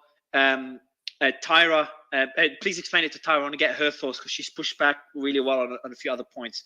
Can you explain to Tyra what we're talking about now and why we're concerned? So on the section of the bill where they list all the different types of technology and software and communication software and whatnot, there's one section on page 20, section K. Section K, so e-commerce technology and services, including any electronic techniques. Tyra, it's jurisdictional based. Yeah. That's the most concerning part. Is that what? Keep going. I'm sorry. Keep going. What? No, that's the section we're talking about. Internet-enabled payment technology, any electronic techniques for accomplishing business transactions. So, right. But once again, you need the predicates, which would be that anything they're looking at is, and this I've already said I don't like this bill, right? The predicates would be Tyra, I read the predicates. It's literally okay. broad. You need the predicates, which would be it's a risk to national security, et cetera, right? So I'm not. Okay, let's talk about. Let's go through the. That'll Okay. be easy for them. Can you? Yeah. Can name? Do you have the predicates in front of you? I do not. Hold on. Can someone get the poses an undue risk of quote sabotage or subversion of the design integrity or manufacturing processes and services of the United States, catastrophic effects on the security or resilience of the critical infrastructure or digital economy of the United States, interfering in a federal election. Tyra, that's money. That's money. That's crypto. Tyra, Russia I'm not using answering. Bitcoin. I'm just like telling you what these Yeah. are. Continue. Please read them out, Tyra. He asked me to read them out. Okay. Coercive or criminal activities by a foreign adversary designed to undermine democratic processes and institution, policy decisions, etc., as determined in coordination with the Attorney General, Director of National Intelligence, etc. Okay, or otherwise poses an unacceptable risk to the national security of the U.S. Those are the predicates. Basically anything that they want. So Tira, can you just and I want everyone's thoughts on this. Tira, can you send me a screenshot of this so you can DM it to me? Since you don't want to message me on WhatsApp, I'm trying to convince you. But if you could DM it to me on Twitter, just a screenshot of these points. Because now I've got a lot of personal interest. It's meaningless.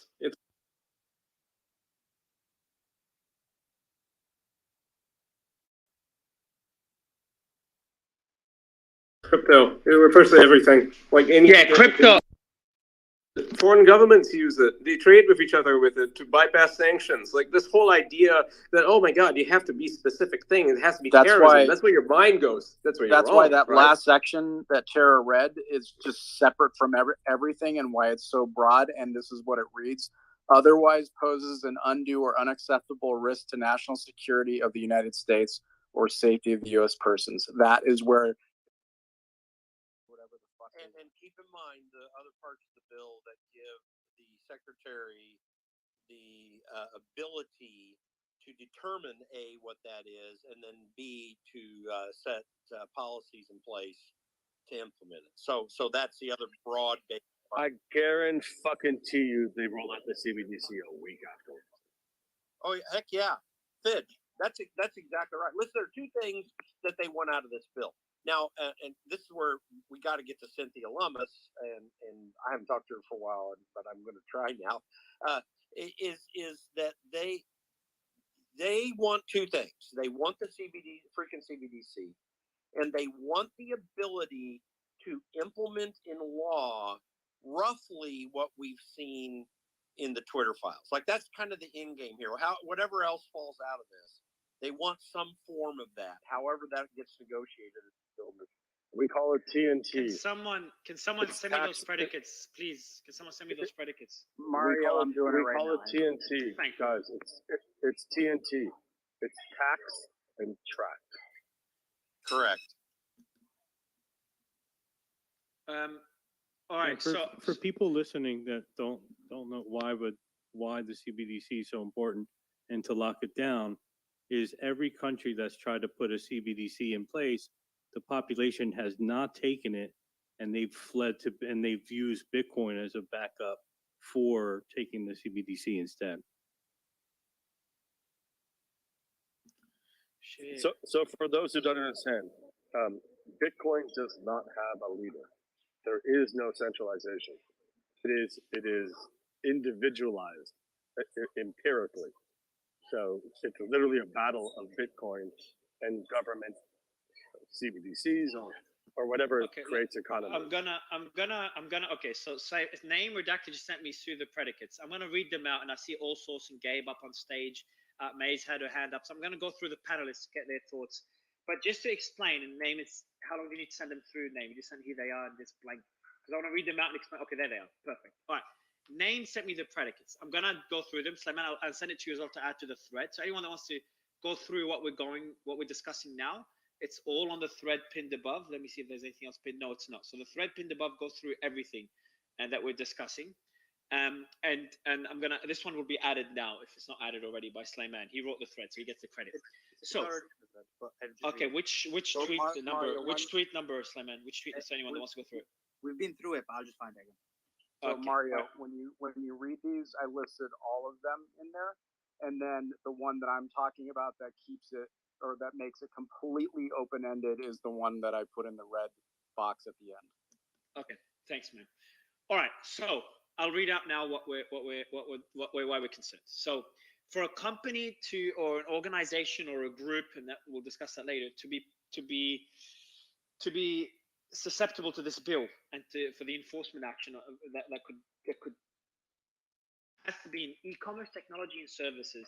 So it applies to e-commerce technology and services, including any electronic technique for accomplishing business transactions, online retail, internet-enabled logistics, internet-enabled payment technology, and online marketplaces.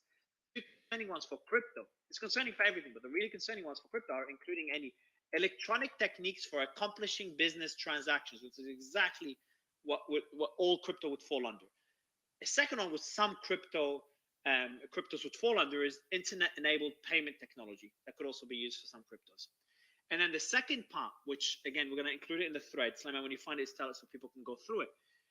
I'm going to read out the points that Tyra was making earlier, because it has to tick those boxes, those predicates to apply.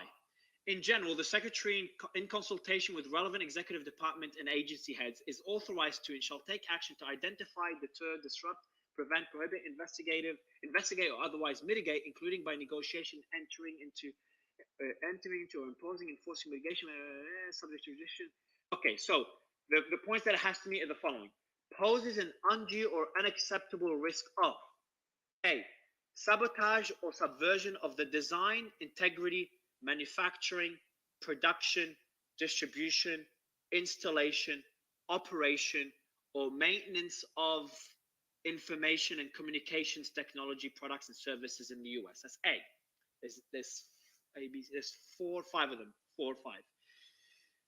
B, catastrophic effects on the security or resilience of the critical infrastructure or digital economy of the United States.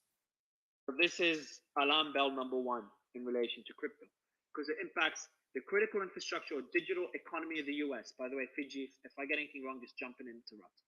B, interfering in or altering the result or reported result of a federal election or determined in coordination with the Attorney General, the Director of National Intelligence, the Secretary of Treasury, and the Federal Election Commission. So that's election interference. So understandable, but could get murky. D, coercive or criminal activities by a foreign adversary that are designed to undermine democratic processes and institutions or steer policy and regulatory decisions in favor of the strategic objectives of a foreign adversary to the detriment of the national security of the US, as determined by the same people as before. Makes sense, no problem there. See, they sneak in the concerning points along with very valid and logical points. And then this last one that is highlighted in a red box by name redacted, otherwise pose an undue or unacceptable risk to the national security of the United States or the safety of United States persons. So in my opinion, Name and Fiji, the 2 points that are most concerning, especially to crypto, is number 1, something that would impact the digital economy of the United States. It says digital economy of the United States. So that one for me seems pretty broad and pretty concerning when it comes to crypto. And something that is concerning for crypto, but many other areas, is otherwise poses an undue or unacceptable risk to the national security of the U.S. So it's like what poses a national risk to a national risk to the U.S. But Mario, better question is, what is the digital economy of the U.S.? We don't have one. The entire fucking closet. Exactly. I was gonna say, like, what do you mean? I don't mean we don't have one. I mean the entire economy is digital. I think what you mean you don't have one is like that's not separate. The economy is digital. I think that's the point you're making, Joe. The economy is digital. Yep. Yeah. So if anything that I don't get it. So if anything has an impact, let me read out that point again. Just understand. A sabotage or subversion of the design, integrity, manufacturing, production, distribution, installation, or operation of the digital economy of the U.S. There you go. Bitcoin undermines CBDCs. Period. No, so I'll read again. So this is sorry. Let me be. Hold on. Be catastrophic effect on the security or resilience of the digital economy of the U.S. So security or resilience. So if something jeopardizes the resilience, that means if people, are using Bitcoin to circumvent CBDCs. That's what I mean. Exactly. Not only to circumvent CBDCs in general, any negative impact on the economy or the digital economy. Would that be a catastrophic effect? Mario. The question is, but if you read it, it says catastrophic effects on the digital economy. I'm not, like I said, I think this is way overbroad and terrible, but that's what it actually says. That's what it does. But this is Tira, but this is a valid point because you could say try to make the argument that it is catastrophic, which makes it really concerning. But Tira, this is capricious and draconian by definition. Absolutely. No, I've said I don't. This law, it's like I don't agree with Jim necessarily. I think people write these laws and they don't even understand what they're writing. Most of the people in Congress have no clue about digital, about security, about anything, so they write crap. And this is I disagree. Exactly. I would disagree. No. Yeah, like we've had a lot of these, and Jim, Jim will add on to it as well. I've just muted everyone because everyone's speaking, but Jim, I know you're trying to add on to it. But we've had a lot of these regulators and senators on stage here, even during the FTX collapse, and they knew what they're talking about. I had Mick Mulvaney come in and start talking about DeFi when I wanted to tell him the basics about Bitcoin. He started telling me about DeFi. So I don't, and they have a team that will educate them on these things, a team of attorneys and people that understand crypto, that understand technology. I just think that crypto now is under the radar, and we've seen this with all the action taken. I went through it earlier, Tira. But Jim, like, do you disagree with Tira that they know what the hell they're doing? By the way, I'm literally booking a flight to Portugal right now. Yeah, exactly. Are you being sarcastic? Hold on, are you being sarcastic? You're being sarcastic. I'm not being sarcastic at all. I'm literally hold on. Portugal. Yeah, hold on. Fiji, are you actually booking one now to Portugal? I'm literally on my other phone booking a flight to Portugal. All right, bro. Can you take it easy? Can you do it after the space? The act is not gonna pass tomorrow. Just so you've got time to book it. And I don't know why Portugal. Come see me in Dubai, bro. Dubai's better. I was gonna go to Miami and I changed my mind. Come to Portugal. Portugal's fantastic. I'm literally in Hawaii. I'm gonna stop by LA. I'm gonna get my shit. I'm gonna stop by New York. I'm gonna get the rest of my shit. I'm gonna go to Portugal. I'm looking up flights between Switzerland and Portugal for you, so you know you have different. It's two places that you can go to. So yeah, it's bad. But listen, it's really bad. It's going to pass, and there's nothing you can do about it because no amount of emails and letters and phone calls is going to sway Congress. Okay, vote sway Congress. Okay, guys. They don't give a shit. They're taking away your right to vote. They're taking away everything. This is 1984. They're not taking away your right. Hold on. Where is it taking away the right to vote? I don't see that anywhere in the bill. Like this in the long run. Do you think they give a fuck? They don't care. This is complete 1984 government overreach. Like this is the final plan. This is the final move. Okay, I think this is the checkmate.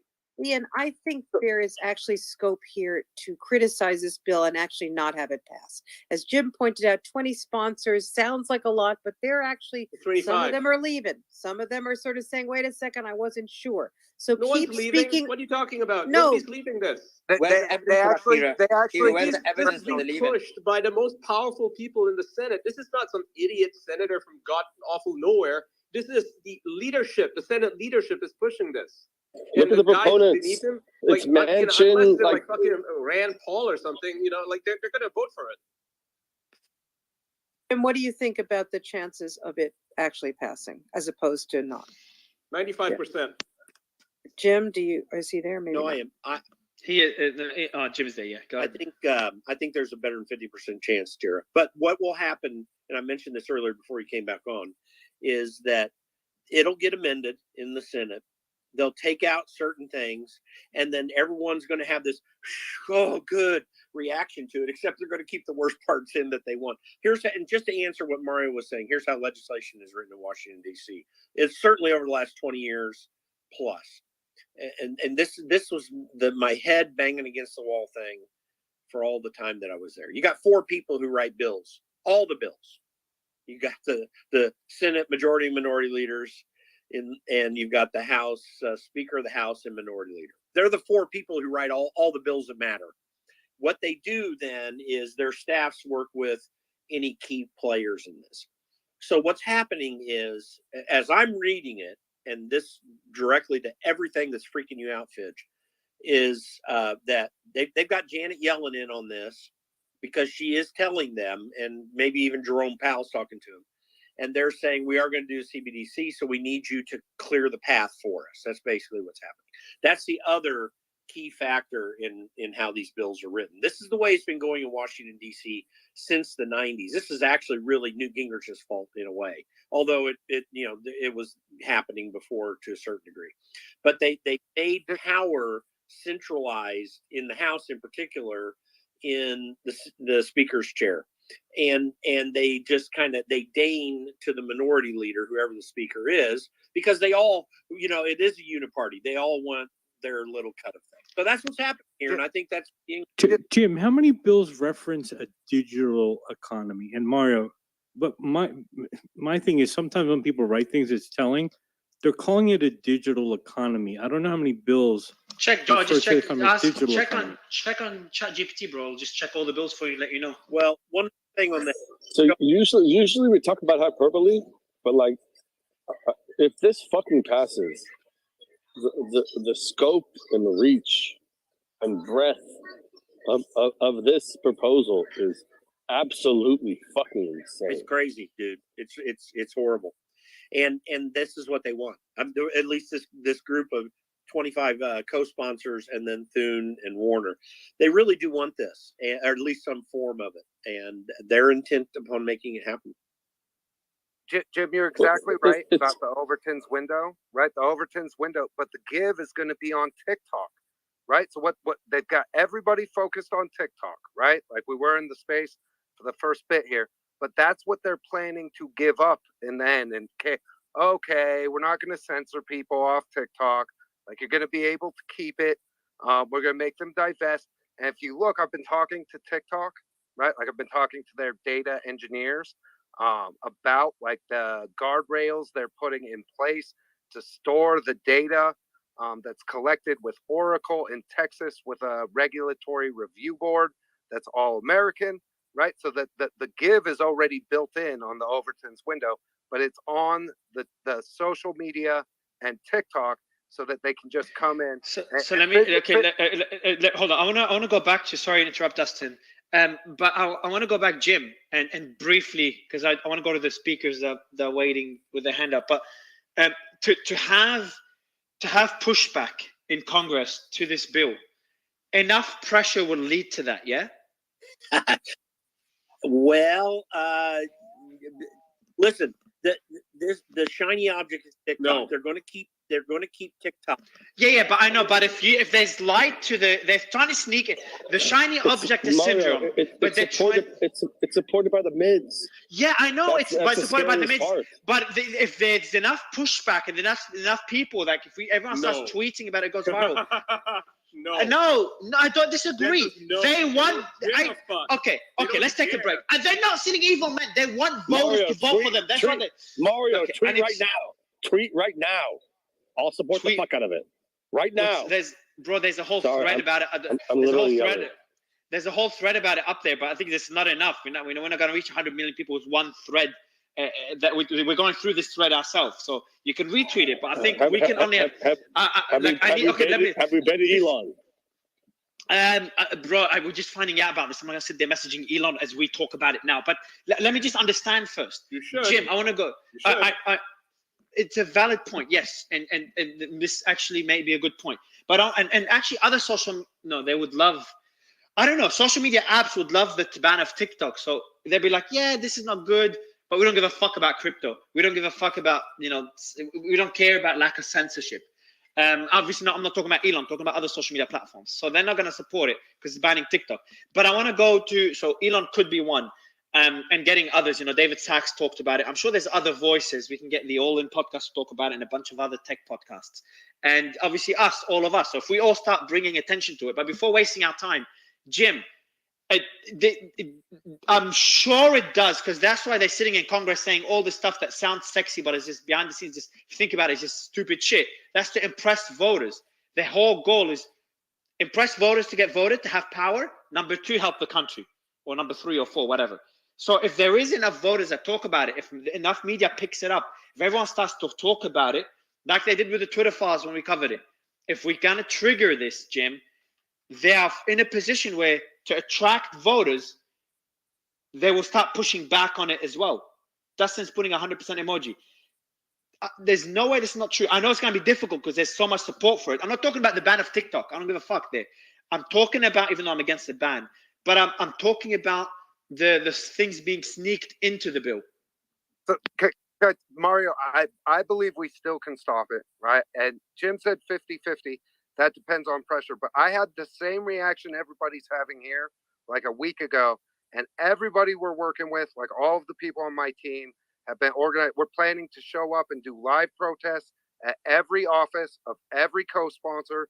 Like our goal has been to get as many of the people on the right, because that's who I have influence with, right, to rescind the co-sponsorship. But I think it's a long shot in the Senate because of the people behind it. I think our real hope of stopping this thing is in the House. And even that's going to be difficult because of the powers on both sides in the middle are coming together on it. But it is going to take a massive, massive effort in local media, in national media. People are going to have to show up to the office. This would have to be a massive, massive wave across the country in order to change, because all of the established power is behind this thing.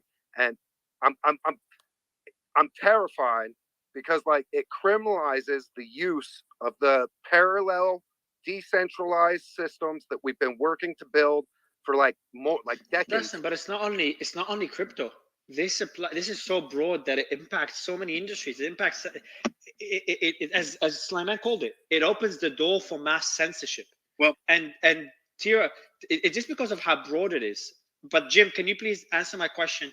Do you agree with Dustin? With enough pressure, because they do want voters on their side, with enough pressure, they are put in a position where they may need to push back. Would you agree? I think Fidge's flight to Portugal may be useful at this stage. That's a funny way to answer it. But here's the deal. Most Americans I'm literally in the Jim. I'm literally in the hooded robe right now. You know why? Booking a flight. I swear to fucking God. So here's the answer to the question. So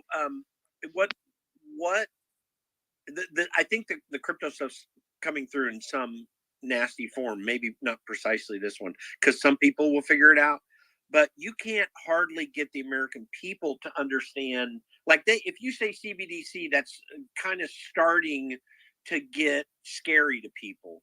But when you talk about the underlying argument for this, now you've got a problem, because if you try to say CBDC, then someone's going to say, no, it doesn't do that. And then no one understands the technical aspects of the bill that relate to why this is a window, that are freaking out Fidge and me and you, Mario. So that's hard for those people to understand. So that is the most scary aspect of this. And so, and the other problem is there are people on both sides of the aisle who are freaking out about TikTok, and you can get politicians even to be scared enough to vote for the bill because they're going to be scared enough about anyone who would think that they weren't standing up against TikTok. So the TikTok thing is going to be up there. That's in part for the members of Congress, and and that's for me what the scary thing is. So that allows that kind of momentum. Those are the outside gain things that drive people's votes, that allow the bad crap to filter through to the end. And the stuff they want the most is the stuff that's going to happen. That's just always the way it is recently. I mean, I have slight hopefulness because the House changed their rules. That may not be the case. But listen, you got plenty of Republicans and almost every Democrat. Interestingly, the squad sees some danger to this potentially. But you're going to see Republicans and Democrats that want this to go through because they want to go after TikTok and they want that scalp on the wall. And this is a TikTok bill. And that's the way it keeps happening. And one other thing, the way they name these bills, they're calling this the Restrict Act. So whenever you see a bill name, just go ahead and think of the worst definition of that would be the opposite of what they're telling you that the name of the bill means. And that's probably what's going on about more. I'm gonna get not today. Maybe I'll do tomorrow, guys. I'll get Vivek back in this space, and like obviously he wants a topic to rally voters. That could be an interesting one, and probably get a bunch of others. You can get some of your senators, Jim, into the space. I know we haven't even gone through the whole thread. I know you keep like passing over the digital economy thing, but think about it. Did you check? I know I've got it as a point to check on. Any bills? Is there any bills? Is there any bills? ChatGPT says they can't find any bill that mentions digital economy except for something that was proposed in 2021, and that had to do with stealing people's information. No, it still hasn't. I don't know. No, there's three. There's three of them. There's one in 2020. Oh, there's two in 2021. The Digital Equity Act, which aims to promote digital equity and provide support for digital skills training, broadband access, and other initiatives to close the digital divide. How many bills are passed per year? Does anyone know? And how many bills are introduced per year? Does anyone know? There are probably close to 3,000 to 4,000 in the House, and I don't know how many, but maybe up to 1,000 to 2,000 somewhere. But what about the UCC amendments? Doesn't that? For example, in 106, sorry, Maze. I'm just on that point. I'll give the mic to Maze. 2019, 2020, over 15,000 bills were introduced in the House of Representatives, and over 5,000 bills were introduced in the Senate. Fuck, there's 20,000 in a year. And there's only three. One I mentioned, the Digital Equity Act. The other one's Digital Taxonomy Act, which proposes a framework for defining and regulating digital assets such as cryptocurrencies and blockchain-based tokens. There you go, Joa. And the third one's the AI Government Act, which seeks to promote the use of AI in government services and operations. Right. So when they're writing this, they're thinking of Bitcoin, like by mentioning digital economy and not just saying economy. Let me go to Maze because I know I interrupted it, but I want to do in Fiji. I want to do a massive crypto space on this to bring attention to get some of that money to come in and start lobbying for this, because I don't think they kind of noticed this part of it. No one's fucking talking about it. And Maze, go ahead. Yep. How was nobody fucking talking about this? Fiji. I don't know, bro. I don't know. Go ahead, Maze. But I just wanted to say the UCC bill amendment, I think, is very related to this. They were trying to define what, cryptocurrency would be and exclude anything that was not CBDC. And CBDC would have been the only digital transaction system within the United States. So anything else would be considered outside of it. And what I now, in hindsight, reflection, remember is that the bill 686 refers to certain things as 1 million units. You guys remember that? This is all about digital currency. It's crazy. And also, I back channeled you in WhatsApp. Another thing that is very related when you read to you, Mario, when you read the top 3 paragraphs, it's very clear that these two go hand in hand. That's it, I land. Can I just say something, Mario? I think you should be doing. Look, as we've seen on this stage, I think there are Democrats who I normally don't agree with. A lot of the people on the stage, I'm totally against this bill. And I think we're seeing that there is a power in people coming together and talking about it. So first of all, I think you need to talk about it. I am not as negative as Jim is about this, because I think when people start to be asked questions about this, when legislators ask questions, they're going to waffle a lot. They're going to, I also think you got some time. The House is not going to consider this right away. So there is a little time. I also think senators, congressmen respond to people who have money, who donate to them. And there are people, maybe not in this space, but maybe in this space, who are donating money and who have power. And we should get to those people, if they own financial services companies, etc., and basically say to them, this is dangerous talk to these people because let's get real, okay? Jim, I've got a question. You have to panic. You have to be second, guys. catastrophic Jim, about this. Jim. Otherwise, no one's going to do Jim, you know, anything from about it. now, Because if we, sorry, Sulaiman. Yeah, I was just going to say, if you are complacent, if you think, oh, this is never going to pass, it's too crazy, someone's going to do something about it. If you have that mindset, right? If you think someone is going to save you from this, no one's going to save you because everybody's waiting for someone else to save them. You have to be catastrophic about this. You have to recognize that no one is going to do a damn thing to stop this. That's going to spur you into action. You know, you have to be the one to make a difference. No one else is going to save you. I never agree with you idiots, but holy fuck. Yeah, yeah. Jim, ordinarily, from the situation we are now where the bill was discussed, how long does it take for a bill to be passed? I was going to ask in this type of bill. You know, it really depends. There's a lot of factors, so it's hard to say specifically. This is I don't think this is really at the top of the fast track, but they are moving it and they intend to do it. But this could be over with. Just based on your experience before summer comes, is possible. And by the way, he's not in there now, but a very close friend of mine who is a member of Congress was in a little bit ago, and he's someone I just saw him out in the crowd, and I think he's someone that's definitely going to vote for this bill in the House, and he should know better. And so there's going to be, it's a Republican, by the way. Well, I'll get Jim. We'll get, and I want to get JP. JP, you want to add something on this before going to all source, but I do want to add, like, if we start bringing the guys, the big guys, the big names that have a big voice, and Eric Weinstein is one of those big voices that constantly talks about this, and then get Eric Weinstein to go and talk about it at the Joe Rogan podcast. Get David Sachs or Jason Calacanis to jump in, even if in the audience.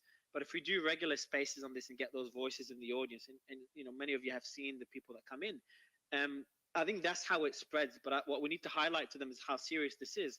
But it also needs to show, we try to get attention to it, because I don't think anyone really if we start getting more distractions from the Trump indictment to the whole Tate story and to all this shit and another balloon flying over, it's just going to make it hard. And I know a lot of people go extreme, and every time there's something, they call it a distraction. I'm not that extreme, but I'm starting to see my experience alone. I'm like, fuck, this is a major issue. We need to cover it more. And then next day, no one gives a fuck about it anymore. And everyone's talking about something else. Ian, no one cares about the Twitter files anymore. When we do spaces now, they're like half the size they were before in the Twitter files. It's just that people's attention will just move on to the next interesting thing. So I'm just worried that they get it past just because people's attention. I hope it doesn't. I hope we can get attention, keep a momentum going. You can't have distractions. A lot of these things, Trump, Andrew Tate, it's like, I don't give a fuck about that stuff because it's irrelevant, right? It's irrelevant. If this thing passes, that's the end. Mario, there's a reason though. It's the fucking end. Yeah, that's right. Fidji, you can't keep unmuting. You're not dramatic. Go ahead, Jim. Going to find Fidji and me agreeing on a whole range of things, and this is one where we're locking arms. But here's the deal, Mario. There's a reason why these distractions happen, and it's totally on purpose. Like I don't operate in quite this way. In fact, not at all in this way myself. But I've been working media in political efforts for years, and every single time the things that I'm trying to promote that are good, someone is throwing shade on it who has the power to do so by bringing up some other subject. So yeah, I mean, you know, sometimes you just got to force your way through it when it's important enough, and this is important enough. I mean, they really mean to take control of this area. They really, there's no doubt that every major monetarist who has power anywhere in the world, whether it's Jerome Powell or Janet Yellen, you know, it doesn't matter if it's the ECB or the IMF, every one of these organizations hates crypto with everything in them. And they have not yet been able to find the political cover to do it. But I believe that they see in TikTok and a few other things and how things are moving along, and their ability to figure out how to design on these platforms. They come to a place where they say, okay, it's time to go for broke because we've got to shut it down. They've been wanting to shut it down. I mean, look at what the Fat F has been doing for 5 years now. Do you think they encourage China and other globals to pretend that they're... Let me, Fidji, I want to continue going through the thread, and you got a lot of background noise. JP, can you add? You had Mario, just think about it for a second. Quickly. do we think that there's a possibility that they were not interfering with global powers, basically restructuring the dollar with the intent of literally handicapping crypto? You know, Fid. I wouldn't put it past them. Yeah, Holy Fid. fuck. Let me. I want guys, Jim. I don't want you to respond. I want to, guys. I wish I muted Fidge because background noise is horrible. But also, I want to quick, JP. I want you to add your point on crypto that I think you messaged the team on. Would love you to add this, and then I want to get all sources' thoughts, and then I want to keep going through the thread because there's more to it than that. His name. I know you don't have a lot left, but try to stay with us as long as you can as we analyze this. JP, I'll let you add the point if you don't mind. Thank you, Mario. It's an honor to be here. I would just want to note that I wouldn't even know about this issue if it wasn't for Dustin and Jennifer and the team at American Mission. And we're all trying to get a grassroots operation out. Every person listening to this space has the ability to call their congressmen, their senators, write letters. We've already been doing it this week, and I hope everyone here takes the initiative to be a citizen activist. On the issue of crypto and how this goes into even deeper levels of regulation, on page 19 of this bill, you'll notice that there's some discussion about them evaluating and looking at quantum key distribution, quantum communications, quantum computing, and post-quantum cryptography. So what that involves is if you have something that's encrypted on a quantum level, there is no way to read it, to decipher it. And I feel like they are getting into that or looking into that to cut it off at its knees, because if they are unable to read every message or get into each transaction, whether it's Bitcoin or not, then it's game over for them. So it's an all-encompassing. There's a movement. Everything. A good thing. It's a good thing. Have her connect me into that group. All right. So there's a message she sent. I don't know if she wants her name shared, but a key person in crypto. There's a WhatsApp group with super OG blockchain founders, etc. They're working to rally up a media and lobbying movement. I think it could be valuable for you. Let me know if I connect you. So it seems there is some people paying attention, and there is an effort to rally up movement. If you live in the US, number one, if you're in crypto, and this is an existential bill for you. Not existential, but could be significantly damaging for crypto. So that's if you're in crypto. If you're outside of crypto, and you care about privacy, this is a very big problem for you as well. So I highly recommend, if you live in the US or any democracy really, because a lot of them follow US's footsteps. If you live in the US, highly recommend you take action. Now, if you care about the US. Now, if you left, I didn't go back to the US. You were right the first time. It is existential. It is existential. This will destroy crypto. It is existential. It is not going to significantly impact it. It's fucking existential. It's existential. All source? I mean, now I'm just going to ask this question. I mean, do we really believe so? Because this is the notion that I guess people are asking, right? And I like, there's millions of Americans that own crypto, right? And so, is the argument that this bill gives authority to the Secretary of Commerce, if I'm not mistaken, because that's where the authority would reside in, to unilaterally declare that crypto is banned in the United States, basically like wiping out the assets and economic value of Americans for no absolute reason? I mean, this is where I kind of agree with Tara. Like, I can understand that as broad, but first, even if the bill passes in its current form, right? It's providing jurisdiction.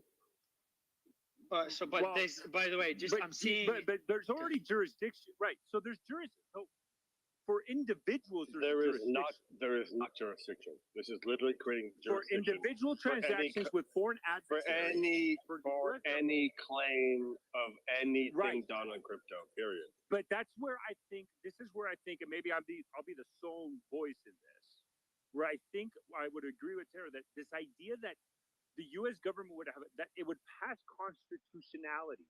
Because the issue you're running into is that you're basically wiping out the assets of millions of Americans. Let's be real. Millions of Americans own crypto. They're banning, bro, hold on. The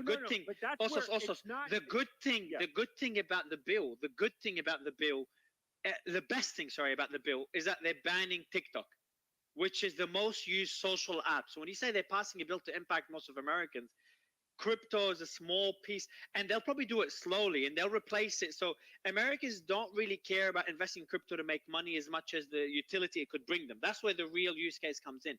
If they replace that utility with something centralized, Americans won't think, oh shit, CBDCs are centralized. We don't get the benefits of decentralization, which will benefit us significantly in the next decade or two. It won't have a short-term negative impact for them to care. And why this matters now, all source, is all indications show there's 13% of Americans have crypto.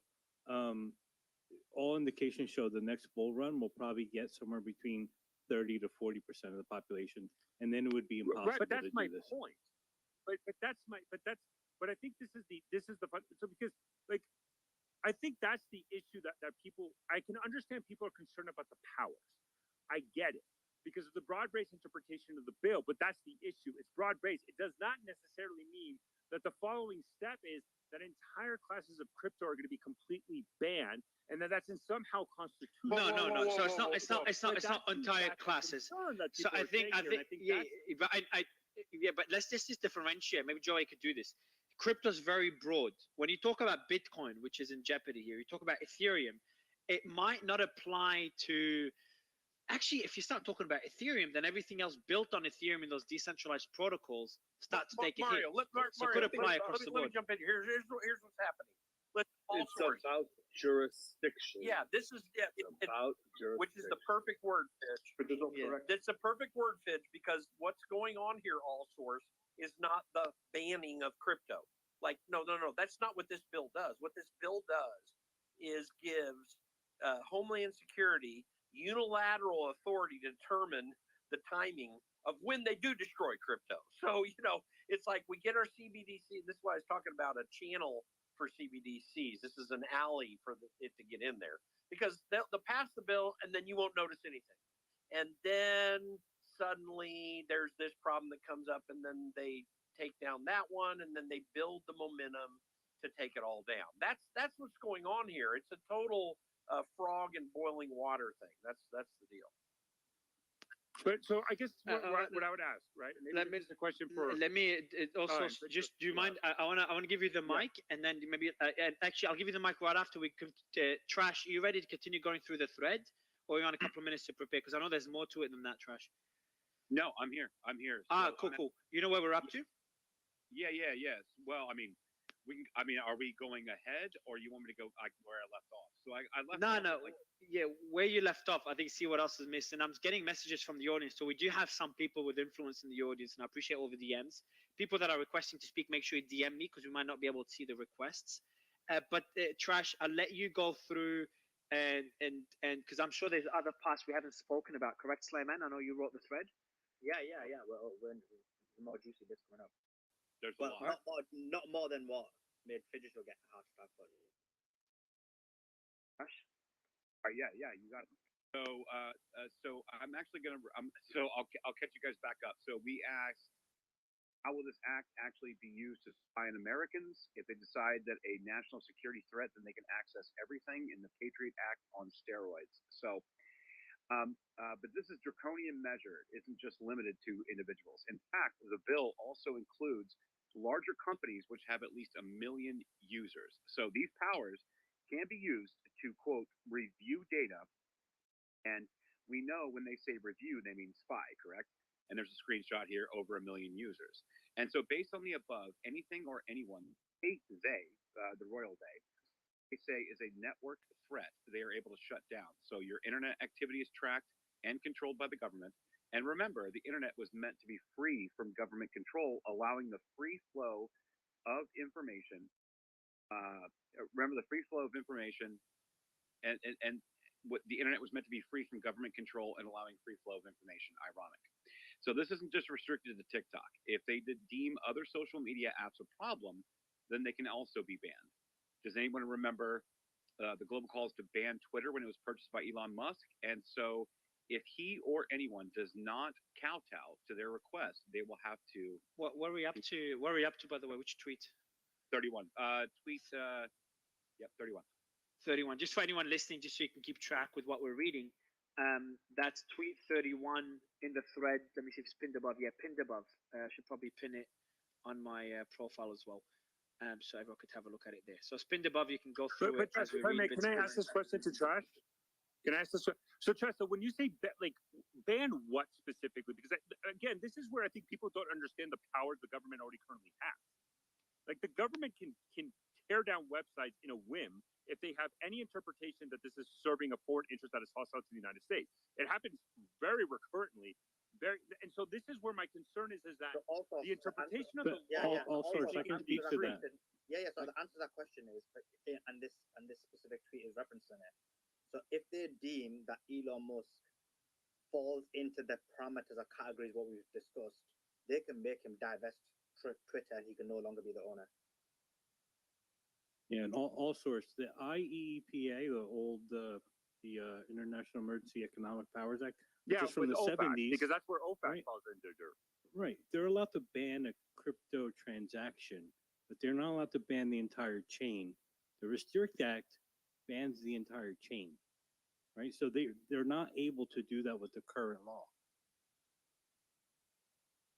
Right, but well, see, this is where I think because this is where I'm going to go with Tara, though. I think this is my argument.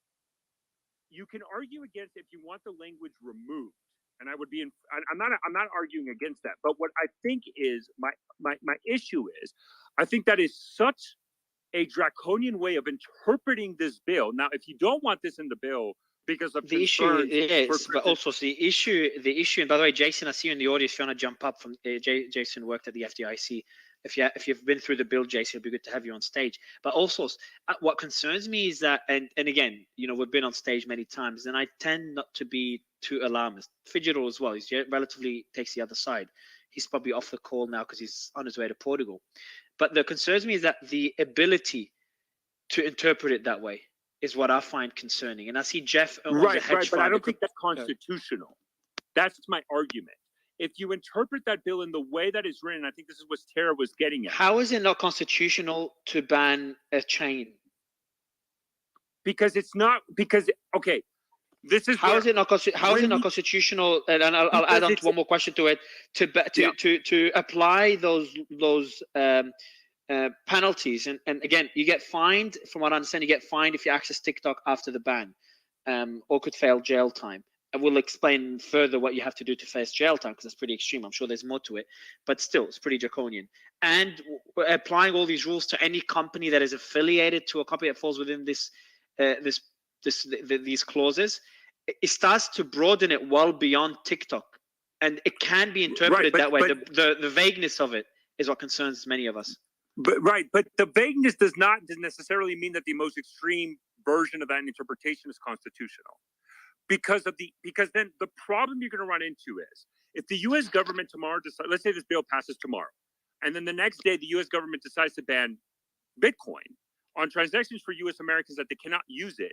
Now the problem you're going to run into, for whatever vagueness is, now you're going to have people that have been impacted by that, right? For no fault of their own, right? And I think this is the problem when people analyze laws, and that the dissent says the U.S. government, when you interpret these laws, yes, the laws generally are vague. A lot of ways that they're done vague, and then they're executed in a way by the executive branch. No question about it. But to suggest that in somehow, shape, or form, that the U.S. government is going to take an action that impacts, as Joe has said right now, I think you said 10 to 15% of Americans can get up to 30 to 40% of Americans. I mean, we're talking about tens of millions of Americans. And that somehow that's going to pass through the constitutionality. Now, that's where I think it's too extreme, because the way you guys are arguing how crypto undermines the digital economy, quote unquote, it's so specific that it doesn't bear for me, at least when I look at this law, it's like when you say critical, to me, it's that to me goes more into the hacking, right? Or something along the lines of an influence operation intended to cripple the U.S. government. No, but I'm talking. There's one there. Let me read out to you. The U.S. government, but that's no. So let me read out a part of it there. Otherwise poses an undue or unacceptable risk to the national security of the U.S., which I understand how you're interpreting it, also, or the safety of United States persons. And the way you interpret it is fair, but it's still pretty broad. And name source, a name redacted kind of mentioned that same point. That's very vague. And the other one is if it has, where is it? On the Fuck, this one is split into two. Let me get you the second part. Sabotage or subversion of the design, integrity, manufacturing, production, distribution, installation, operation, or maintenance of information and communications technology products and services in the US.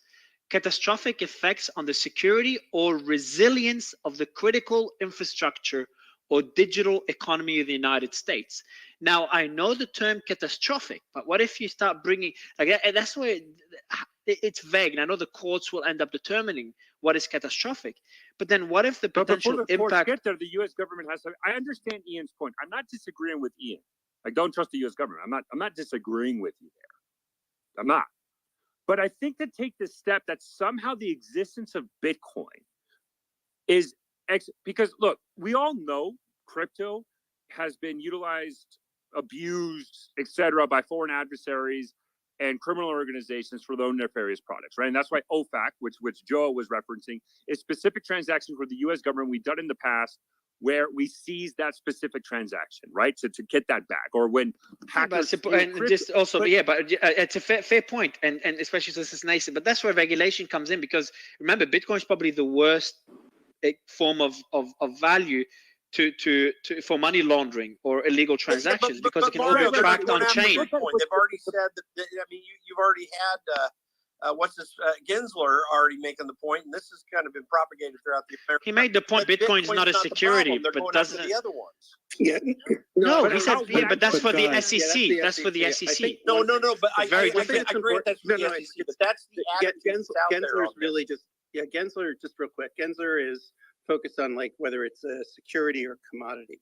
Bitcoin, this is a very interesting subject. So if you just go back to 2018, the IEPA, the OFAC version of this, what this bill is, they banned Venezuela's petrodollar, the crypto petro.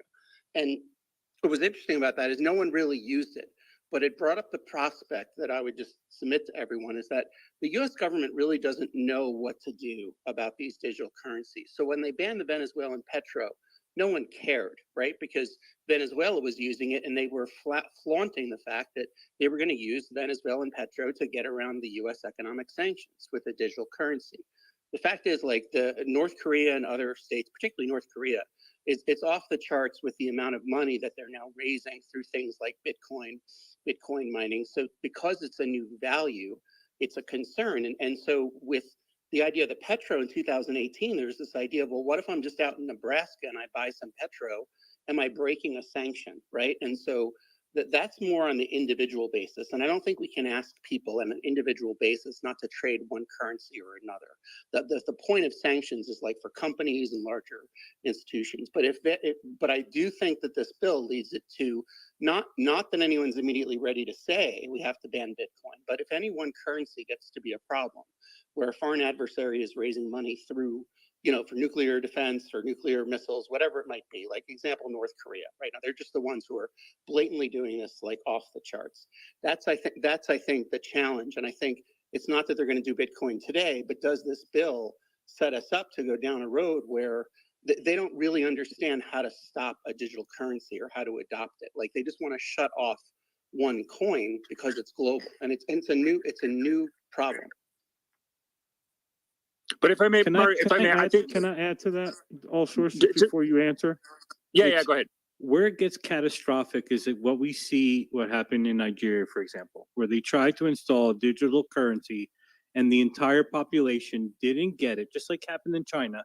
They started buying Bitcoin. Bitcoin went from, I forget what the low was, 16 or 17 to 23 in like a day. And everyone's like, what's going on? It was Nigerians moving to Bitcoin because they did not want the CBDC. And this is why it's catastrophic for a government. And China wasn't able to implement it. Nigeria wasn't able to implement it. And US won't be able to implement it either. And Joe, by the way, we might add to that, what is more infrastructure than for a country than its currency? And that's how it would be interpreted. So that's easily how they would go right after all this other stuff. But again, let me just put, like, so one, we have seen incidents historical examples of the U.S. government hacking, foreign hackers because they seized crypto to return it to its rightful owner. Like that has happened, right? So, and again, like this notion that because if by that interpretation, why not any currency is banned in transaction in the United States in the open market, right? I mean, because this is again where I get at, where I think there's a, again, I'm not against people being concerned about how broad it is and if they want it more specific, but to suggest that the U.S. government, or that, let me put it this way, that the suggestion that crypto can undermine how I interpret the bill, how it is written, can undermine the notions, Mario, that you went through the digital economy, right? Let's go to the digital economy. Where the digital economy, for me, if you're looking at this and analyzing with the notion of TikTok and what we're seeing with Russia and China, it's not necessarily crypto that they're concerned about. It's more of the power the foreign governments have to either through hacking, influence operations, or ability to undermine our own domestic economy. And I think that's a problem where we all have to recognize and we have to acknowledge that, yes, the internet is important. There are powers that the U.S. government has, but with the growth of the digital economy, with the growth of crypto, with the growth of all these issues, there's going to have to be additional regulations. Now, we can argue back and forth of how if we feel concerned that this is too broad, and I get it, but I don't believe that this is the intent of the bill is to go there.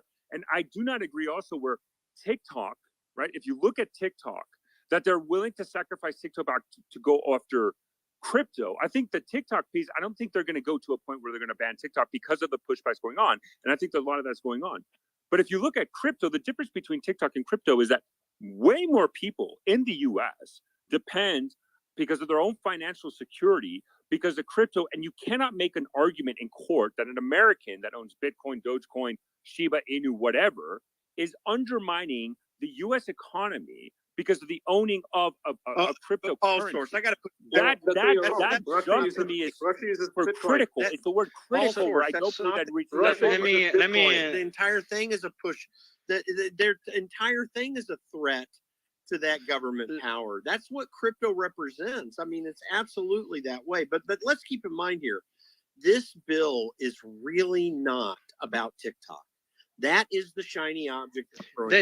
I'm glad, Jim. It's exactly what Michael. I was jumping saying in earlier, and you just said it.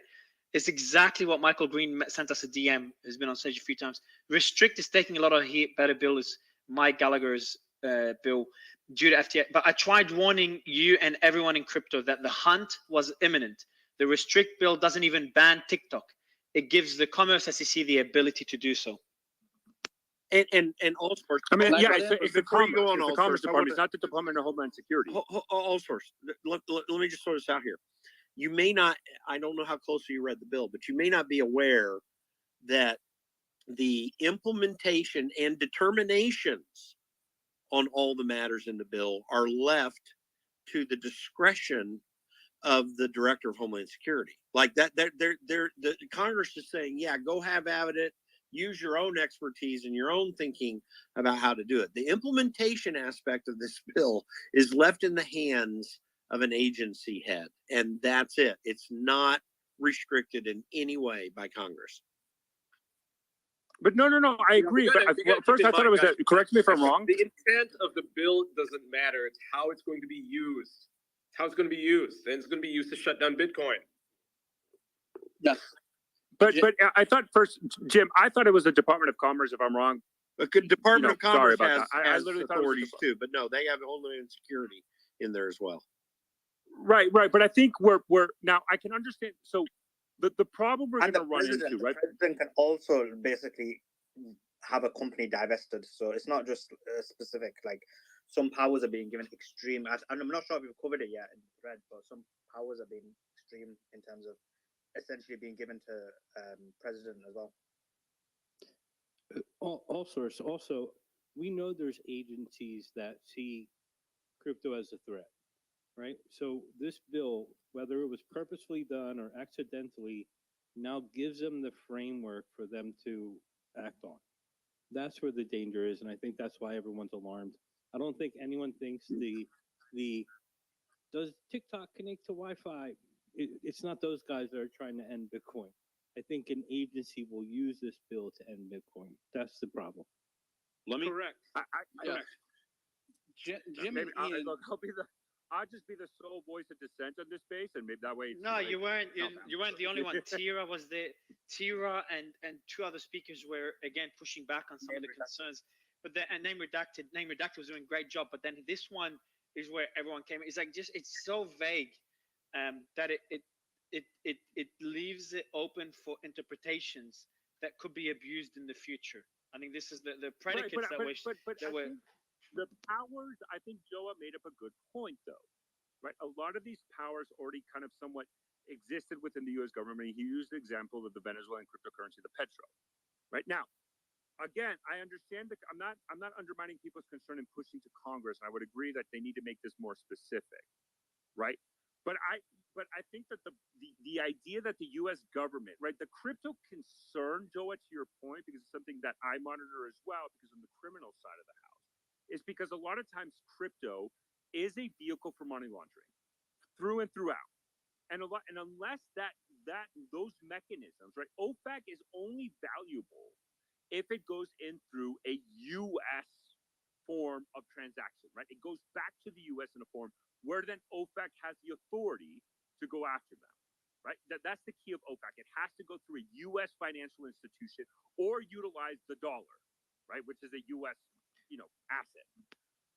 The problem that we're seeing with the advent of crypto is that a lot of these criminal organizations and terrorist organizations use cryptocurrency to bypass and empower themselves, to include the Mexican cartels, to empower themselves in the financial sphere for money laundering, and then to gain power that way, and ensure that they have financial stability.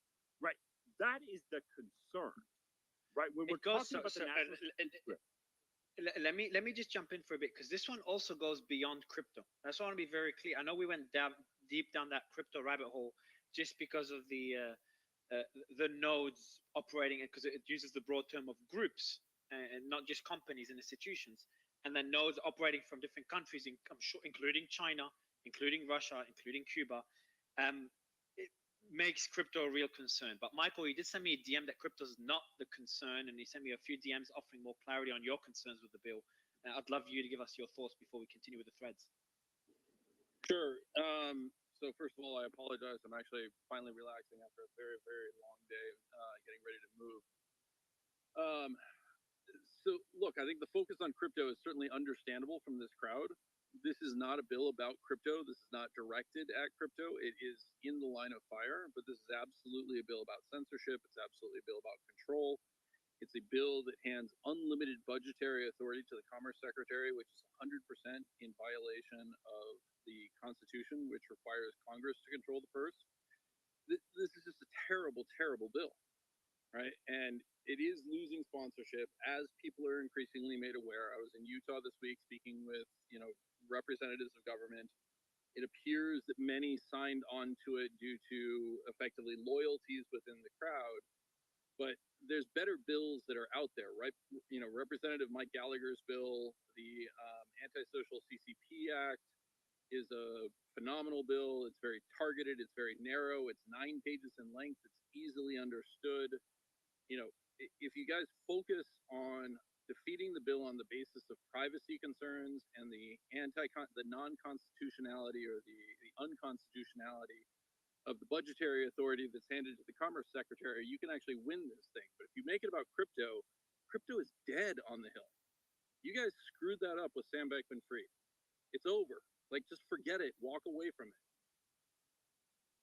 Well, okay, so that's actually a good point, Michael. And so let me bring this in. I'm actually on the 30-second post, the 30-second section of the tweet thread. And I want to kind of read a couple, and then I'm going to get to Dustin as well, because I think that Dustin's probably going to be able to fire back on this. But to your point, Michael, in many ways, the UK actually has more draconian laws, right? So at the start of the Russia-Ukraine war, Roman Abramovich... Just for the audience, sorry, which tweet are you up to? Just for the audience that wants to read with us? 32. All right, and for the audience, pinned, because I know a lot of people joined, it's pinned above the tweet if you want to read through with us. And by the way, clarify, are you saying draconian privacy laws or draconian crypto laws? I don't know what you're referring to there. Privacy. Okay, good, because the crypto laws are pretty open there. Okay, gotcha. I'm with you now. Yep. And so, at the start of the Russia-Ukraine war, Roman Abramovich. Thank you very much. Was forced to sell his football team, Chelsea FC, right? So the government decided that he would not be able to receive the proceeds of the sale. So the U.S. seemed to be following suit, and so there's actually no stone left unturned here. So such is the level of surveillance that it would take George Orwell's 1984 seem like a classical Disney movie. So from internet services to machine learning, the U.S. will no longer understand the meaning of privacy. So the breadth and depth of the surveillance proposed in this bill has no restrictions. They can spy on your phones, online interactions, phone calls, and even your personal gaming. So Dustin, I know you wanted to get in on this. It is about privacy, right? And it is about this is further like censoring and getting yourself into the network and framework of privacy and your desktop applications, mobile applications, gaming, payment systems, web-based applications. Did you want to get in on this, Dustin, by the way? Yeah, thank you, Trash. So this, I've been calling this a consolidation of the authority and powers that we saw in what Taibbi is calling the censorship industrial complex, right? Because the bill in the part where it talks of it's section 9, where I'm saying that I'm pretty sure it's section 9 about the information collected and the power given to this new agency with unlimited hiring and budgetary power, right? So again, like they can hire as many people as they need to enforce this thing, and they get to write the regulations, rules, and procedures on how it goes. The information clause, right, about the information collected, it doesn't matter that it's not talking about the individuals, because what it's doing is it's targeting anywhere that this data is collected and bouncing off any of the quote unquote foreign adversaries. And so where it applies to like communications and cryptos and everything else related to the internet, it allows them to collect all of that data, and then it instructs them to share it with the other agencies, including the Director of National Intelligence, the Federal Election Commission, and across the board. So huge implications, not just in crypto, right, but in all communications, everything that touches the internet. And Michael, I'm curious because we've been doing 2 weeks. We've been activating people here and on TikTok to try to like push back against this thing. What I've seen, it started with 13 co-sponsors and Mark Warner. It's up to 25 co-sponsors now with Mark Warner. So we're at 26, more than a quarter of the Senate. And we had 4 added on Friday. So Mike Crapo in Idaho, John Boozman in Arkansas, Angus King in Maine, and then some dude in Vermont whose name escapes me. But it seems like we've been losing ground, not gaining it. I'd love to hear from Michael. Senator Welch. Senator Welch. Senator Welch, thank you, Jason. Do you have like we've targeted like Deb Fischer, Jerry Moran, and 4 other senators that we think we could persuade to like withdraw their co-sponsorship. Have you heard that any of them are like moving on it? I don't have any relationship with any of them. The angles that I'm working on are more people in Wisconsin and Utah. So Dustin, I've looked through the list, and you're not likely. And I know I'm acquainted with many of them, but I know Jerry Moran pretty well, and I think you're going to not see him get off of this, but that may be the best chance. But these people aren't moving off. This is the group that's solid on it. Now, do you have 51 people willing to vote for it? Do you have 60 willing to vote for cloture? I'll bet you could have 60 willing to vote for cloture just based upon the fact that it's the TikTok bill. So that's going to drive things. And again, as I mentioned, a good congressman friend of mine that I've known from long before he was a congressman was in the space earlier. And this is someone who is convinced, and I've talked to him about these approaches and my concerns, and he is 100% dedicated to taking down TikTok. Jim, I want to get back to the thread, Jim. All right, guys. So I want to go back to the thread. I'm taking over a bit from Trash. We'll swap around. So we're up to 35. I'm just gonna read out a couple of them as well. And the reason I love reading is that's how my mind works funny. When I read things out loud, that's how I understand them best. I'm a bit weird that way. Sometimes I do it while I'm on mute, so I'm a bit crazy, guys. things. Oh, you're the same? Yeah, exactly. It's so weird. Yeah. When I don't read, I struggle to keep up. So, do you remember when the US allowed entrepreneurs and tech? So that's Slayman, being Slayman again. Do you remember when the US allowed entrepreneurs and technologists the ability to innovate without government intrusion? This is what made the West different to totalitarian regimes that had a supreme leader with ultimate control and power. I kind of reworded this because Slayman's was a lot more extreme. This bill jeopardizes our democracy, similar to a dictator or an authoritarian regime. I know that's kind of going a bit extreme, but he's making an important point there.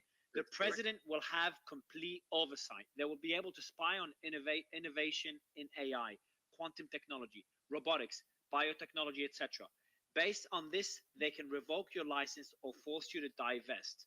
And then it talks about what includes quantum key distribution, quantum communication, quantum computing, post-quantum cryptography, autonomous systems, advanced robotics, biotechnology, synthetic biology, and computational biology. So is that just that list there?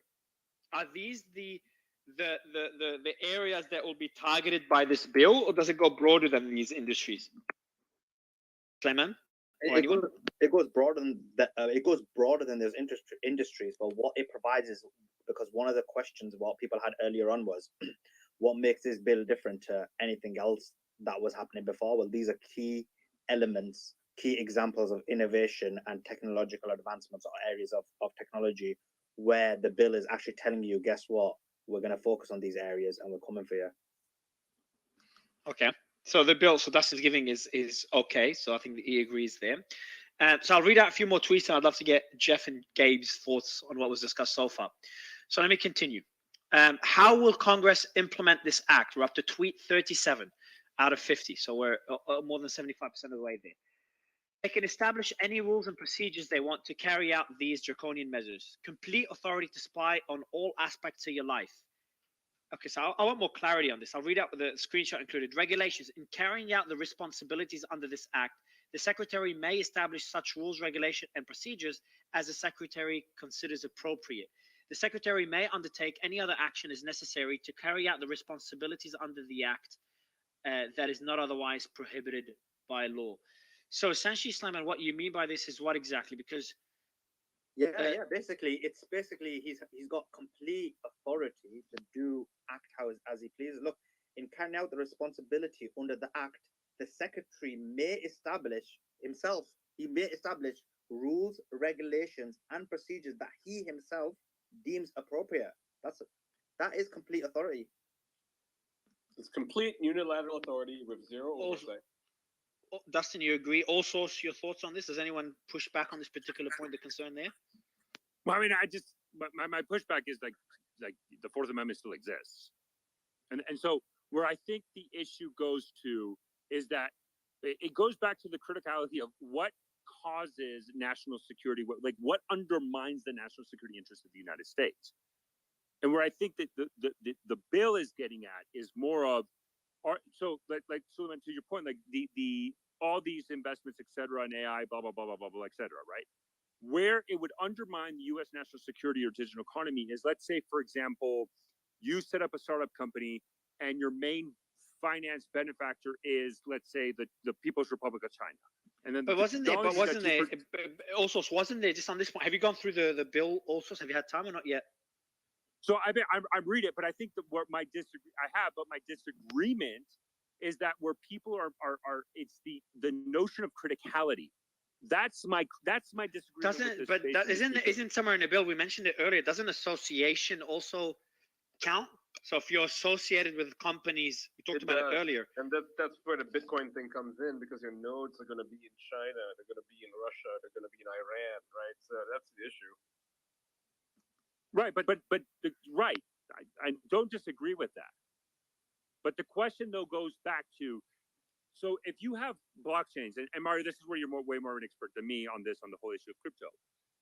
The fact and the issue is, I do not believe that the intent of this law and how it's currently written, and maybe it'd be great to get a senator who co-sponsored it to get how they wrote it.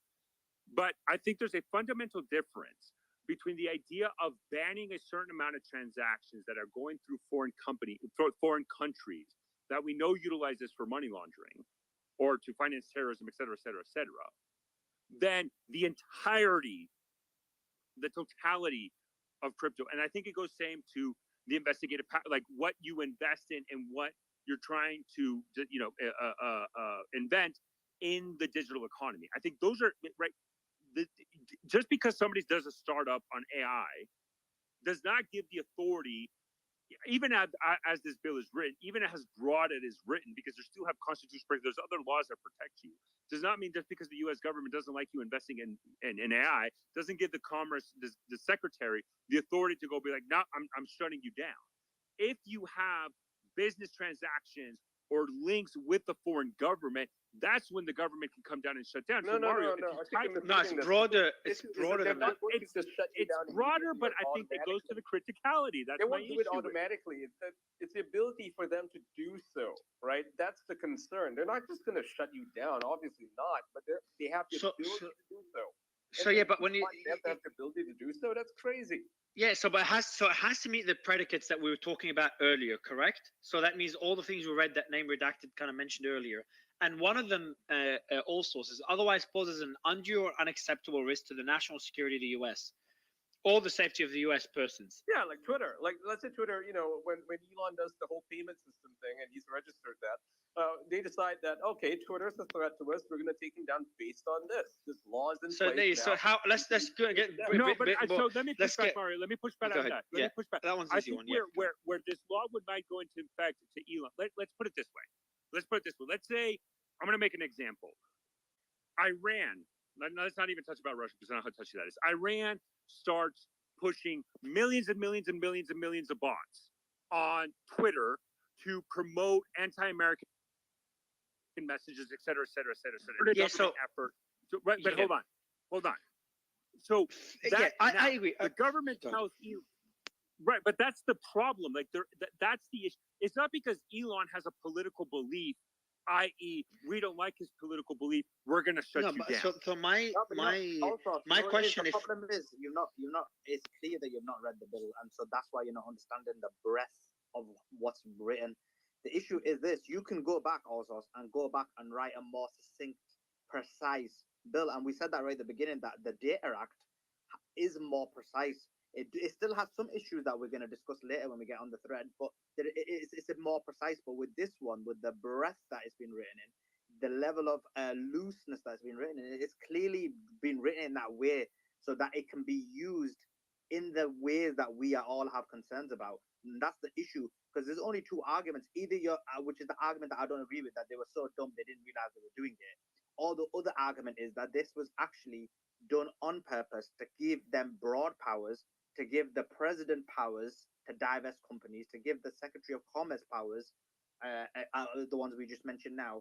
And so those are the issues that we're dealing with. So your argument is fair in the sense of, if you hadn't read, I get that you're making that argument from a psychological, like that will be the reason why they did it, but that's not what the result is of the actual. I think you would divide the room in terms of opinion on if they did it on purpose or not.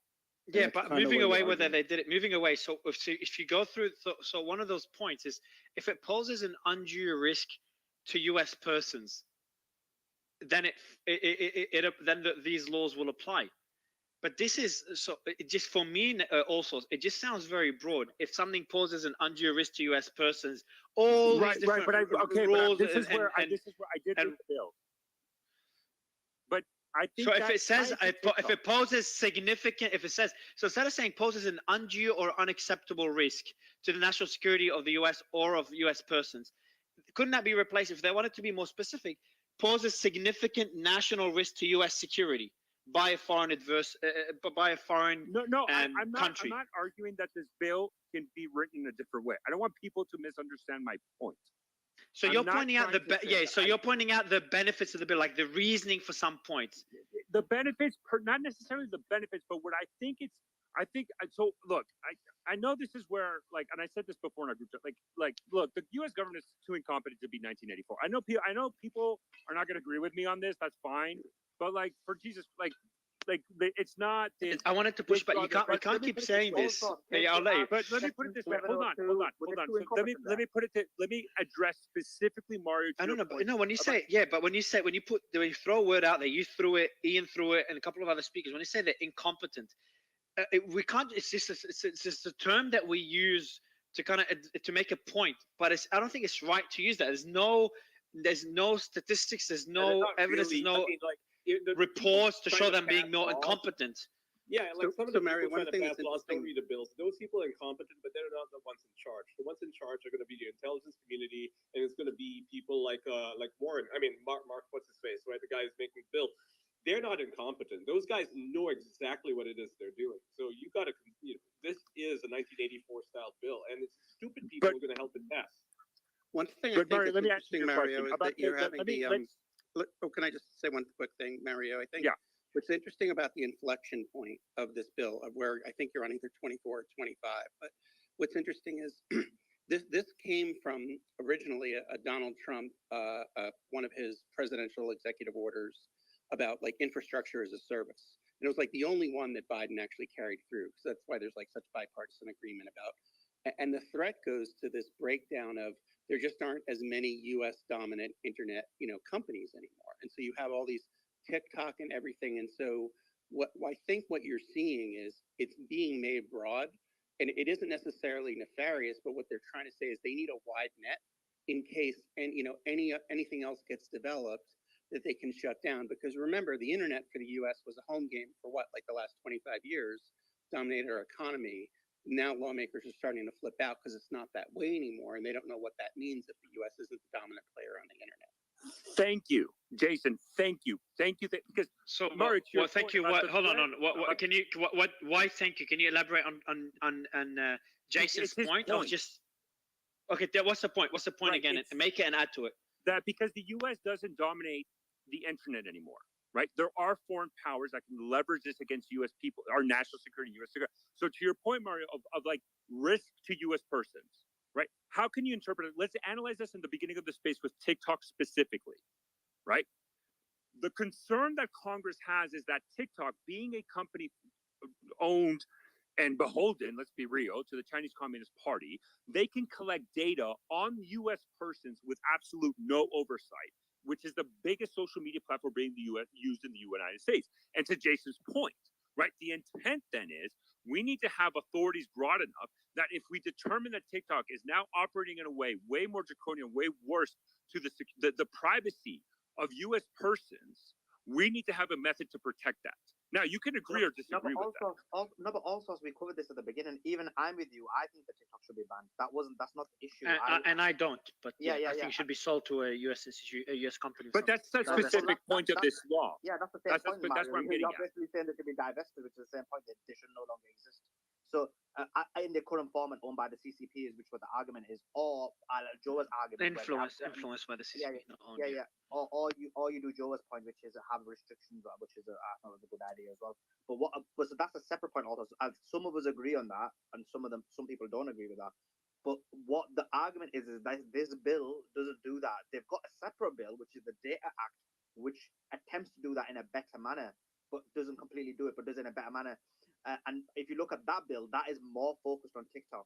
But this specific bill is not. And that's what the issue is. The broad nature of this bill allows measures that are basically completely draconian, which is what we mentioned. But in terms of TikTok specifically, we mentioned it. I agree with you. Yeah, one thing. Let me, I've noticed Joey, also before is- I'm going to continue going through the thread if you don't mind, Joa. And I know there's a few hands up. I will go to them, but I want to continue with the thread. There's more points that we haven't gone through yet, and also it would be good to get your thoughts as we progress through this. We're up to number 38 for anyone listening. It's the pinned tweet above, and I'd love to go to the hands, all the hands that are up. So don't worry, we'll be going to them. All right. So if you check the pinned tweet above, I've pinned the crypto one for anyone that wants the crypto one, but let me pin again. It's pinned on my profile too, but let me pin it again above so everyone could go through the thread with us. So we're up to number 38. It isn't just limited to surveillance, but when the government spies on you and requires more information, it has complete authority to make you turn in all your information they deem, quote, necessary. They're essentially telling us, we will spy, and that's against Slayman's words, we'll spy on you, and then you will spy on yourself for us, the Slayman. So essentially what Sam, can you explain that particular tweet?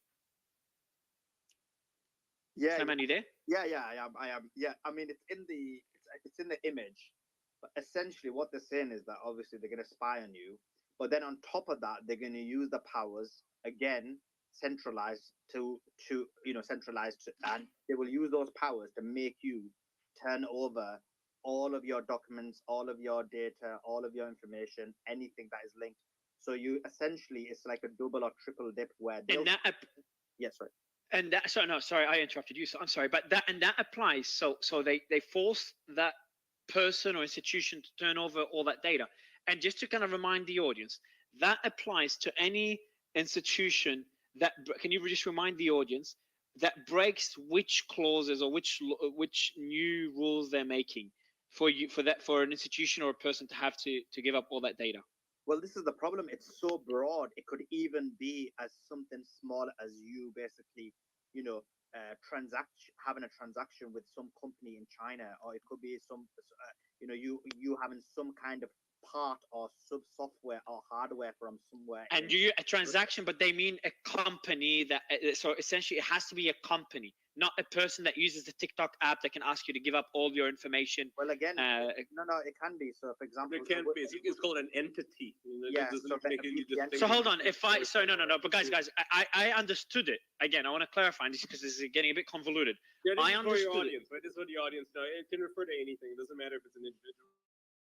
Company, but I understood, but Ian, I understood it as if it's a person that starts a business that either is owned or has any ownership or association to those countries, Cuba, Russia, China, etc., North Korea, that has any association or does business with, and potentially, and this is where it gets vague, does business with those institutions, those laws apply. I didn't know it would also apply to an individual person using TikTok. I just think I don't know if it goes that broad. It's broad. So Mario, can I read? It's very broad. So there's very broad, but I think let me just read this specifically from Mark Warner. Again, you take it for what you want, but I think this is a statement that he pushed out, and I think it's going to do this, right? So there's two quotes. One is longer than the other. The first quote is, so specifically this quote: "The punishments in the bill would not be used against ordinary citizens." That's his first, right?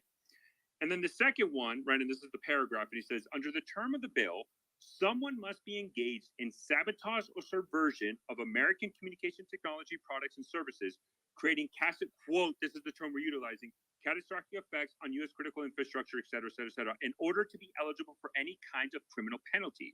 To be extremely clear, this legislation is aimed squarely at companies like Kaspersky, Huawei, and TikTok that create systematic risks in the United States national security, not at individuals users. I just wanted to read that from the senator. Tweeted that out, but it's not in the bill. It doesn't matter. He can tweet that this bill gives you free candy. It gives you $10,000 for American citizens. He can tweet anything he wants. He can fucking lie through his teeth, which, by the way, is what he's doing. It doesn't matter what he tweets. What matters is in the bill. Okay. The other thing to remember too is that the intent right now through him, I mean, by publicly stating that's not what the intent is to go after individual citizens at this moment. That's not to say that, let's say in a world this bill does pass. That's not to say, based on what he said, it can't be used in that manner. Now, obviously that's an extreme, but it's a possibility. And the intent of the bill, intent doesn't matter. Never did. Right. Exactly. So the intent of the bill right now, people might be saying, oh, well, they mean good by what they're trying to do. However, the way it can be interpreted, and then when you get how the interpretation is within the legal court system, you're trying to. It kind of reminds me, like the early 2000s when you would illegally download music. It was the individual against the record labels that you were fighting against. Individual people would download a song not knowing the consequence, and then would be sued millions of dollars. Now, that's obviously an extreme to happen right now, but if you look at the fines that they're talking about, we're talking about up to $1 million, 20 years in prison. Like, this bill right here is a Trojan horse. Everyone thinks because they're talking about TikTok, and I'm glad that we've moved away from the topic of TikTok, because this bill is a Trojan horse in the way that it can be implemented to the extreme. And I'm not saying that it will be, but it can be. And the other thing to consider, too, is when you look at this, you have to really, I think someone earlier asked, like, maybe it was Mario or someone else, like, what can we do to, like, get awareness around this? A lot of people were talking about crypto, and I understand the ways in which it can be implemented or taken against crypto, right? The overarching control or purview by the Secretary of Commerce is very frightening, whether you're on the right or the left. And something that is very important is that we have to dumb this down for normal people. We have to basically talk about the privacy. And I know that I think it was Michael who was in here earlier talked about the privacy aspect. If we talk about crypto, we lose it. If we talk about privacy and we talk about how individuals, and I don't want to say fear mongering, but if we play the same game that the politicians are playing right now, which is fear mongering through, you know, talking about the fear of China or the fear of TikTok or whatever it is, we should play that same game, but bring it down to an individual level. You need people to understand the people who live in the cookie cutter homes, who don't know anything about crypto or don't know anything about anything.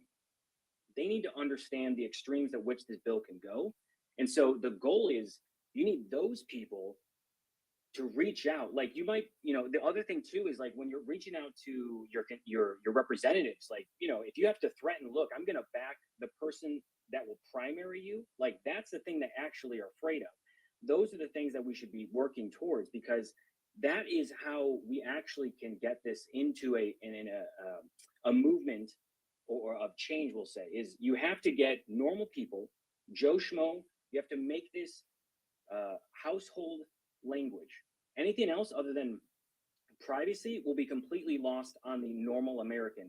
Those are the people that need to be up in arms about it on the right and the left, because this bill is so fucking vague. It's ridiculous. And right now, again, the fear is like, oh, well, it's, you know, it'll never get there, or it'll have to be interpreted this way. But like, you know, if you look at the ways in which bills were originally written with their intent, they're interpreted years later for different purposes.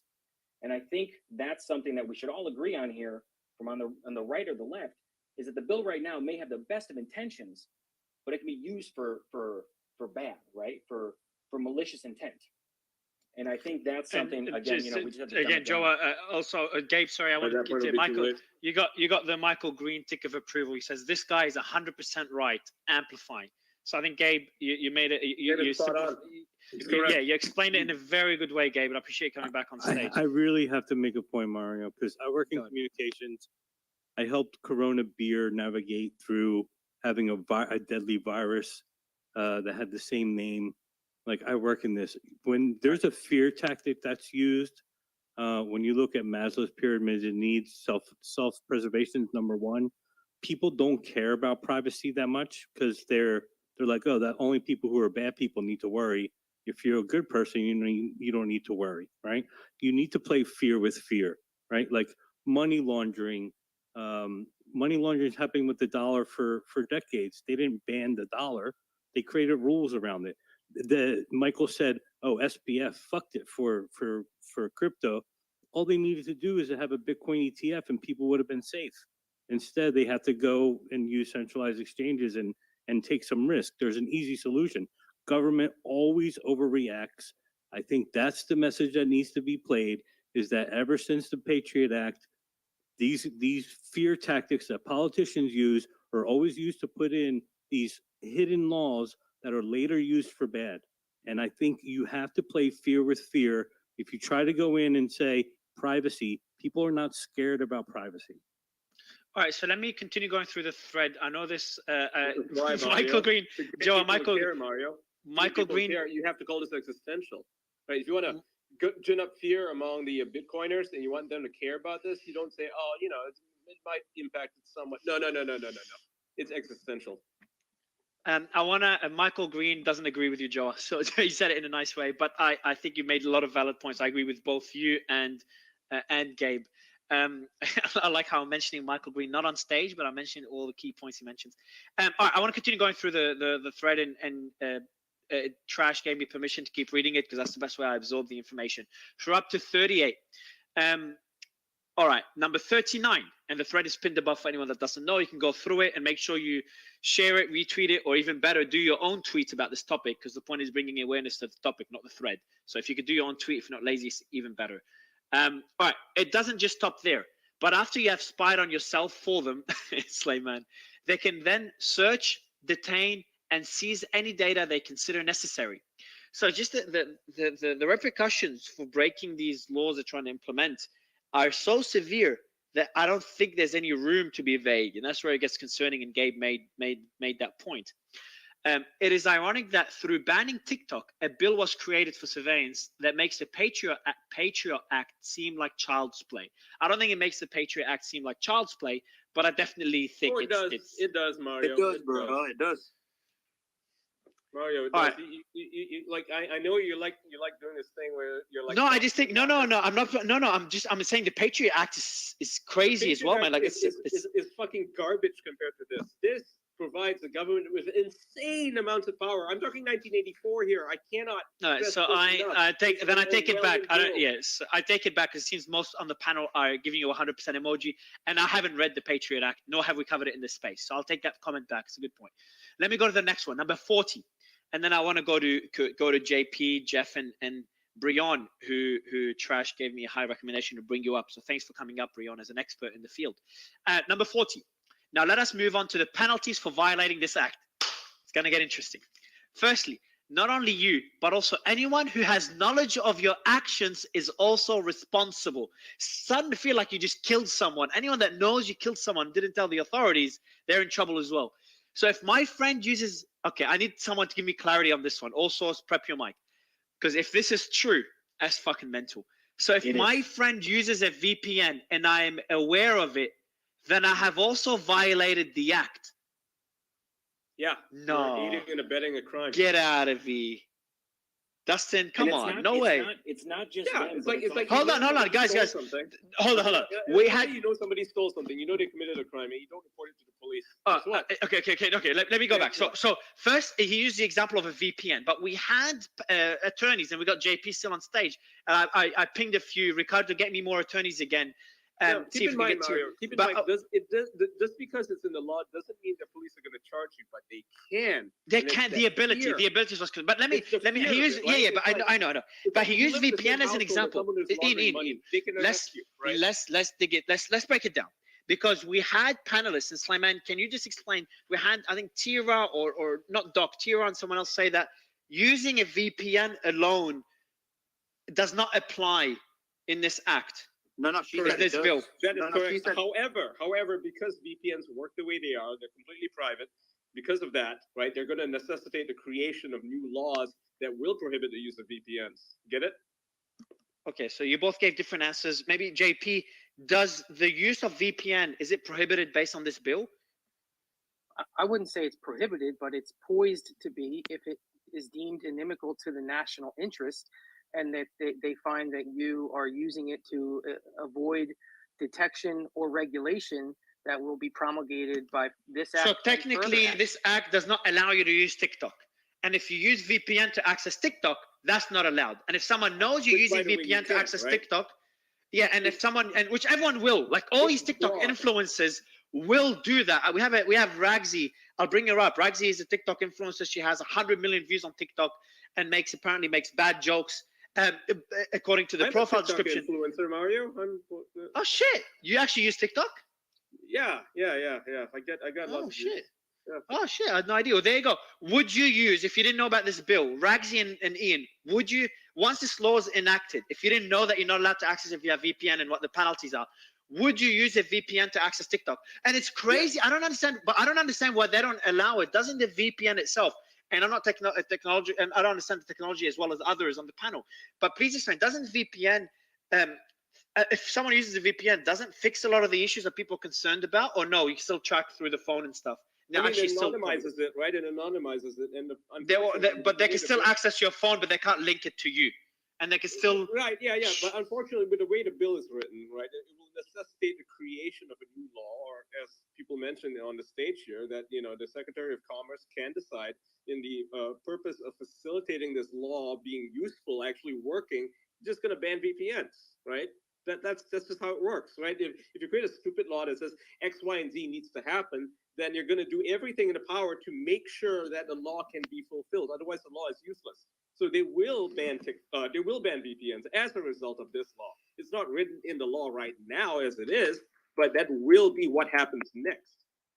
Oh, we got Joe Carlasari. Joe, you gotta come up for this one. I know it's late, but you gotta come up, Joe.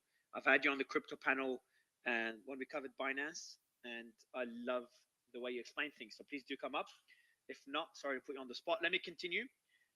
But okay, so this is, I mean, okay, it is fucking mental. So if someone uses a VPN to access TikTok and I know of it, then I'm also liable, but I don't know what penalties would apply to me. And then there's But two you also screenshots there. have to, the other thing to consider too is the VPN companies, right? So I don't know what legal course is taken against them, but on an individual level, yes, those are the penalties that will follow.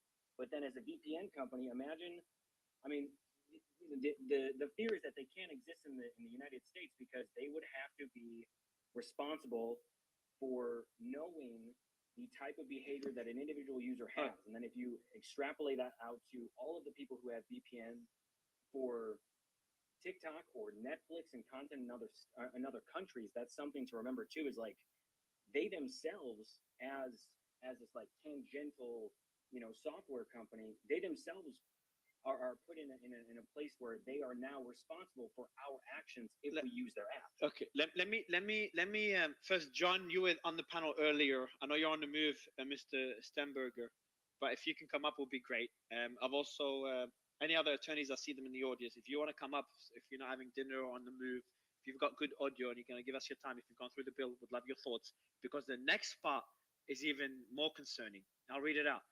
A criminal breach under the act, such as using TikTok through a VPN, could levy a fine of $1 million, imprisonment for 20 years, and your property seized. Extreme, and then he says extreme measures for watching cat videos. Let me read out the clause, that the screenshot there. Of an unlawful act described in subsection A, shall, and by the way, can you send me through, Simon, can you send me through subsection A? Because I want to read it, because it's getting pretty serious here. Shall, upon conviction, be fined not more than $1 million. Oh, that's nice. Not more than $1 million. Or if a natural person may be imprisoned, for not more than 20 years. So the good news is not more for 20 years. Any property, real or personal, tangible or intangible, used or intended to be used in any manner to commit or facilitate the violation or attempted violation of paragraph 1. And then what? I want the rest of it. It says, and Simon, do you know which one I'm referring to? Tweet 41. I want to know what it refers to. Of an unlawful act described in subsection A. I want to know what subsection A says. If anyone could send it through. Name is redacted. Is going to jump back on in a bit. And then it refers. There's also and after point 1. So if we can go through the and, Slayman, unless you know it off by heart, would be great.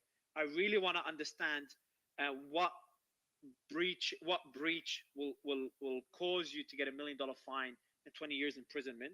That's number 1. And number 2, I want to know what else could happen. There's other points, seizing a property, etc. But subsection A is really important.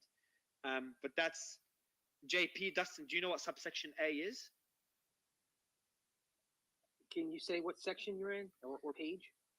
I'm on. So Slayman, can you give clarity on that one? Yeah, page 36. Okay, page 36. If you can check it out, it refers to subsection A. So unlawful act described in subsection A. So I want to know what that unlawful act they're referring to, because you do face 20 years in prison and $1 million. So it's pretty important to know. And I don't think, Simon, there is no way, and I love you, man, and I could be very wrong because you've read this whole thing and you've done your homework and I haven't. But there's no fucking way that you could face 20 years in jail and $1 million if you use TikTok based on this bill. There's no way. Otherwise, it'll be everywhere. I'm sure there's more to it. No, that's literally the bit what everyone caught on to. So if you look online, that's actually anyone who's wrote about this, that's literally the only point they've written about, because that bit everyone caught on to. But I'll read the section A. It's just specifying. So it says permitted activities. Officers and employee of agencies authorized to conduct investigations under subsection A, and then it just explains inspect, search, detain, seize, or impose temporal denial orders with respect to items. I need to know what subsection A is. Justin, if you know it as well, please, someone just unmute and let me know. Yeah. Oh, you're reading. Oh, sorry, Simon. Sorry, I didn't know. Can you send me a screenshot? Because that's how I absorb the information. Oh, should I send you a screenshot instead, and then you can read it after? Cool. I can read it because that's how I understand it. It'd be good if possible. This is fucking crazy, man. I think the subsection A, it's referring to the types of things that you can do under enforcement investigation. So it's just referring back saying anyone who's authorized to conduct these investigations explains it. And that goes on page 37. I need to understand. So can someone tell me what can lead to a fine of $1 million and imprisonment for 20 years in simple terms? Well, it says up to $1 million. And They always yeah, give up to $1 million and up to 20 years. Okay, what could lead to up to $1 million and up to 20 years? Okay, so if you're trying to use TikTok, let's say, to influence a U.S. election or steal nuclear secrets or, undo whatever national security risk that would be, and someone's using a VPN, and Mario, it's your neighbor, and you know about that. Where they're saying, That's like Jason. Take a pause, please. So it's a very important point you've made here, because the what I understood from this is that just using TikTok, using a VPN, could levy that. But what you're saying is only using TikTok is not enough to face any of these charges. You need to use it with the intention of breaking other laws. Is that fair to say? Yeah, it's the Secretary of Commerce under this is according to this act would put it in saying if they flag something as a national security risk and they tell you not to do it, then yes. So in other words, let's say if you're told this one influencer is influencing like a rebellion in the United States, and you're told not to go use that particular influencer site or click on it or whatever, that does fall within the range. It probably wouldn't rise to $1 million or 20 years. But if you're the one creating that or part of that influence, it's like, to me, my interpretation of this is it's cyber warfare. And it's like the ultimate, like how we do a defense program against cyber warfare in the U.S. I mean, Mark, that's where, like, when I read and interpret, like, I understand the concern, and the people are saying it's so broad, but like, if you read it, one of the key themes across the bill is kind of this idea of foreign threat, national security, and to then, just because of the broadness, extrapolate it to say you're uploading a cat video on TikTok, meaning you're gonna, like, that's where I think I also interpret it the same way. I understand, but could it be, guys? So Allsource and Jason, could it be interpreted? I want to know, because if it could be interpreted in a way, that means it could be interpreted. Someone could abuse that law. So my question is, could it be interpreted by a reasonable person that using TikTok through a VPN will constitute a breach that would apply in this case? Yes, if TikTok was listed. Now, I'll give you another example, Mario, to make. So sorry, Jason. So just before you give another example, did you say yes if TikTok is listed? Is that what you said? I'm saying yes if TikTok is listed as an undue risk by the Secretary of Commerce under this law. And then what that would do is that can apply to other technology companies that fall under that other vague description that was given in other clauses. Yes. Right. Yeah. And let me just give you So my go ahead, other- Jason. Yeah, please just go real ahead. quick. So like with the TikTok, let's just use Bitcoin. It's not to say it's going to happen in Bitcoin, but the idea is, according to this, people are saying this is so broad that the Secretary of Commerce could say, gee, like, Bitcoin's really being accumulated by Iran, North Korea. They're buying all these nuclear weapons on the black market with it. We need to ban Bitcoin. No one in America is allowed to use Bitcoin anymore. So Mario, if anyone uses a VPN to go buy Bitcoin anyway, that's when you're breaking this law. And just to add to that, Mario, the 1 million. Someone might have covered this, but basically, when we say the $1 million fine, imprisonment for 20 years, that's the maximum sentence. Maximum, yeah. And So it depends how bad the breach is. Watching cat videos is probably the minimum you could do. Obviously, I went for two extremes to demonstrate the horrendous nature of this. Obviously, you're not going to get 20 years and $1 million fine for watching a cat video. But if you did something more extreme, of course you could. For cat video, you would get some kind of fine, and you are breaking the law. So there will be some kind of criminality in that. Because you're using VPN, not because you're watching the cat video, obviously. You're looking at section 11, which is entitled penalties. The unlawful acts are listed rather lengthy and broadly, and then the next section, section B, subparagraph B of that same section goes to the penalties for violating it. So yeah, I mean, if you do anything listed in 11A, unlawful acts, you are subject to penalties, fines, imprisonment. That's the way it works. Yes, it works a lot like the IEEPA, like the OFAC. And a good way to think about this is, if people remember, it was a couple of years ago, there was a guy named Virgil Griffith who was in the Ethereum Foundation. And Virgil went to North Korea. He was invited by Kim Jong-un to give a demonstration about cryptocurrencies and blockchain. And he showed them how to move like an Ethereum from North Korea to South Korea. I mean, he spent a few days there. He basically, his presentation was about how to evade sanctions. So when he came back, he's now in jail, I think, for 5 years. And so that would be like a maximum penalty, right? Like it seemed maybe like whatever, he was going over there and it was this innocent thing because everyone should understand about blockchain. But if you're transferring technology like information to another foreign adversary, that's when you're doing something that's like really nefarious. What makes it confusing about TikTok and Bitcoin is on TikTok, if I want to watch some cat videos, why should that be a problem? It's or Bitcoin, if I want to use a little Bitcoin to buy a cup of coffee or I want to invest like $100 into it, why should that be a problem? And that's where I think people are saying, what kind of rights are going to be violated here? And I think it does open the door. I want to be clear. I don't agree it's just a good thing that they're doing. I mean, I'm hearing what Allsource is saying, but it opens up a dangerous door because it's a slope to, to me, the way I look at this is like they're trying to set up like a Star Wars defense program for nuclear missiles, but you have no idea what they're going to hit because they think they don't really understand who the adversaries are yet. And like, to really understand what does it mean that TikTok is owned by the Chinese and it's influenced, and is the right answer banning it, basically just saying Americans can't use it? Does that create us to be more isolationist in sort of the cyber world?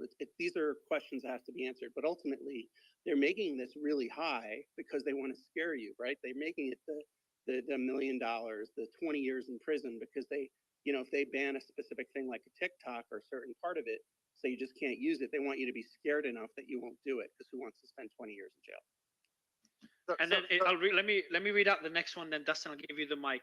But then it does not end there. We have to tweet number 42. So almost done. If they can't meet the criminal threshold, they can go down the civil route.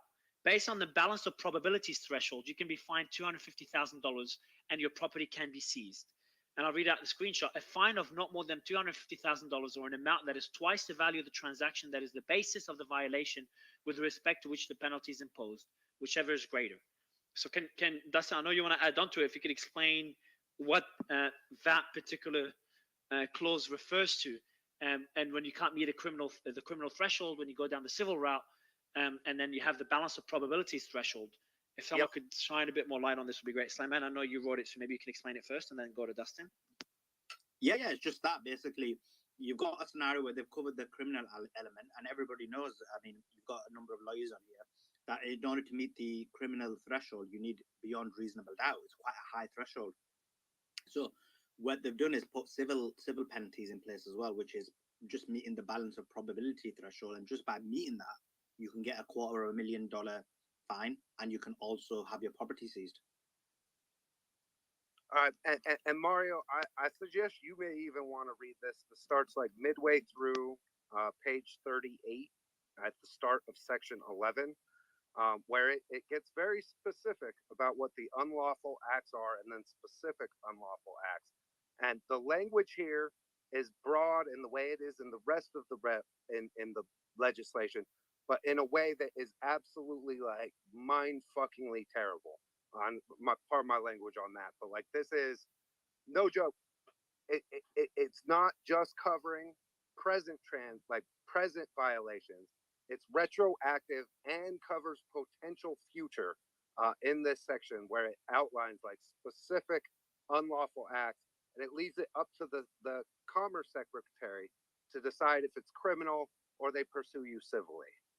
So we've got, before we continue, and now we're going to go through the second act, which is called the Data Act, which is less concerning, but still got some concerning points, and that one's pretty short. I do want to, Name Redacted is back with us. Name Redacted, I want to ask you a couple of questions of things we learned here. The main one is, can you confirm that if someone uses a VPN to access TikTok, that is a breach, and the punishment could be up to $1 million and up to 20 years imprisonment, I think, is how serious the breach is. And if someone knows about someone accessing TikTok via VPN, they could also be held liable. Again, it depends on how serious the breach is. Can you elaborate more on this particular point, Name? Because that one sounds pretty extreme. Yeah, I don't. Can you guys hear me okay on this? Yeah, man. We good? Okay. Yeah, I don't read it that way. I don't think that people that go and access TikTok are going to get.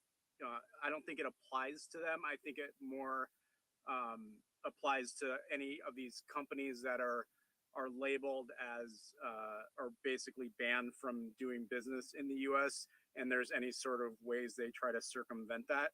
However, we have talked about how broad this bill is, so I wouldn't put it past them at some point to use this and abuse it in a way to go after someone for something like that.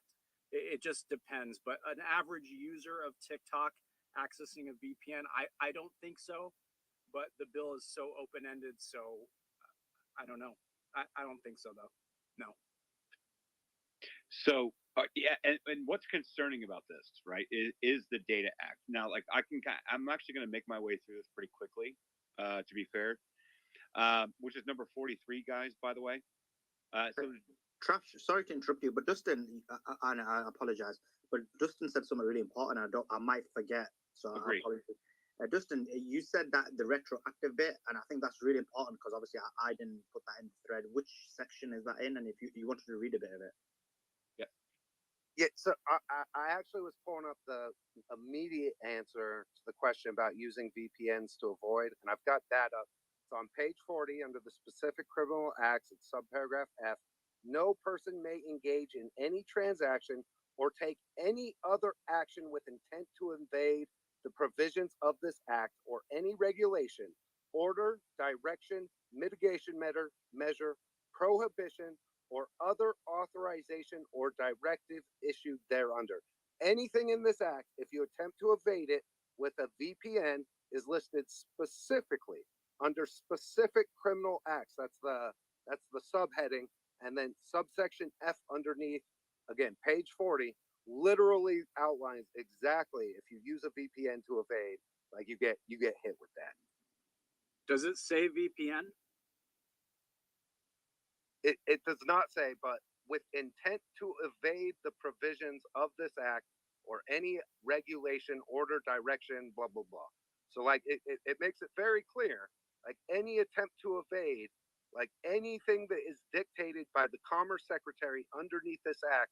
And if one of the lawyers wants to just verify me, I'm not a lawyer, but I'd love to have one of the lawyers just confirm. I'll just add one more thing, Mario. I just think after all we've discussed tonight, this thing isn't even about TikTok. They put these bills out there and they try to sneak these provisions in, like we've been talking about the crypto situation in there. And I think it's bigger about TikTok. I think TikTok is what they're trying to focus on, but it's a Trojan horse bill.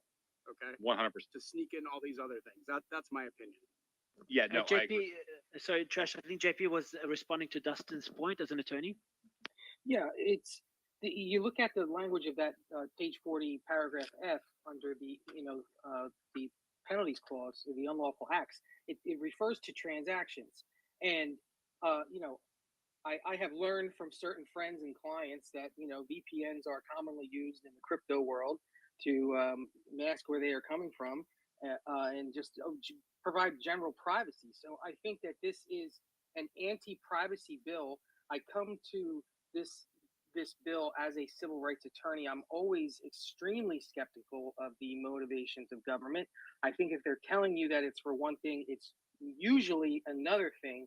So when Senator Warner just tweeted that this is about your privacy, I don't really take him at his word for this. I think this is about giving them total access to every bit of data that is passing through our country and maybe around the world, because they are saying our digital economy is now a national security interest. That is what the focus of the deal. Do you agree? No, JP, I agree with you 100%. And matter of fact, actually, this is probably a good time to get Brianna in this conversation. So, Brianna, I know that you've been working closely, like with the UCC code out in South Dakota, the crypto bill that was actually put forward, and where they're actually trying to use the Office of Commerce to actually build out the framework where they can actually stop a lot of this stuff. Brianna, good to see you, by the way. Well, thank you so much. I really appreciate being here, and I'm honored to be in this space with you. Thank you so much, Mario. Great to see you, Trash, and Dustin, JP as well. Yeah, so yeah, to your point, there's absolutely, well, I would say there appears to be a coordinated effort in what's going on right now. But the reason why I had my hand up and what I wanted to share, to Gabe's point, as a policy journalist of nearly a decade, intent really does not matter. It is always the outcome of the policy that we need to be looking at and how it can potentially be used for good and for bad. Furthermore, I have grave concerns over the fact that someone had previously mentioned listed, right? As in something will supposedly be listed, maybe a platform or an area of concern by this new committee that's being created. However, if you go through the bill, there's actually not a process that's clearly defined in any portion of this bill that speaks to the Paperwork Reduction Act or posting some sort of notification to the public of a specific platform of concern. So if you go through the bill, if this is supposedly about TikTok or maybe it's about Huawei, you would expect to find something where this new committee that's being created, as outlined in the Paperwork Reduction Act, they would need to post some sort of public notification that would then go through the Federal Register, where the American public would be notified ahead of time that this would be a potential platform of concern. It's been identified as a potential security threat, or it's in the national interest to look into this further so that Americans are told ahead of time so that they can make that decision to engage, or I don't know, then potentially pirate, be a pirate and use a VPN or whatever, I don't know. But the point is, there's not a clear process defined in this bill. And in fact, this committee would be exempt from FOIA, it would be exempt from judicial review, and it would be exempt from any type of administrative review. So I have to say, those are serious points of concern for me. Thank you again. I really appreciate being here.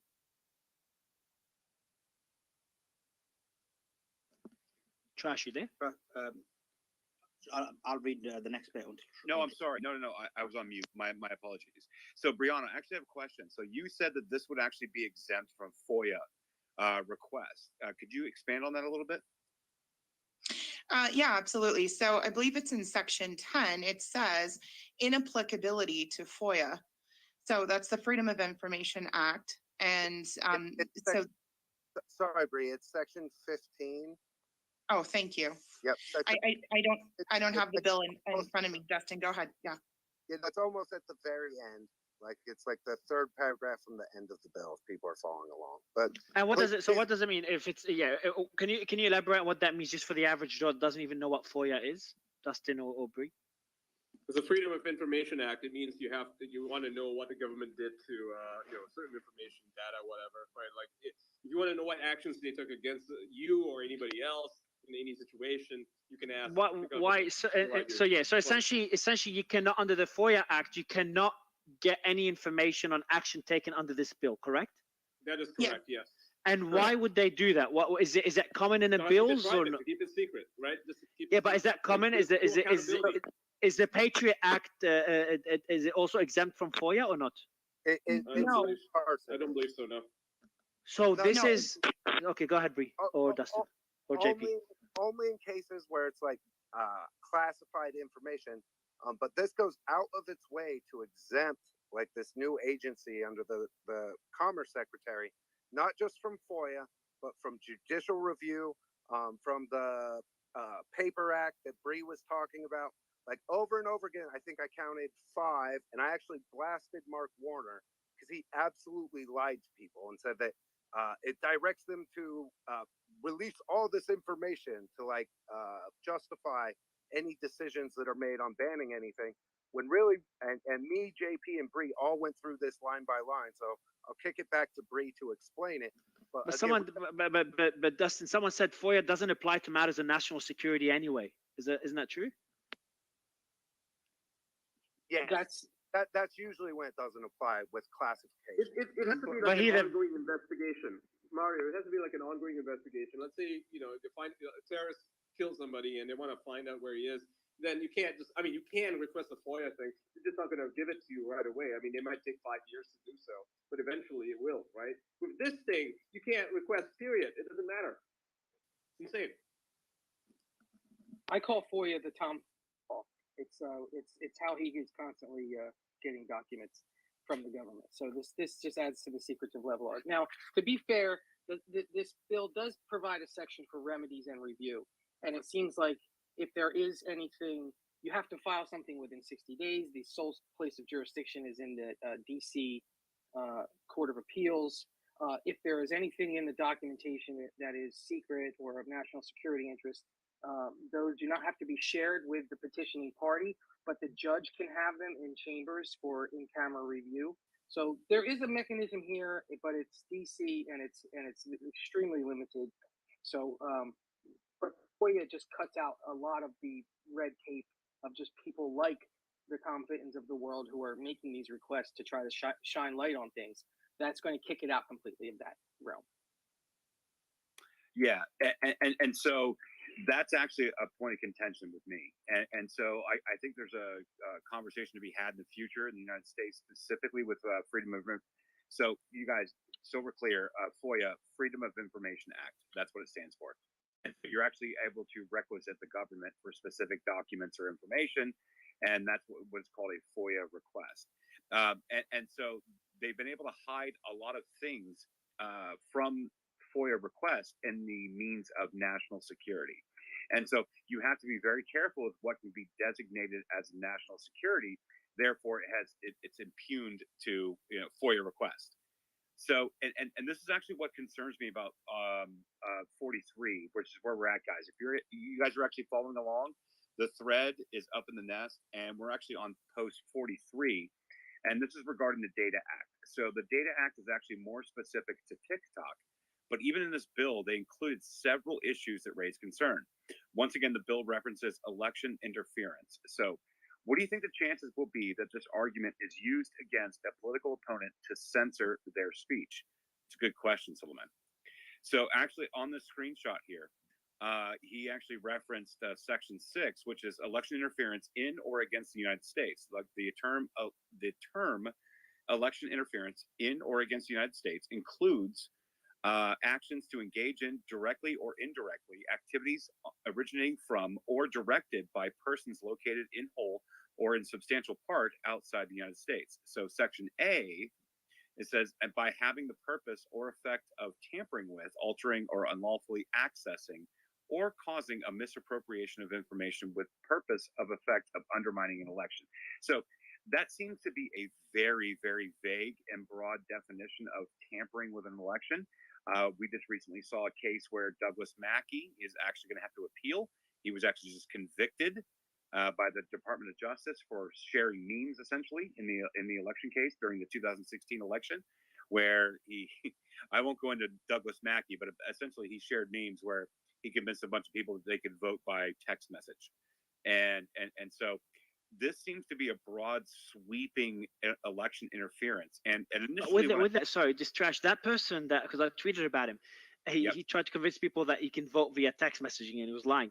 Was that because I thought anything? Yeah, so I thought misleading with the intention to mislead is illegal. But if he did he do it as a joke, or he intended to mislead with the purpose of interfering? People tweeting it out were like, haha, he made this thing. Hey guys, like wink, wink, nudge, nudge. It was no different than a lot of liberals were making the same joke, except that Trump supporters, right? But they didn't get charged. He was the only one who got charged. So, well, even the double standard. Yeah, but even worse, Ian, to your point, there was actually a rep at that time in 2016 and actually retweeted her video that she actually put out. She was actually a candidate and it was on video doing the same thing. That's right, Christina Wong, right? Yeah. That's correct. Christina Wong, that's correct. So Christina Wong actually put out a video in 2016. I just retweeted it earlier today because that case came down where she was actually telling people that the same information that was put on this meme, quote unquote, by, Ricky Vaughn, AKA Douglas Mackey. And so when I look at this, right, like I'm not trying to conflate the two, Mario, to be fair, like I'm very data driven, but like when I look at this election interference in or against the United States, and it has a broad sweeping definition, I do have concerns, right? We saw Douglas Mackey actually get convicted today by the Department of Justice, but we saw Christina Wong, who was a candidate, doing the same thing that he was doing, but she was doing it on video. And so I am concerned, left or right. I don't care. I don't care what your politics are. I don't care what my politics are, left or right. I don't want this ability within the Secretary of Commerce. And this Data Act is actually more important than I gave it credit for when I first started reading it. Jeff, yeah, get in here, Jeff. You there? You guys Yes, hear sir. me? Yes, Okay. sir. Yeah. Yes, So I was coming up basically to talk more about the crypto side. And I agree 100% with Ian in regards to taking away the privacy 1984S. But there is a coordinated effort to roll out a CBDC, and the banks weeks ago were the first steps in which most of those exchanges held their funds. And there's a few points that I think a lot of people. Sorry, Jeff, we're going to come to that anyway because that's like P52. So jump in, then hit the crypto because there's about 3 or 4 tweets about crypto. What we have. Okay. Yeah. Yeah, Suleiman. And Suleiman, I'm on number 44. So like that's actually a great point. Thank you, Jeff. So like the banning of any software linked to China creates a new precedent, right?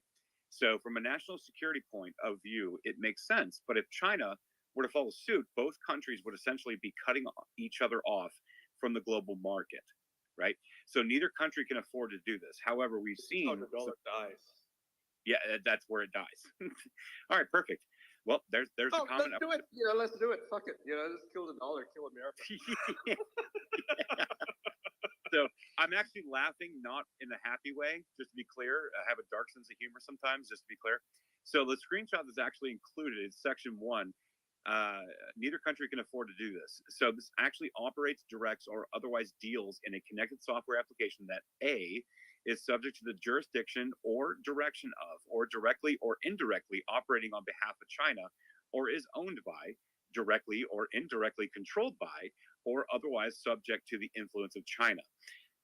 Guys, that language there is ridiculous. Like, to be fair, like what I do business with China. They're going to ban the digital yuan, right? Yeah, they can. It's fucking insane. Like, and just so we're clear, when I'm laughing like that, I don't mean wow, kill America, haha, that's awesome. No, I mean it's fucking terrible. Like, what the hell are you guys doing? 100%. Like, it's a dark sense of humor, and that's what I'm glad you cleared that up because I need to clear that up too, Ian. Because I'm laughing because it's insane, right? So like the digital yuan, any kind of currency exchange, any kind of technology exchange, any exchange within this purview of this bill is subject to the jurisdiction or direction of, or directly or indirectly operating on behalf of China, or is owned by, directly or indirectly controlled by, or otherwise subject to the influence of China. I mean, to be fair, I mean, LeBron James is, right? No, I'm just joking. But that's my point. You see what I mean? Like, okay, yeah, and we need to pass this bill right now. Right away. Do it. Yeah. But the Data Act does mention TikTok and ByteDance specifically. It does. But only after they imposed much wider measures that allowed restrictions on any app they deem a threat. So this is actually a bait and switch, almost worked. But fortunately, some people realized the attempt to dupe the public. Good shout out, Suleiman, by the way. This is an excellent thread, dude. This is amazing, yeah. This stuff. Guys, retweet the thread. Everybody needs to see this. Seriously, retweet this thread. This is excellent, excellent work. And so section B here says entities described. So the entities described are in this subsection are ByteDance, of course, which we know is the parent company of TikTok, TikTok and any subsidiary or successor to an entity. This is interesting. So let me point out number 3 on this screenshot here, guys. So it's saying any subsidiary or successor to an entity. So like one of the things that were talked about when we were having the hearings in Congress, and we were saying, okay, how do you move forward? How do you actually divest the CCP from TikTok, right? And you're saying, all right, divest any CCP leaders from TikTok, and then reinvest and reformulate the company. And then you can move forward, right? Well, number 3 here in this bill suggests that any subsidiary or successor to an entity, meaning that even if they reformulated the company, specifically TikTok, ByteDance, so on and so forth, or any other company listed within this bill, that even if they reformulated it completely, it would still be subject to any kind of measure contained in this bill. So not only is it not going after it, but it's actually not giving them an opportunity to actually restructure and make it more viable or secure for the country that they're legislating this bill upon, which is the United States that we live here on. I think that's very important to note, because this is where they're mentioning TikTok, and then they're saying specifically, and anybody, please jump in, but they're saying specifically that there's nothing you can do to restructure this entire organization, anything connected to ByteDance or TikTok. There's nothing you can do to get away from what we put out in this bill. And I got to be honest with you, that's pretty freaky too, guys. It's pretty bad because there's a lot of American companies that have heavy investment from China. For instance, a lot of Hollywood studios, Epic Games for one, the guys who make League of Legends. So hold on, so right? guys, so companies that have heavy investments, is name redacted? Are you still there? I'm not on my phone. I'm just on my headset. Name redacted, you there? He's here. I think I see Yeah, him yeah. now. So name redacted and other panelists. Does all this apply to a company that has significant investment from those countries, North Korea, Cuba, countries of interest, whatever they call them, Russia, China? It applies to all those 6 countries: Venezuela, Cuba, Iran, China, Russia. That they North Korea. North Korea. Any technology from those companies that they determine is a risk to national security. And But when you say technology from those companies, does that include a company or technology that has investments from those countries? Significant investments, significant interest? Yes, so it also includes, I don't have the bill up in front of me, but I know in the beginning when they talked about, I believe, a controlling holders, I forget the term, but it talks about anyone in those countries under the jurisdiction of those countries that has a controlling stake in any company. Controlling stake. Okay, not a significant stake. It has to have a controlling stake. It could be if they're on the board of it could be a directors, director. it could even be 2%, 1%. It doesn't matter, right? If you're on the board of No, but that's not a controlling stake. Oh, okay, if they're like golden shares, like what they have in TikTok. golden shares. Like for instance, Epic Games is 40% owned by Tencent. Remember, but You guys both. Exactly. ByteDance is the perfect example. They don't have a controlling stake. They only have like 1%, but they have golden shares, which allows them on the board. But that's not control of the company. Guys, this I bill. was just saying that's just one of the examples, but it could include a director or anyone that is involved in the company. For instance, Epic Games, right? They make Fortnite. They're going to be controlled under this thing. It's really, really, really bad. I'm surprised they're not talking about it. Tim Sweeney should be screaming for the goddamn. Yeah, it's not just them. If they're banning It's Fortnite, then I don't know. I'm changing my mind on this bill. one of the biggest reasons that countries are looking at BRICS is not because of getting away from the dollar. It's getting away from the sanctions. It's if you transact in the dollar, the U.S. has legal authority to do sanctions on you. With this bill, any country accepting the digital yuan, for example, to transact in, the U.S. can now sanction because of this bill, and they now have legal authority to do so. But I don't. It's insane. We're talking India. We're talking Indonesia. Yeah, hold on. Go ahead. But I don't think that's the angle of this bill, right? Like, I think that both things can be true, right? Like, you can have conversations about BRICS and so on and so forth. I don't think that's the angle of this bill. It's not necessarily the angle that can be used for that. Yes. All right, that's fair. I mean, I think you could interpret it that way. And can you remind me of one thing? Does this all apply if a company has interest or does business with TikTok? Does this fall into the purview of this bill or not? Because I'm just so much information. I'm just trying to. I don't think so. No. If they have like a joint venture or partnership, then yeah, I think it would. But if someone's maybe buying ads on them or anything like that, I don't think so. It just depends on the relationship and how close it is. So does that bill? Do you remember that bill? Because it was a bit vague on this particular point, yeah, or not? Does anyone remember? Does anyone have that? Does anyone remember that? Because I know we've had a few attorneys discuss it earlier. Well, I would push back a little bit. in the language. I would push back a little bit because the bill is fraught with paragraphs and language that deals with the things that are either promoting a foreign power's policies or interests as opposed to undermining American national interests. And, we could easily find ourselves in a situation where, say like right now, if you're critical of the Russia-Ukraine war, you could be deemed doing something that's against the national interest. So I'm just scared of the slippery slope and abuses of this power. Well, and Gabe, let me ask you, Gabe. So like, so obviously, like the takeaway here, Gabe, on crypto, or even like I believe like an overstep of governmental authority using the Department of Commerce.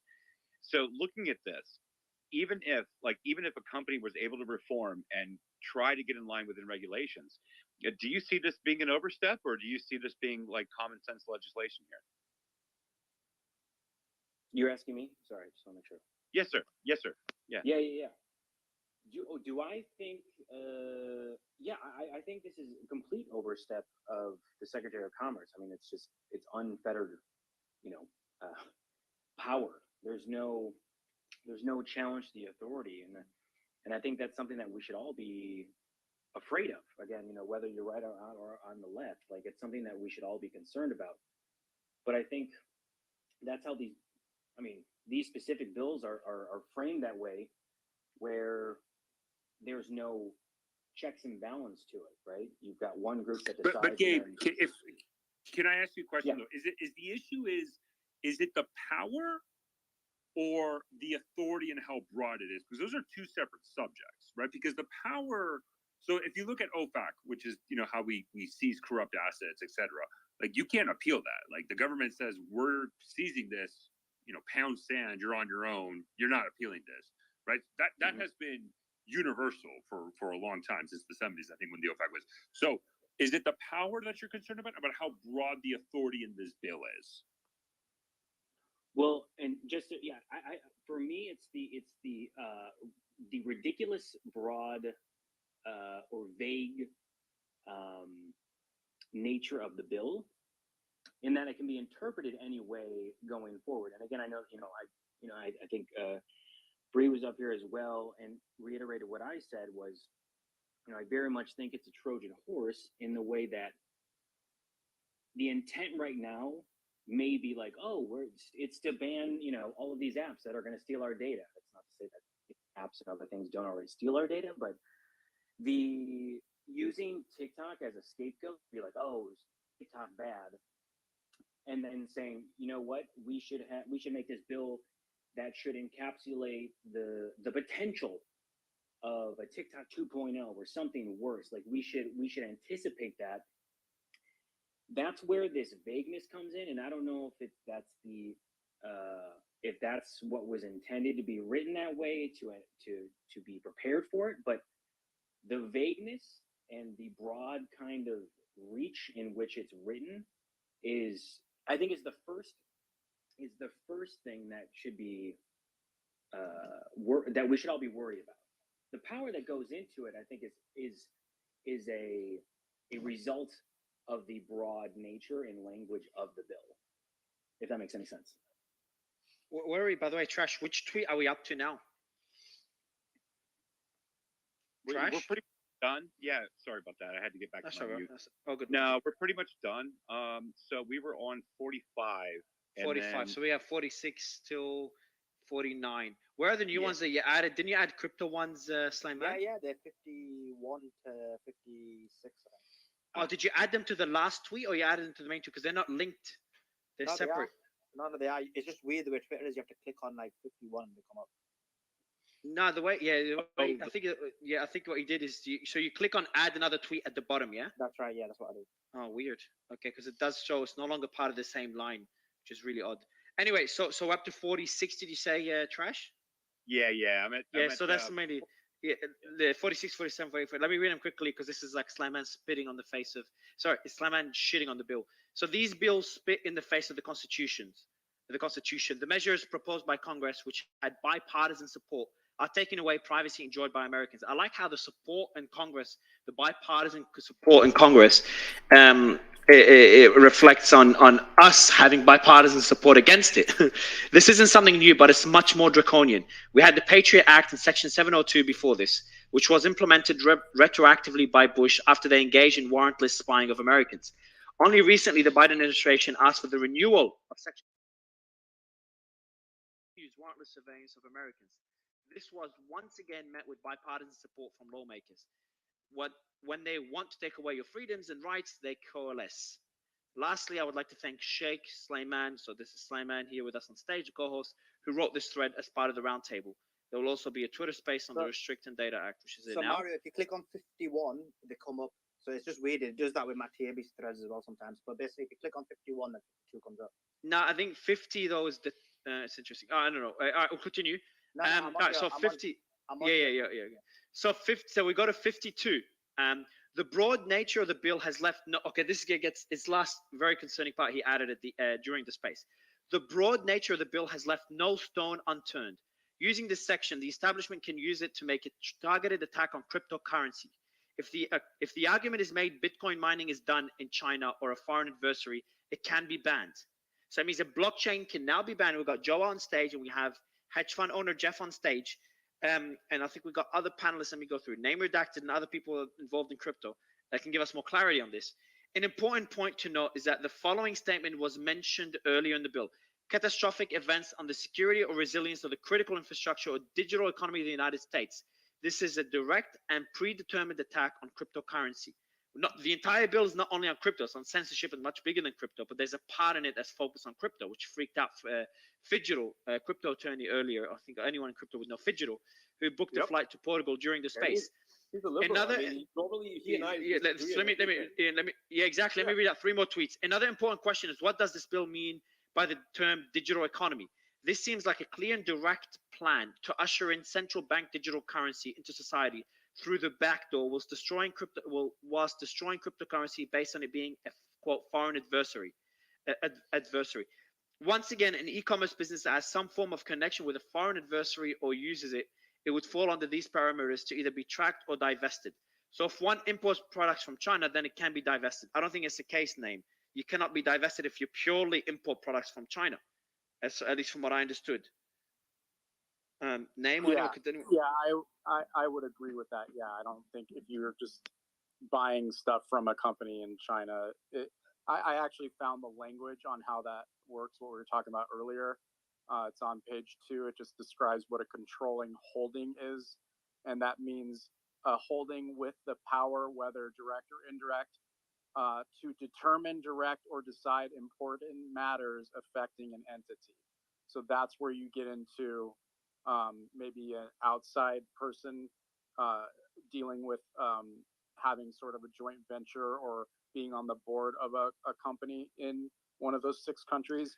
And then I wanna clarify this tweet, guys. Before I don't want to go down that rabbit hole. I want to clear this one because it's a really serious one, Slayman. I just want to clarify because I don't know how accurate this is. If one imports products from China, then you can be divested. And maybe Slayman, you can elaborate on this point and what clause, etc. So because I think what Name's talking about is the previous point where you guys are talking about in terms of who has, if you know, what level of control you have over the board. So, but for example, just as just quickly looking, and this is getting quite late now, but number 4A, it says covered transactions in general. The term covered transaction means a transaction in which an entity described in paragraph 4B has any interest, including through an interest in contract for the provision of technology or services or any class of such transactions. So going back here, yes. All right, one thing, go ahead. One thing to note, and then B, because it talks about B, the entities described in suburb are foreign adversaries and entities subject to a jurisdiction of an an entity subject to the jurisdiction of or organized under the laws of a foreign adversary, an entity owned, directed, or controlled by a person described in paragraph 4A or B. So it's either one of those. So I would proffer that the statement there falls into that category. So can anyone, just before anyone, Jeff, before you jump in or trash or anyone, just want to make sure anyone that's jumping in, I want him to I want to really clarify that particular point. So please. So what the way that they're targeting Bitcoin mining is these machines, these technologies. Yeah, no, Jeff, I want to go. Crypto will be the next one, promise. And we can dig into that. Just want to clarify. E-commerce, Mario. I want to raise a question that I think is valid about the commerce part. Yeah, so JP, I would love you to look into this as well, JP, if you don't mind. While we try to get other attorneys. What tweet are you on? guys. 55, bro. 55. Let me send it to you now on Twitter. Go ahead, Trash. Thank you. All right. So number one, I import raw material from China. This is what I do. This is part of our products, and then I export a finished product to China. And so I immediately text my CEO and I said, "Hey, here's the bill. This is what I'm looking at." And he said, "Okay, this is how it lines up with China import-export law, especially with a manufacturer." And so one of the things that's happening here, it's not going to change because the deal is when you actually export to China, you're actually having a incorporated office within China that we have to export to, and then we distribute to other businesses, right? And so by having that, the proper chain of command is already there in China, so China's not affected. However, coming back as we import raw material back from China to here, and when we're doing that business, this law does not actually get in the middle of those trade agreements. So these are newly established trade agreements, not existing trade agreements. That is one thing I need to point out, and it's very important to note. Mario, sorry. Yeah, go ahead. My name. I need more clarity. So I want to know if this applies or not, guys. No, I don't think it does. When you're using the term divested, when they talk about that in the bill, what they mean by that is the ownership. They have to divest some of their ownership, which is what Trump was trying to do when he was president with TikTok by having TikTok divest a percentage of the ownership to a U.S. corporation. I understand, but I want to understand. But does it apply? Name, if you No, if you have to divest your ownership, means you no longer own it. It's like literally then you basically giving your ownership away to America. Right. That's what it means. For a Like, I don't percentage of it. But This all okay, falls Mario, under- to answer your question. But where no, does I it say? don't. Where does it say percentage? It doesn't say that, but I'm So you're just making saying that that's what assumption. it So the means. percentage. Could No, be you could 50%. divest ownership without giving away 100%. He means so 51%. No, yeah, it'll just but be you a can also percentage. no, but then no, I don't disagree with that. But what I'm saying is you can also divest a full 100% as well. So That is correct. Yeah, so they can do divest that. it and make a TikTok USA. No, but that doesn't. But it doesn't answer my question. Does the fact of importing e-commerce business that imports products from China, then you can be divested? If you import No. products from China, does this apply? Okay, I'm going to answer your question. So I would not use the word divest in your question. What you're asking is if you're importing goods from China, is that going to affect you, or are you breaking the law? I would say that if they label a certain technology company as banned in the U.S. and you go around that or try to use any way to continue importing goods from that company, then you would be in violation of the law. But that's already the case. You can't import products from banned companies already, no? Right. That's called If sanctioning there's a sanctions, company. yeah.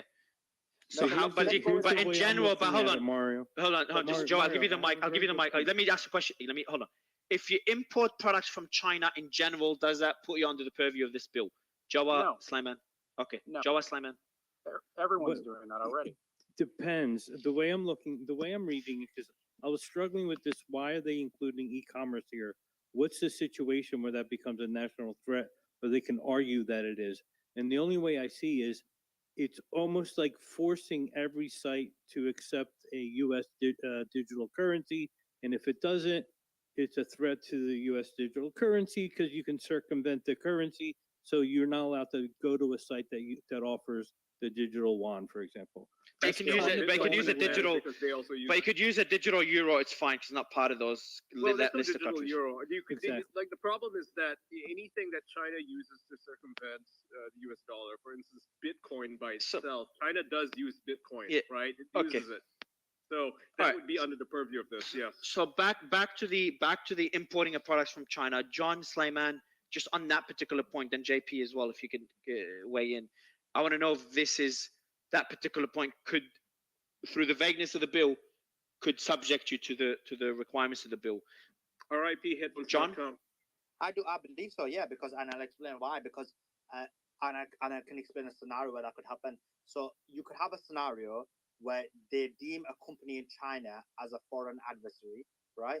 And you're basically getting products from that using that. But that's sanctions, bro. That's just sanctions.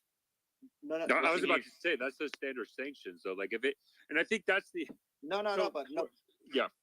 So, like for example, now, no, you can sanction a company But the issue is that any company now that they deem a foreign adversary, any kind of interaction you have with them, you can then be surveyed. And let me give you an example. But they're talking about tech companies. How can you import products from? Okay, fair. Okay, tech Well, products. you're- Okay, you're yeah, in all right. E-commerce, right? E-commerce, anything online is going to be subject to this. So if you deal in Bitcoin, for instance, headphones.com. If you right? deal in Bitcoin, if you no. If you deal in Bitcoin, but that's not. We're focusing on the importing of products from China. So that's what I'm waiting for before moving to Bitcoin or the digital yen.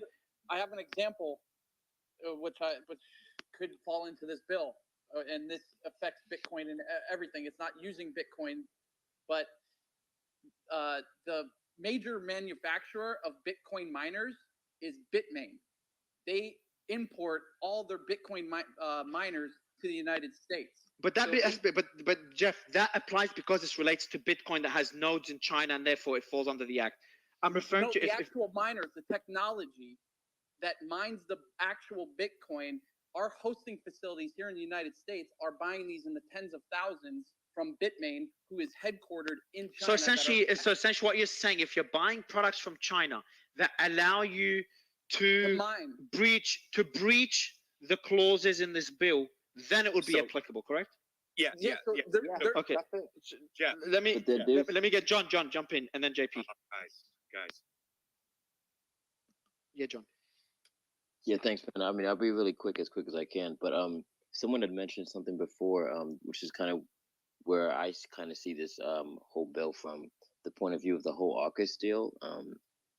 Those of you who don't know, the AUKUS deal is more so like a defense trade partnership, but it's kind of bigger than that. It's a trilateral partnership between Australia, Great Britain, and Australia. But it's also part of the bigger, the ASEAN initiative, which is multiple nations in the Pacific. And so there's this idea, and they're calling it. I put the fact sheet actually in the chat as well. They're calling it, so people were talking about there's other implications for this global trade deals going on. This is what, I don't remember exactly who said that, but this is exactly what they're talking about.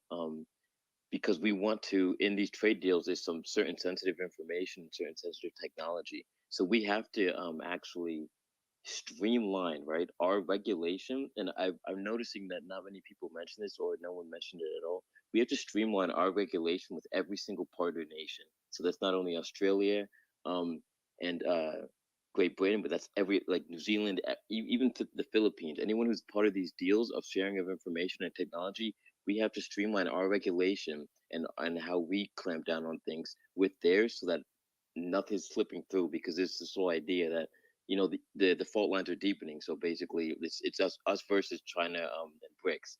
And someone had mentioned that they're calling, they're giving it these funny names that sound nice. And they're exactly right. They call it advancing technology for democracy. And every other sentence in this thing is something for democracy, supports democracy. But like, they're really vague in the presidential, like in like the kind of like the play-by-play of it. But then you start clicking on some of the links in there and you start really reading through this stuff, it's not actually what anything that they're saying. Because everything that they say in this, they make it seem like it's giving you certain freedoms and stuff like that. Like, if I could find the one where that has to do with, for instance, strengthening the Freedom Online Coalition. It has nothing to do. It's just talking about censorship. Like, half of this stuff is just censorship. I don't know how this pertains to the bill, but this came out 2 days ago. Around the time when the AUKUS bill was where the AUKUS deal was totally signed off, and it came out that we're going to sell them Virginia class submarines. So this is something. As soon as I saw this bill, I just assumed that this was because of the AUKUS deal, because we have to get that. This is something that has to happen, or else this multi-billion-dollar deal doesn't happen. This is like one of the first things that has to happen. Is we have to reevaluate ITARs and FMS. So I just want to throw that in there just to make sure people are looking at it through that context as well, because. So, yeah, no, Joe, no, I'm with you. And so, like, listen, like, I've actually sent this bill to my CEO. Like I said, we import raw material from China, we export finished material to China. But the other thing that we did, because we have the relationship with people in China, is that when China banned crypto, we bought a bunch of their miners, right? So like I'm not talking about like a couple pallets. Like I'm talking about we bought a substantial amount of ASICs miners from China, and we set up shop in Oklahoma, and we're building the substation out now, where we've got a warehouse full of ASICs miners and all these things. But what I'm concerned about specifically in this bill that I'm actually having the law team look at right now is the retroactive portion of this, right? So I'm not so concerned about the proactive part of this. What I'm actually concerned about is the retroactive part of this. So I'm actually having the law team look through this, because if this does pass, then we can be retroactively pulled our warehouse in Oklahoma that we built a power substation for, all the miners that we bought out of China when it was banned in China, whatever, a year and a half ago. So the retroactive part is actually what I'm more concerned about than anything else. And I think that most people should be honing in on the retroactive part of this, because it's not just like current, past, present, it's previous. It is actually the past. So I think that that's actually what we should be looking at here, is the retroactive portion of this. Yeah, so if I could just say one last thing, that's kind of the whole August deal is kind of this idea that, hey, if you weren't with us before and you're not with us now, then we're cutting you out, and you kind of say that perfectly. It's kind of someone had used the term divesting before. I think divesting is a really nice term to use what the August deal implicates for anybody who isn't all the way on our side of the fence. Like there's at this point, there's no room to be on the fence, and even doing business with China can be seen being on the fence now, which I think is incredibly concerning. Yeah. It's very concerning. And just so first, just for the panelists, especially Carson, anyone else, if my mic is too loud, the audience was telling me in the comments, always interrupt me, let me know, because I'm not aware when it is, so I apologize. But just back to the question. So in terms, I want to finish that one as well, because first, the retroactive part, Trash, is really interesting. So I'm glad you brought that up. And I actually want to get a bunch of attorneys again tomorrow to kind of dig into this even further, because I think it's pretty serious. It's very important for us to understand it. And that clarity, first, will get a bigger, more people, new people listening to it tomorrow as well, and learning new things and getting more attention to it. But to go back to the point, and I really want to kind of bury that point, either forget it or kind of remove it, is the import of products from China in general. If it's unrelated to products that will be used to breach clauses in that agreement, just generally, if someone importing products from China, because of the how vague this bill is, could they fall under the purview of any of the clauses? I know name you said yes. No. Stephanie said yes. Yes, I think you need to put this in the context of the Commerce Clause. Look, it's like your first week in law school and they teach you about Commerce Clause litigation. Wickard v. Filburn, 1942. It was a farmer in Kansas who had 1 acre of land set aside to grow his own wheat for his own bread. And that's when the Supreme Court first said, we don't care if you're only growing an acre for your bread. It affects commerce somehow, some way. And the powers that be want to stop you from making any more bread right now because whatever the wheat growth was regulated. That has evolved into a Leviathan that is insatiable. And what you have here in this bill is the demon love child of Commerce Clause expansion with the deep state, with the censorship industrial machine. The first time I read this bill, I'm just always focused on the censorship. The Twitter files have been so fresh in my mind. I called this the Elon Musk bill because I felt that they got their hand caught in the cookie jar. And now this bill actually provides them with jurisdiction and authority to do the same things that we have been revealing, just on a more formal level with judicial approval. But just how does that apply to importing products? Which particular clause? My point is that, I'm sorry, I got a little lost.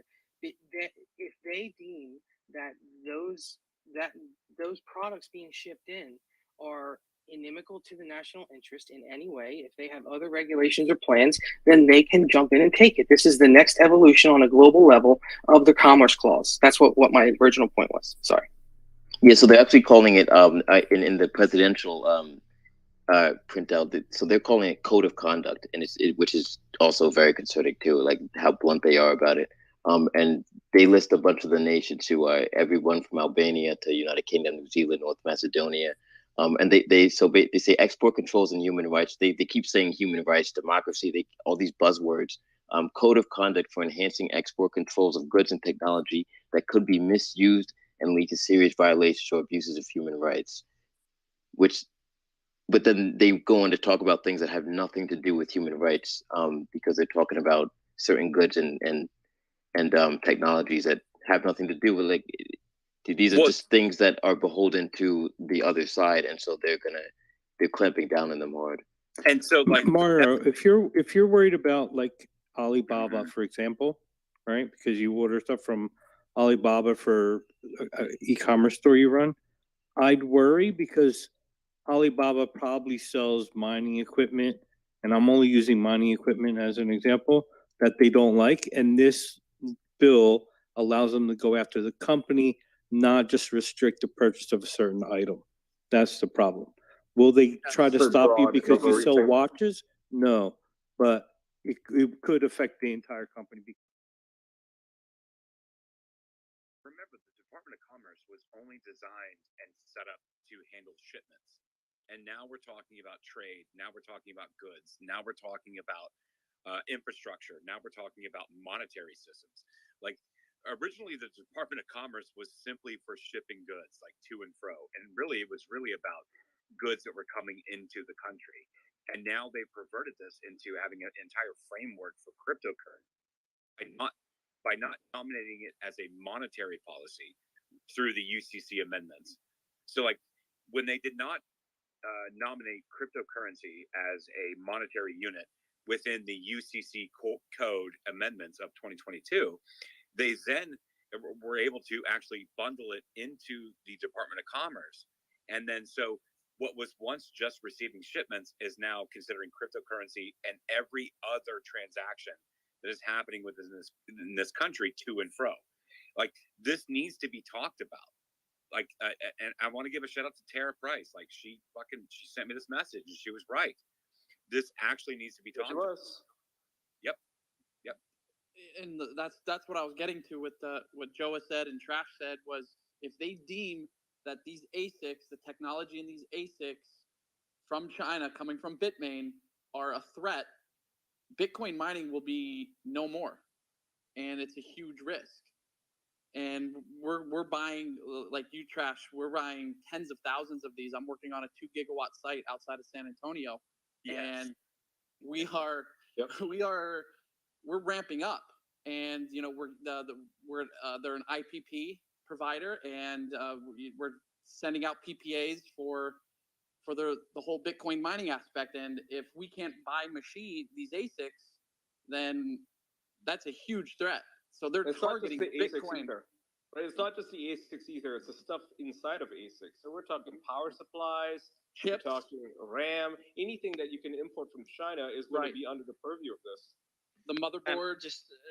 So just the name. I kind of read a part of Slayman's tweet without reading the first part. So I should read the whole part and let me know if you agree. Name redacted. Once again, an e-commerce business, and that's the last time I touch on this. Once again, an e-commerce business that has some form of connection with a quote foreign adversary, end quote, or uses it would fall under the parameters to either be tracked or divested. Worded as such, would you agree? Because it has to have some sort of connection to what they consider a foreign adversary. That's a fair way of wording it. I would agree, but I wouldn't say just in general if you are an importer of products. Yeah, correct, exactly. So I kind of because the second part of the tweet says if one imports products from China, then you can be divested. But that's part of the same tweet that says the following. So they're not separate. They're both one tweet. So then I think it relates. Yeah, I would agree with that. If they label a certain technology company as being a national security risk from any of those countries, then yeah, you will not be able to import goods. So that will affect companies out here that import that specific product from that tech company, whatever. And then let me read the last part that Jeff came up to speak about. The last tweet of the thread, tweet 656. Probably there's going to be more added to it as we dig into the bill further. The concern is that the International Emergency Economic Powers Act, IEEPA, allows for the banning of cryptocurrency transactions. Okay? The Restrict Act allows them to ban an entire chain. So this is what freaked out a lot of people earlier, it made us change the title of the space. And Jeff, I think this is what you wanted to come up on stage to kind of address. Yeah, I mean, banning Bitcoin is almost impossible, but the way to do that is through the Bitcoin mining space. But like Ian was saying earlier about the bill being 100%, I agree with them being, you know, about the privacy and the 1984S, and this is a coordinated.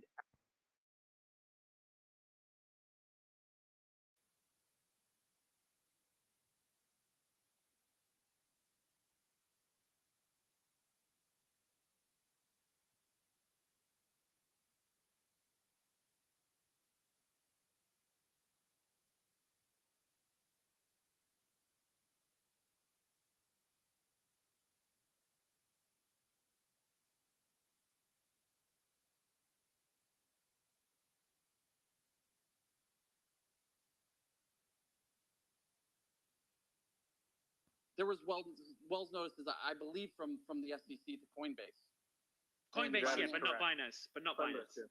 And Binance has been under the radar, or yeah, it's under. They'll probably get a Wells notice from the SEC. right now. They'll probably will get hit.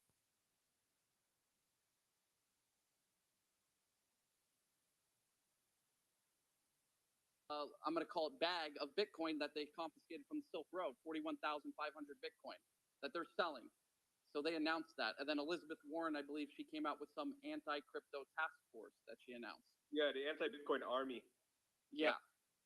And this all happened last week, right? And the White House has been basically hinting at how they hate Bitcoin mining. They said that they want to put a tax on just Bitcoin power.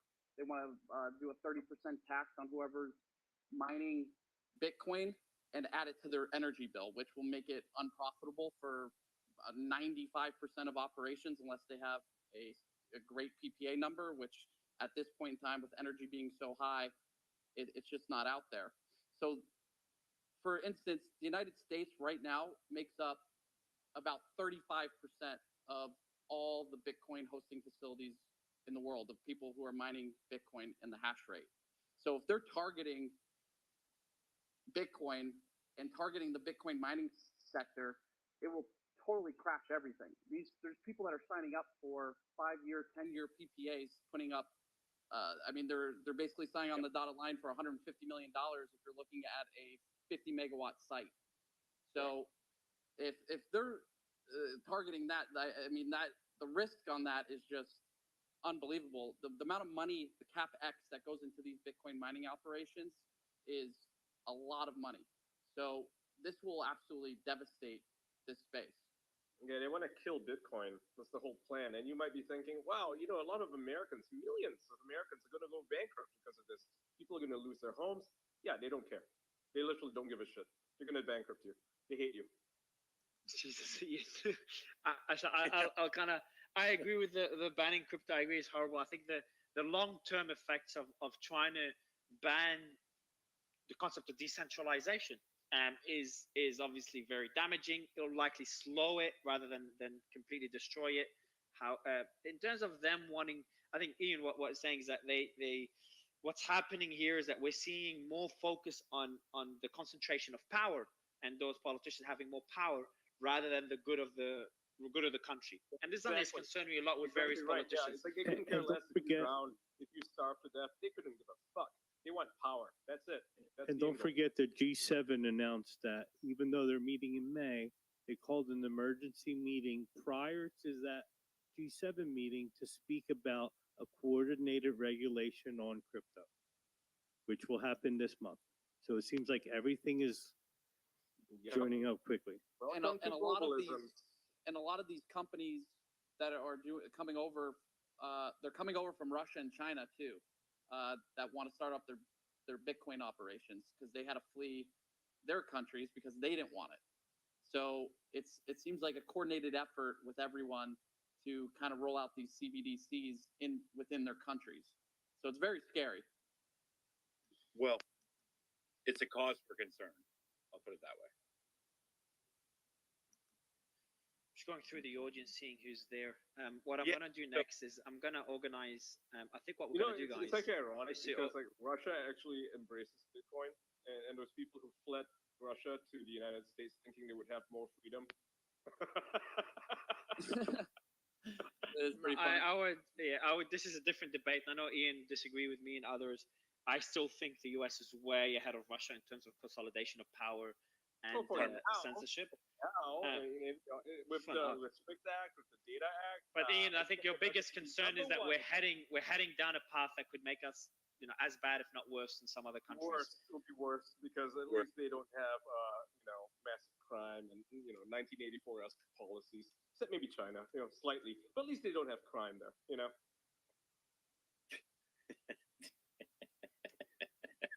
So All right. guys, I'm just thinking of what the next steps would be, because there's a lot of concerning parts, especially for the crypto space. I know a few people from the audience reached out to me, and there is some sort of movement already. I've had a few people from the audience reach out to me and tell me about it, to kind of Mario. to fight this bill. You're Yeah, totally right. It's existential. Yeah, I'm money just reading a talks, few. right? So money talks. Target the senators. But again, it's just what's funny as well is like in January 22, Russia's central bank proposed a complete ban on crypto mining and trading. But they so didn't it was- do it. They didn't ban it. Yeah, they didn't ban it. Yeah, In fact, they well, embraced it. They embraced crypto. Yeah, we target the I senators. think after the sanctions, senators yeah. with the largest woke up. They woke Bitcoin the mining fuck up. operations. So, for instance, Texas is a hub. I think Trash said that he's setting up shop in Oklahoma. That's another hub. Colorado is a big one. Arkansas is another one. Actually, New York is a pretty big one as well. South Carolina, North Carolina. So senators in those states where the Bitcoin mining operations will bring in a lot of revenue, tax revenue for those states. Those would be the senators. So I have that a question, Joa. Joa, just a quick question, and to you as well, Jeff. Is that this action, considering that crypto is decentralized, this action, wouldn't it just move nodes outside of the US? That's it? Well, no, I mean, yes, but also no. Yeah, but because, the problem is economy.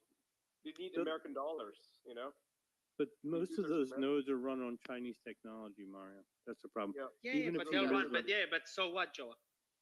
You mean okay? So what you mean? What happens is economy, you're gonna have so that means divergence. business cannot build on Ethereum because there's going to be Chinese nodes Exactly. to run Ethereum, to run No, no, no. Solana. killing an entire industry. No, they can right? be It's all in about consolidation Turkey, of power. for example, or Spain or France. The problem is the chips are made in China. Yeah. This is if they go. Yeah, but if you start looking at chips, then everything's under the purview of this bill. It's all about So I don't. agents, right? It's all about how it's a consolidation of power. They want to. It ties into BRICS. It ties into how the U.S. economies, the U.S. the Fed is afraid of the loss, the decline of the petrodollar. This is the way to consolidate it. So just two What worries me, Mario, is the ECB. The president of ECB came out and said, if we cannot install digital currency, we lose being the anchor of the economy. The monetary system. Right. Yeah, that also Joa, goes Joa, for the U.S. dollar. Joa, all right. So let's say this takes effect, and Mm-hmm. then they leverage this to crack down on protocols on blockchains that have nodes in China, which is pretty much everything. So Mhm. then does All that of them, yeah. then mean that any company building on those chains no U.S. company can build on those chains? Does it Correct. also mean no U.S. citizen could Correct. use those chains? Yes. Correct. Yep. So Yeah, not only have you, 100%. and that includes the use of VPN. All right. So Mhm. this Yep. is the number one. That's an Mario. example where if you use VPN to circumvent and continue to build and do that, you would probably be arrested. This All is right, where so- freedom dies. Hold on. So Mario. name. This is where freedom dies. Yeah. Name.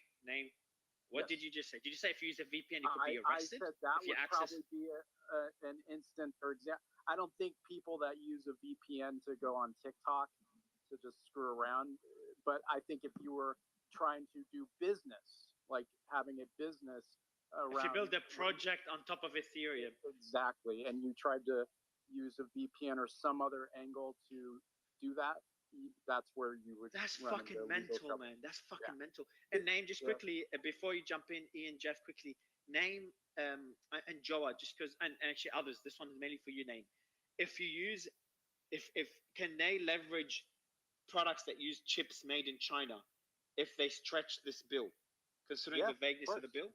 They can. That's why they left it open ended. That was the one part I focused on that alarmed me is they just said they can declare anything they want as a national security threat when it comes to technology, and they have the power to add different countries as countries of concern. So it's open ended and broad, and it's scary as hell, to be honest. But plus, that question is very hypothetical, Mario, because you were saying, oh, because everyone will move out of China then with the miners. But if you think about it, if you're in Russia, they want the miners there because they're using Bitcoin. They've been buying Bitcoin, so they're going to want the validators in their country so that they can secure it. So you're always going to have them there. So you're never going to be able to move them all out of a country. And as long as they're there, the government can always say, just like happens with email today in the US, where you get charged for federal crimes just because you sent an email and it went to the server in California before it went to your neighbor. Same thing here. There's a node, and that transaction might run through that node in Russia. So it is a threat. Remember, Yeah, Mario, at this point, this I would is the say move to Russia. yeah. Remember, I wouldn't this move. is I the wouldn't same move. I wouldn't. government- Ian, I would not move to Russia. I hate all this, but I would go. Anymore. I mean, I'd go. I'd I'd go. Alternative, you know? Bro, I don't think it's a nice alternative. I think I'd Well, it rather will be- move to it will Western be- Europe, it will Finland, be, Mario, it will be. Dubai is not as bad. Fuck Dubai. Not fuck Dubai. I love Dubai. Excuse me. I love Dubai for many reasons, but I think their censorship is pretty bad as well. So and the reach of the authorities. Wait till the Restrict Act passes, and then you'd be like, you know what, Dubai's actually really nice. No, but Dubai is good in some ways because it offers a lot of protection. It offers a lot of protection for people. Like when I wanted to go to Miami, just because of the spaces we're doing and the amount of attention we're getting, a lot of people. That's why one of the reasons I canceled my trip to Miami. I was going to go back to Miami, and I got a lot of messages saying, Mario, like from people that I would listen to, not randoms, saying, Mario, reconsider it, considering your spaces and the amount of heat you're getting. So Dubai was one of Dubai, the UK are good places for that. But I'm moving way off topic. To get back to the point that I'm making, though. Yeah, go ahead, bro. Real quick, this is the same government that wanted to track $600 payments on Venmo. So you talking about Dubai? No, No, the United America. States. United States. Yeah.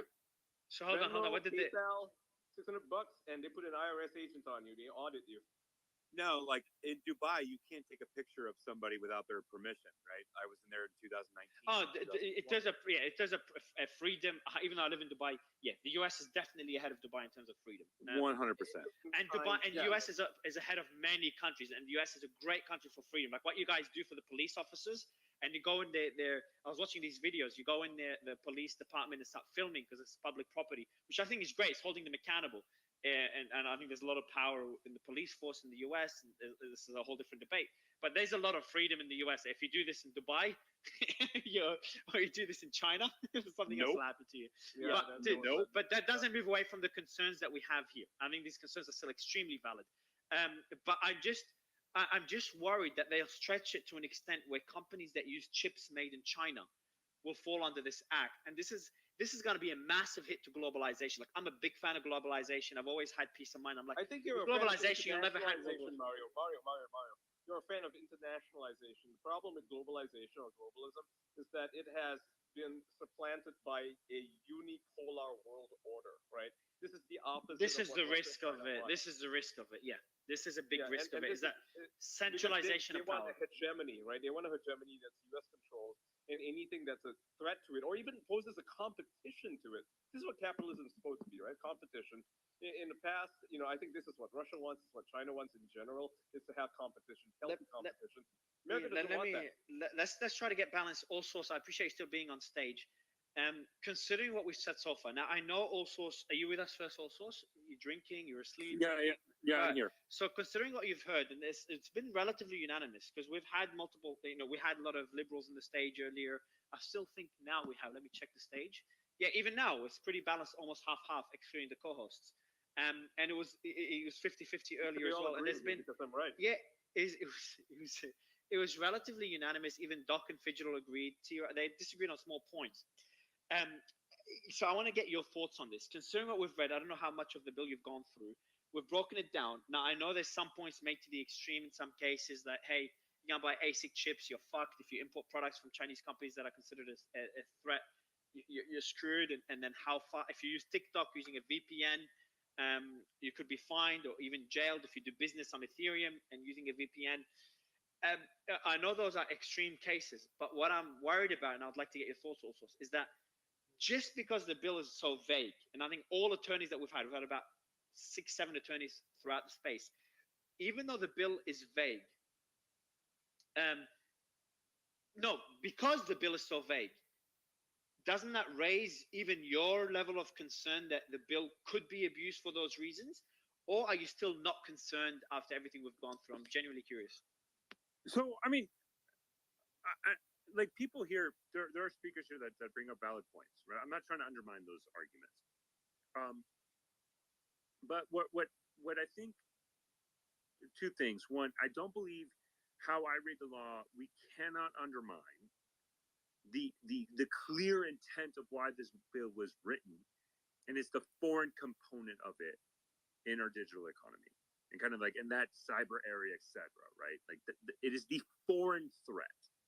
Right? The key word there is foreign, and I think that is the priority and the importance of this bill. Now, is this bill too vague? Sure.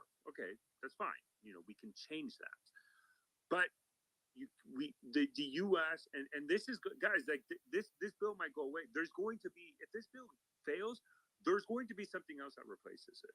There is going to be enhanced oversight and regulations by the U.S. government on foreign-owned, commerce, digital commerce on the U.S. Internet-based companies on the U.S. If you're a U.S.-based company and you want to do business with China, Russia, forget Russia with the sanctions, just even China, wake up to reality. There's going to be a lot more stringent oversight on that. Yes, they're still one of our largest trading partners, right? There's always going to be deep-seated bilateral trade with the U.S. But you're going to have to take extra careful now because the U.S. now is not going to allow in any way, shape, or form, or at least going to put at least some restriction on unfettered trade of especially knowledge with the Chinese. Like those days of the early 2000s are done. This is the future. And in crypto specifically,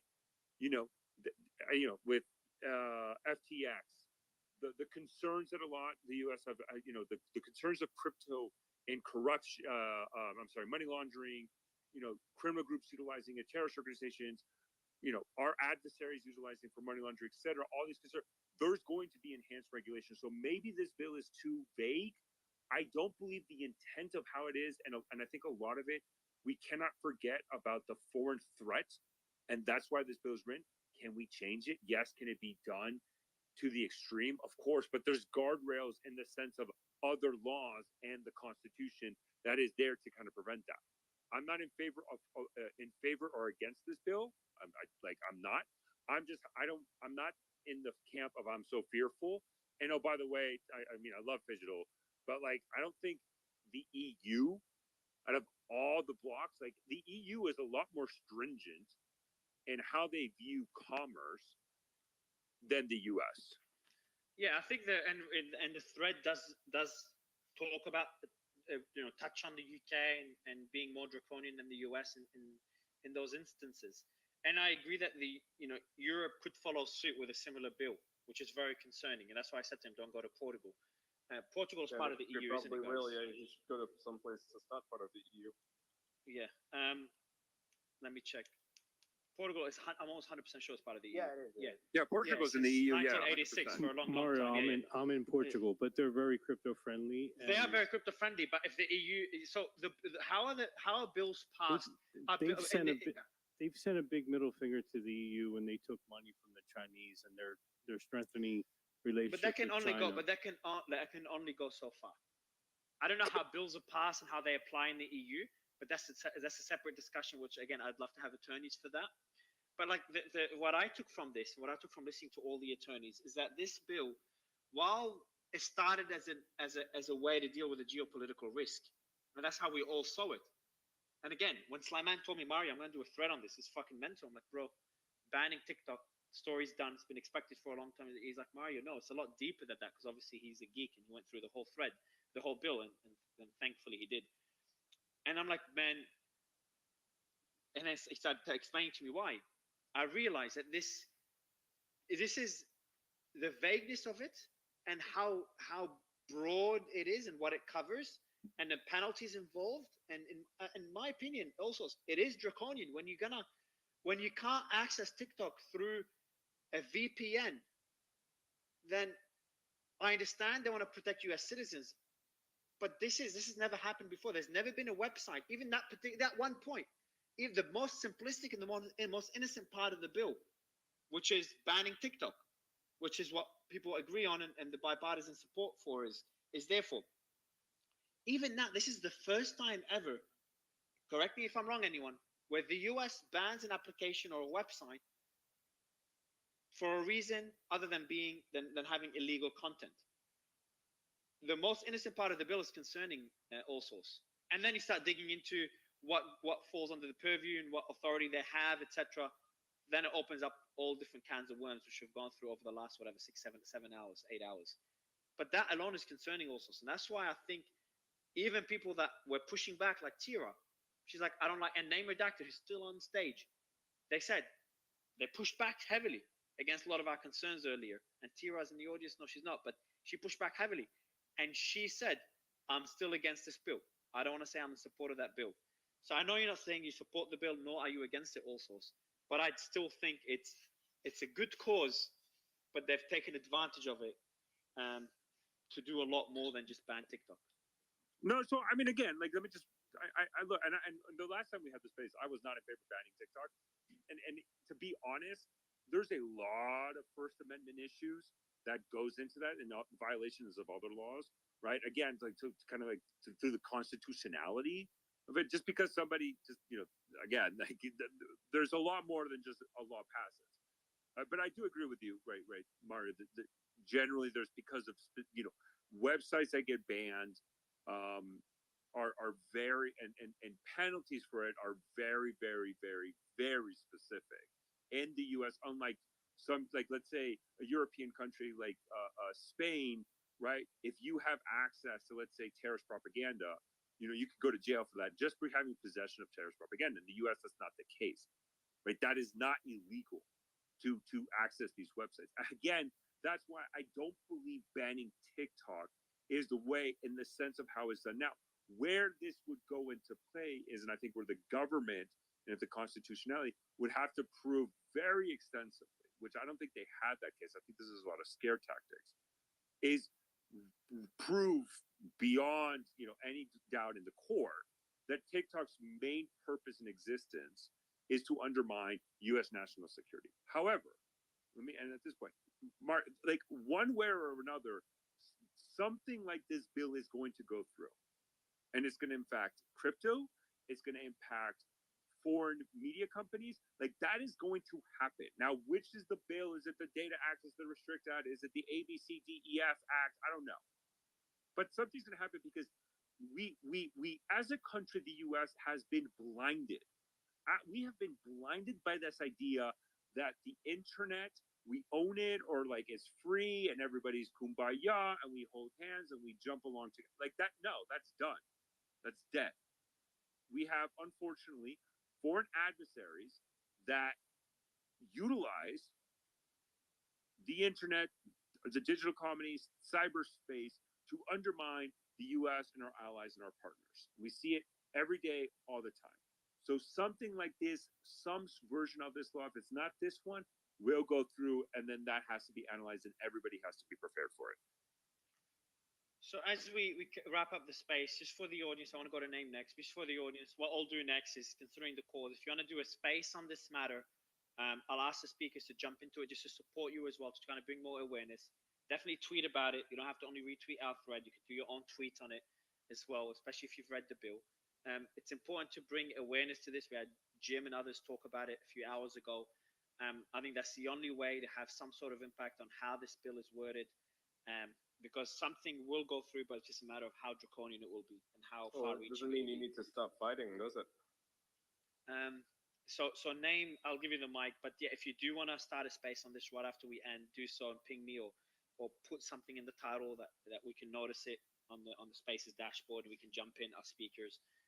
We jumped into Catherine's one last time, but if you do it based on this topic, feel free to do so. We'll jump in and support. But name, I'd love your final thoughts on this.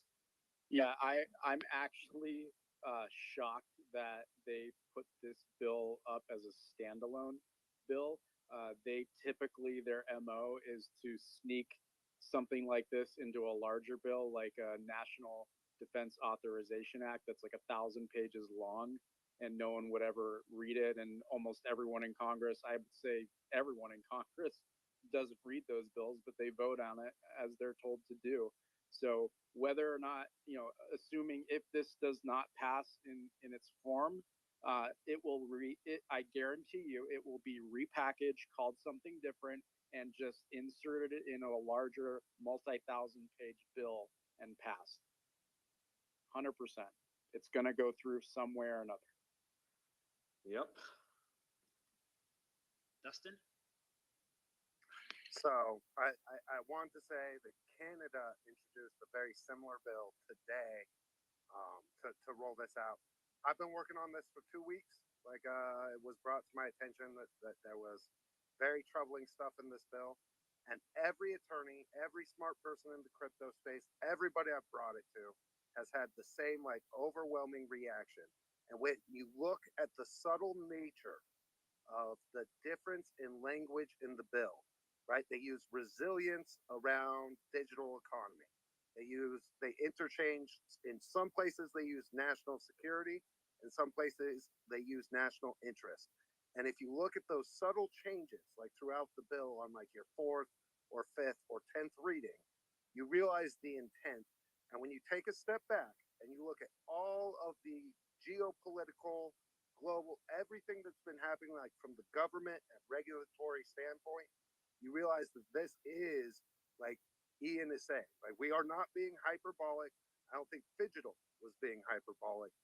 This is the end game for them. And if they get this, their power to control everything, right? This is them monopolizing away everything we've been building with the parallel structures and decentralized systems in the crypto and Web3 spaces. It's all wiped out so they can monopolize when they roll out their CBDC. Yeah, the concern there also, before we go to Jeff and Joa, the concern there also is that, again, this bill essentially decentralization, the whole concept of decentralization in crypto, ignore fucking all these pump and dumps and the whole money making and all this hype. Ignore all that. I'm talking about the concept itself. The fundamental concept is decentralization. That's it. That's what crypto is. So decentralization is decentralizing power. It's the opposite of centralization of power. So what this bill does is essentially, we've had a bunch of people say this, and let me know if you disagree, it crushes crypto, crushes the concept of decentralization when you can't have nodes operate a blockchain. If you can't have nodes operating, because nodes can't be restricted by geography, then decentralization cannot exist. So essentially why the crypto side of it is so important is you cannot more blatantly fight the opposite of centralization of power. So, and Martin, I don't want to claim I am not by any means way or form a crypto expert. Right? I would defer more to you. And I can understand the concerns that the speakers here have provided specifically on the crypto side, right?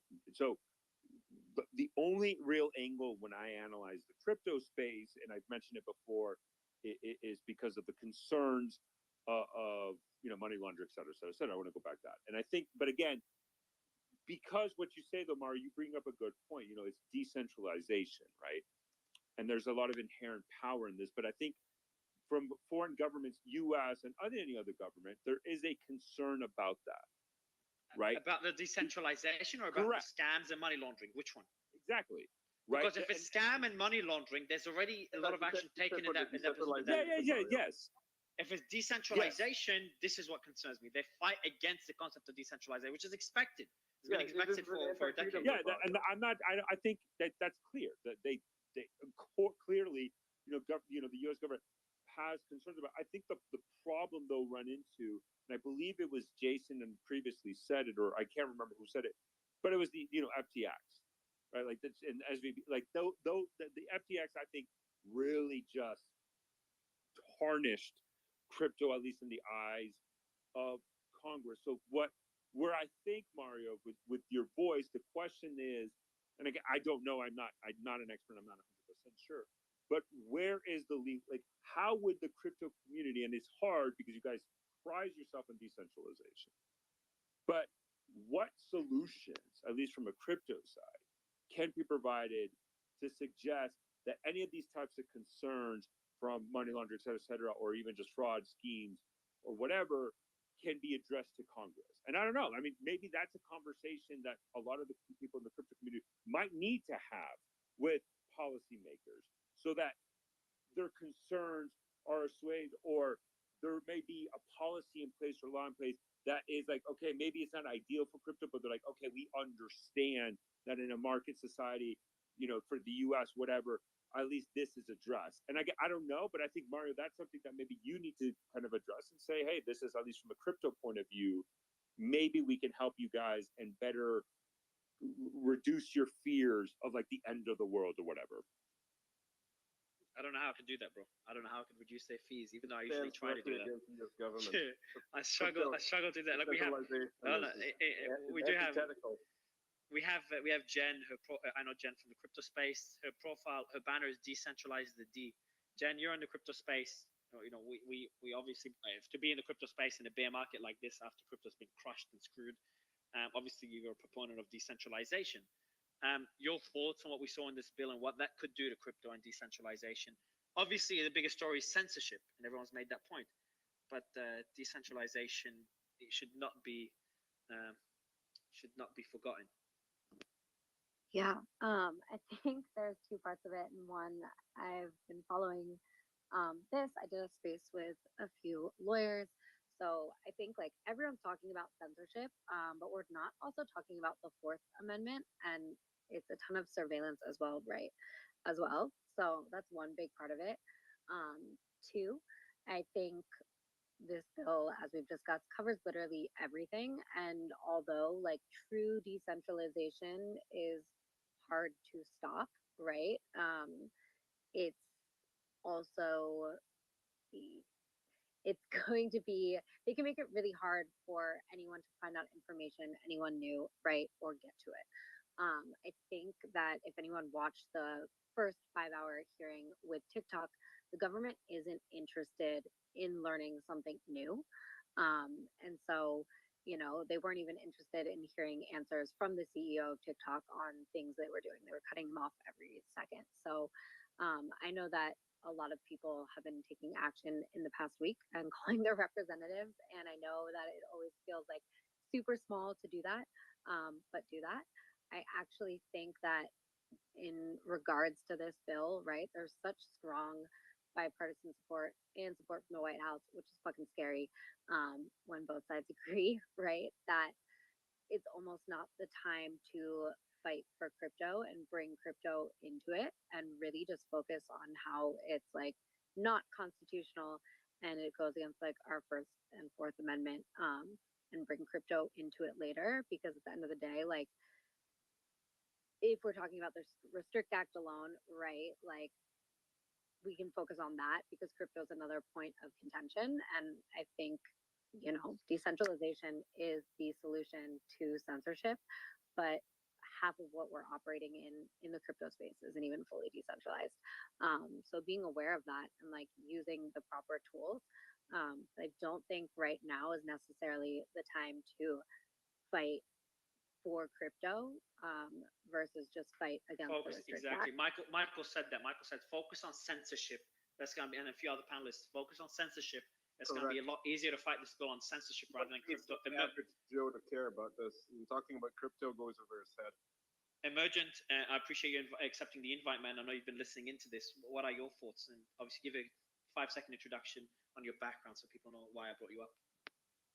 Okay, for those that don't know me, I have a background in NORAD, network design. I've been in crypto for a very long time, over 10 years, large-scale network design.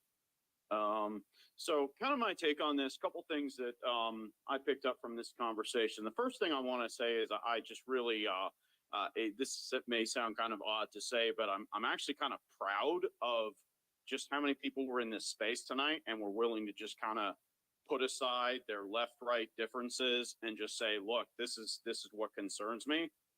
And I think that is really inspiring, to be honest. And I'm not, you know, and I'm really not bullshitting when I say that. That is really nice to hear.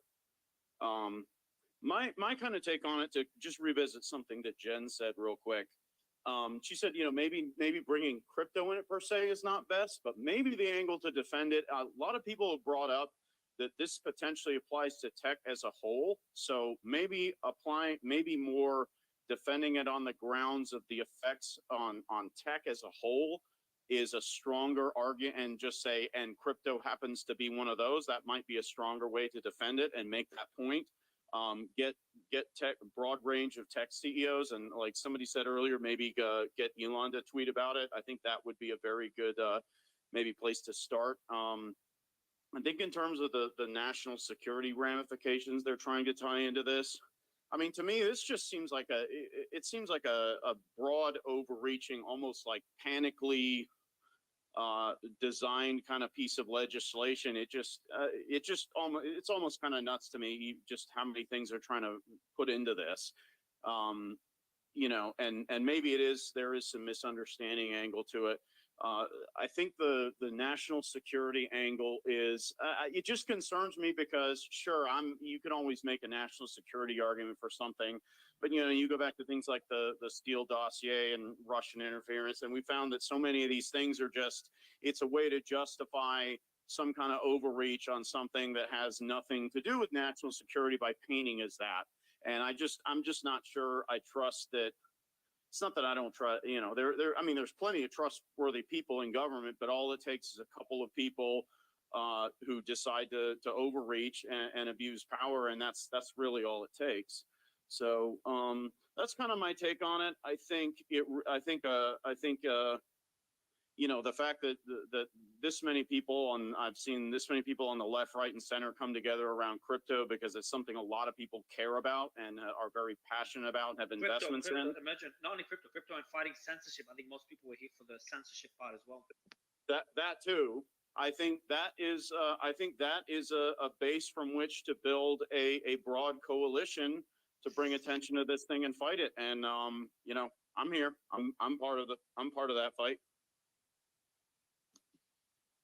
Sorry, Joe, jump in. Yeah, you were asking for last words earlier, but I think we're going to still go. But I wanted to leave my point, which is, if you believe the way these bills work, or the way that the law works, is if you believe that there's an agency that is against crypto, regardless of all the other ones that might be for it, that one now has a framework to end it, regardless of all the other agencies that might see it for good. Because just last week, the Army was looking at mining Bitcoin for energy purposes and this and that, and paying for energy. So any agency who likes it, doesn't matter if there's an agency who doesn't, they can kill it, right? That's the problem. If you believe there's only one, that's all there needs to be if this law passes. Ian? This is where freedom dies. This bill, the Data Act and the Restrict Act, they're designed to kill freedom. They're designed to kill innovation. They're designed to consolidate power. It's an anti-freedom, pro-censorship, pro-surveillance bill, anti-crypto, anti-decentralization bill. This is where freedom dies. And if you don't care about this, then, just surrender, just give up, But we need you in this fight. We need everybody in this fight. Because if you don't speak out, if you don't do something, if you don't put your money where your mouth is, then you support this. You're complicit. So you have to be fighting this tooth and nail. Otherwise, every single fight that you're having right now, every single conversation, every single debate, none of it matters. If this passes, it's over. It's done. Sean? Yeah, I would just say, you guys mentioned Canada, you guys mentioned the EU before. I was about to put a list in the chat, of all the nations that have already endorsed what they call guiding principles in this Freedom Online Coalition. And it's a pretty extensive list. Large portions of the EU. I mean, it's all over the world, Latin America as well. Basically, I mean, it hits every continent. It's global. You're going to see a lot of other nations start to implement these type of laws. Canada's not going to be the only one. So yeah, I just want to end with that. Thank you for having me up here, man. I appreciate it. Appreciate it. And I think the two buckets to put this into is centralization of power and the destruction of internationalization because of the geopolitical issues between Russia, China, the US, and other countries. So it's like two movements that are leading to this, in my opinion. Jen? Yeah, I think something really important too is like within the Restrict Act, it's not even giving power to an elected official, right? It's literally giving power to someone that is appointed by the president and then doesn't have to give any justification, right? And like that's really scary too. So once again, like fighting this on just like it being unconstitutional is somewhere we can all align. Scare your representatives, right? Like they're, as much as you might think they're useless, they work for you. Be like, we are not fucking voting for you. I know I've been talking to like people in the crypto space where it's like, can we start drafting our own legislation that's better? And you know, regardless of what you think of TikTok, they're doing more to provide transparency on data. And like, I totally believe that we need like data and privacy protection, but none of that is mentioned in any of this. So it's like, can we propose something better? Can we use blockchain technology to do that? Maybe. But also just the fact that like we don't even have a say in who's doing this. The sitting president would at any time. I also think like important to note that in America, a social media app has never been outright banned. And what precedent does that set for everything else? And 1,000% someone said, you know, focus on censorship, right? Also focus on like the surveillance part, also focus on how it will affect money and online business, right? You're a taxpayer. What money would you not be able to make if this affects every single piece of the internet that you use? And, you know, we know that the people in office, they're being paid by lobbyists, right? Like these are all lobbied, paid for talking points. And so I don't know like what power these citizens have against that. Like, do we use crypto to raise a fuck ton of money and fight against this? Or, you know, can we do it another way? But I think just in case it hasn't been discussed, the fact that, you know, it's not even an elected official that would have the power to act however they wanted with regards to anything that touches the internet is fucking scary. But And so people who've Jen, never worked in the people who've never worked in the bureaucratic part of the government might underestimate, you know, you've all had a civilian job where, you know, you have a good boss who treats you well and you have a bad boss, you know, and you can, I mean, you could even have the best person and most person with the best of intentions and a couple of turnovers, and you have somebody that wants to be absolutely draconian with it. And unfortunately, government is a boss. It's a bad boss that you can't fire when you have that scenario. Especially when it's billions at risk. This So is why if I I say, may- remember, yeah, go ahead, also. Yeah, I know to Jen because I mean, like, and again, I'm not against people who want to defeat this law, but I think that there's this common thing of like it's you know an unelected secretary, right? And what I would just say is like that is not unconstitutional. That is actually like that is how every law is implemented in the U.S. Right? Like I go back all the time. OFAC, the secretary, you know, the Treasury Secretary, right? Within that specifically is OFAC. So in other words, it is the Department of Treasury can unilaterally just say this foreign guy, this person right here, or we are going to seize your asset because we don't like you, and then they go and they seize his asset. So you're saying this issue is to, in terms of being an unelected official, is an issue, is a concern, but not exclusive to this. I wouldn't even say it's just how the government, like, you can say it's an issue, but if you say this is an issue That's why I asked the question. There's it, but also I just want to add to it. Being an unelected official, obviously the concerning part is clear, and that's why everyone mentioned.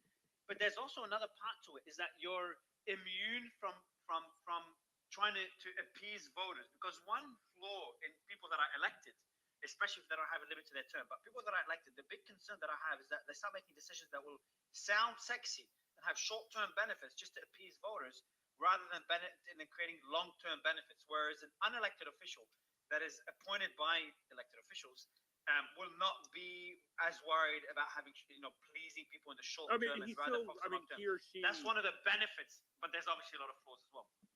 But he or she is appointed by the president, confirmed by the Senate. Right. This is a cabinet level secretary. Exactly. And unappointed officials are still selected by appointed officials. And what I would say to people though, like this criticism of this specific bill, I think it's mute, because that is literally how every single enforcement mechanism of the U.S. government is done. Like literally how we enforce our laws is through quote unquote unelected officials and like very draconian ways of like seizing assets and transactions, etc. Like, so if you want to fight this bill, I wouldn't focus so much on that aspect, because Congress is not going to do it. Congress is like, no, this is the executive branch. The executive branch enforces the law. We write it, you enforce it. So that's my only small criticism on that comment. I'm not sure if there's any hands up. If not, because I'm not looking at my Yeah. phone. Trash and go ahead. Oh, Maisie, you haven't spoken yet. Go ahead. Yes, thank you. So there's a couple of things to point out here, right? When we're talking about CBDCs, that's, one aspect of it. I think that, essentially per the executive order 140, I think 67, they created this. It's at the international level, interoperable. It's going to be doing what it does, internationally. Now, this piece right here, the Restrict Act, this is highly problematic. And I would really love if we can kind of get on one accord as to like any actionable items that we can take from here that I can continue to promote in my spaces. And I know Dustin with America Mission and all that. And Mario, I know you have tremendous reach, but this is highly problematic, because what this does is it prevents the people who are right now working on a parallel system for people to be able to use when CBDCs roll out. Because I think initially it's going to be targeting kind of, or it's going to be leveraged for social issues, to pay benefits for welfare, and to also, if there any payments that would come from the government, and then any payments to the government like taxes and whatnot, right? However, there's some major differences, and to get into the weeds of that, I do think it's worthy of a discussion one day. But I'm happy to help out with that discussion, because I've focused on this a lot recently. So with that being said, what we have is a bunch of I would say very smart, bright individuals that are working in Web3 to create some sort of parallel system that people can leverage should this kind of taper off to be the only type of system that the United States has, because every issued CBDC will be tracked and attached on the blockchain to your ID. So like, let's say if it's issued to you, it'll be tracked until you spend it, right? And so there's just, having a parallel system where people can engage in whatever, they want to outside of it being tracked and monitored by the government, they can do that. This would completely shut that down. And I think that that's one of the things I wanted to kind of wave is why it's so important, is that we don't want them to kind of steal that right away from us. So, and then it was something else. I forgot what the third point was, but if I remember, I'll come back. Cool. I think Trash, I'm going to give you the mic for you and Slayman. Slayman, you wrote the thread, so you probably have best to have the final word. But Trash, I'll give you the mic to quickly recap for the audience what was discussed so far, what your main concerns are, and then Slayman. Well, yeah, and so thank you, Mario. I appreciate it, and everybody, I appreciate you guys being here today. I think what we went through was a dramatic overreach of our government, and so whether or not it gets passed or not, whether or not it actually stops something in its tracks, the framework is there. And so with the framework there, I would say that like we cannot allow the framework to be put in place that could be used by smarter people later down the line. And I would say that we actually need to be fighting this. on a local level, on a national level. We need to be fighting this. We cannot allow this to come through. And I would commend Suleiman on his work that he's done on this thread, because I got to be honest with you, like this space was fantastic, but like Suleiman, like your thread that you put together and the work that Dustin's done and Suleiman's done, this needs to continue. So we need to actually take this work out forward. We cannot allow this to happen. And so, Suleiman, go ahead. Yeah, thanks for that, Trash. And yeah, I appreciate your words, and thanks for all the work that you've been doing as well. I mean, there's not much I can add from what Trash said, and I think Ian, he just eloquently put basically what I was going to say myself as well. I think there is a need. We look in America, because the Western world follows America generally. And the reason we're speaking out about this is because if America goes down the route that these other totalitarian countries have gone down, then there's not much hope left for the world. And so when it comes down to it, you got a scenario where these measures were put in the past through the Patriot Act, through Section 702. But now that we have a voice. And what I loved about this space was, what shocked me actually was that I thought this was going to be somewhere where everyone disagreed, or at least people from the left would have disagreed. So I'm so happy to see that nearly everybody agreed on this issue, that this is just a totally unacceptable measure that's being put in place. And so, yeah, I would just ask everyone to continue doing the work that they're doing and let everybody know and stop this from happening, because it is a scary, scary thought. Like, it is probably one of the worst things that could ever happen. Oh, and yes, absolutely. I remembered Mario, and I'll make it super quick. So what I was going to say is, before we ever start kind of restricting anything when it comes to, technology, we are moving in this technology, fast paced. We're headed into that era.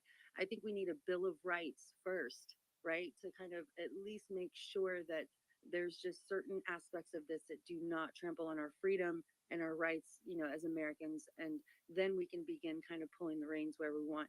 And ultimately, what we did witness today is people stripped away the Republican or the Democrat, the labels, and they realize that we are American. We love our freedom. And for that reason, we can come together. And I totally enjoyed that, especially coming from Tara, just the polar sides. It was amazing. It was a great space, Mario. Thank you. Thanks, mate. So just final word for the audience. One important thing, I think Ian, Suleiman, and others, created a great call for arms or for some people to try to bring change to this bill. But another thing, what we'll try to do is continue bringing the facts. So we'll bring more attorneys to cover it, so we all understand it, understand the concerns. So when we do send out letters or do spaces about it or tweets about it or send out letters or emails to the elected officials about this bill, at least we can touch on specific concerns, specific clauses. Because the bill, we cannot stop a bill that relates to TikTok, but we can make sure it doesn't get abused for the wrong purpose. That's what we'll try to do. We'll try to stick to the facts here, educate you all. We'll get a bunch of attorneys who might cover this again tomorrow. I'll chat to the team rather than covering a different topic. And hopefully we won't get distracted by something else, either Trump's indictment or any other political story, or another story about Andrew Tate or another balloon. So I hope we can stay focused on this. Otherwise, if your attention moves away, everything else will follow. The media won't give a shit. Spaces won't care, etc. So the attention of you, the audience, is what matters. Anyway, if you want to the whole thread that Suleiman wrote, it's pinned above. He posted it from my profile. It's pinned above. You can go through it, get bits and pieces, tweet about them as well, ask questions. And last thing I want you to do is in the comment section, the bottom right corner, purple circle. If you haven't shared it already, I'm going to go through and understand what your concerns are. Anything else we missed relating to this bill, please put it there, and we'll address it either tomorrow or the next space we do on this. Either way, we'll see you tomorrow. We just got to determine what topic to cover. Thanks, everyone. Thanks for the panel. And thanks also for the great moderators. Bye, everyone.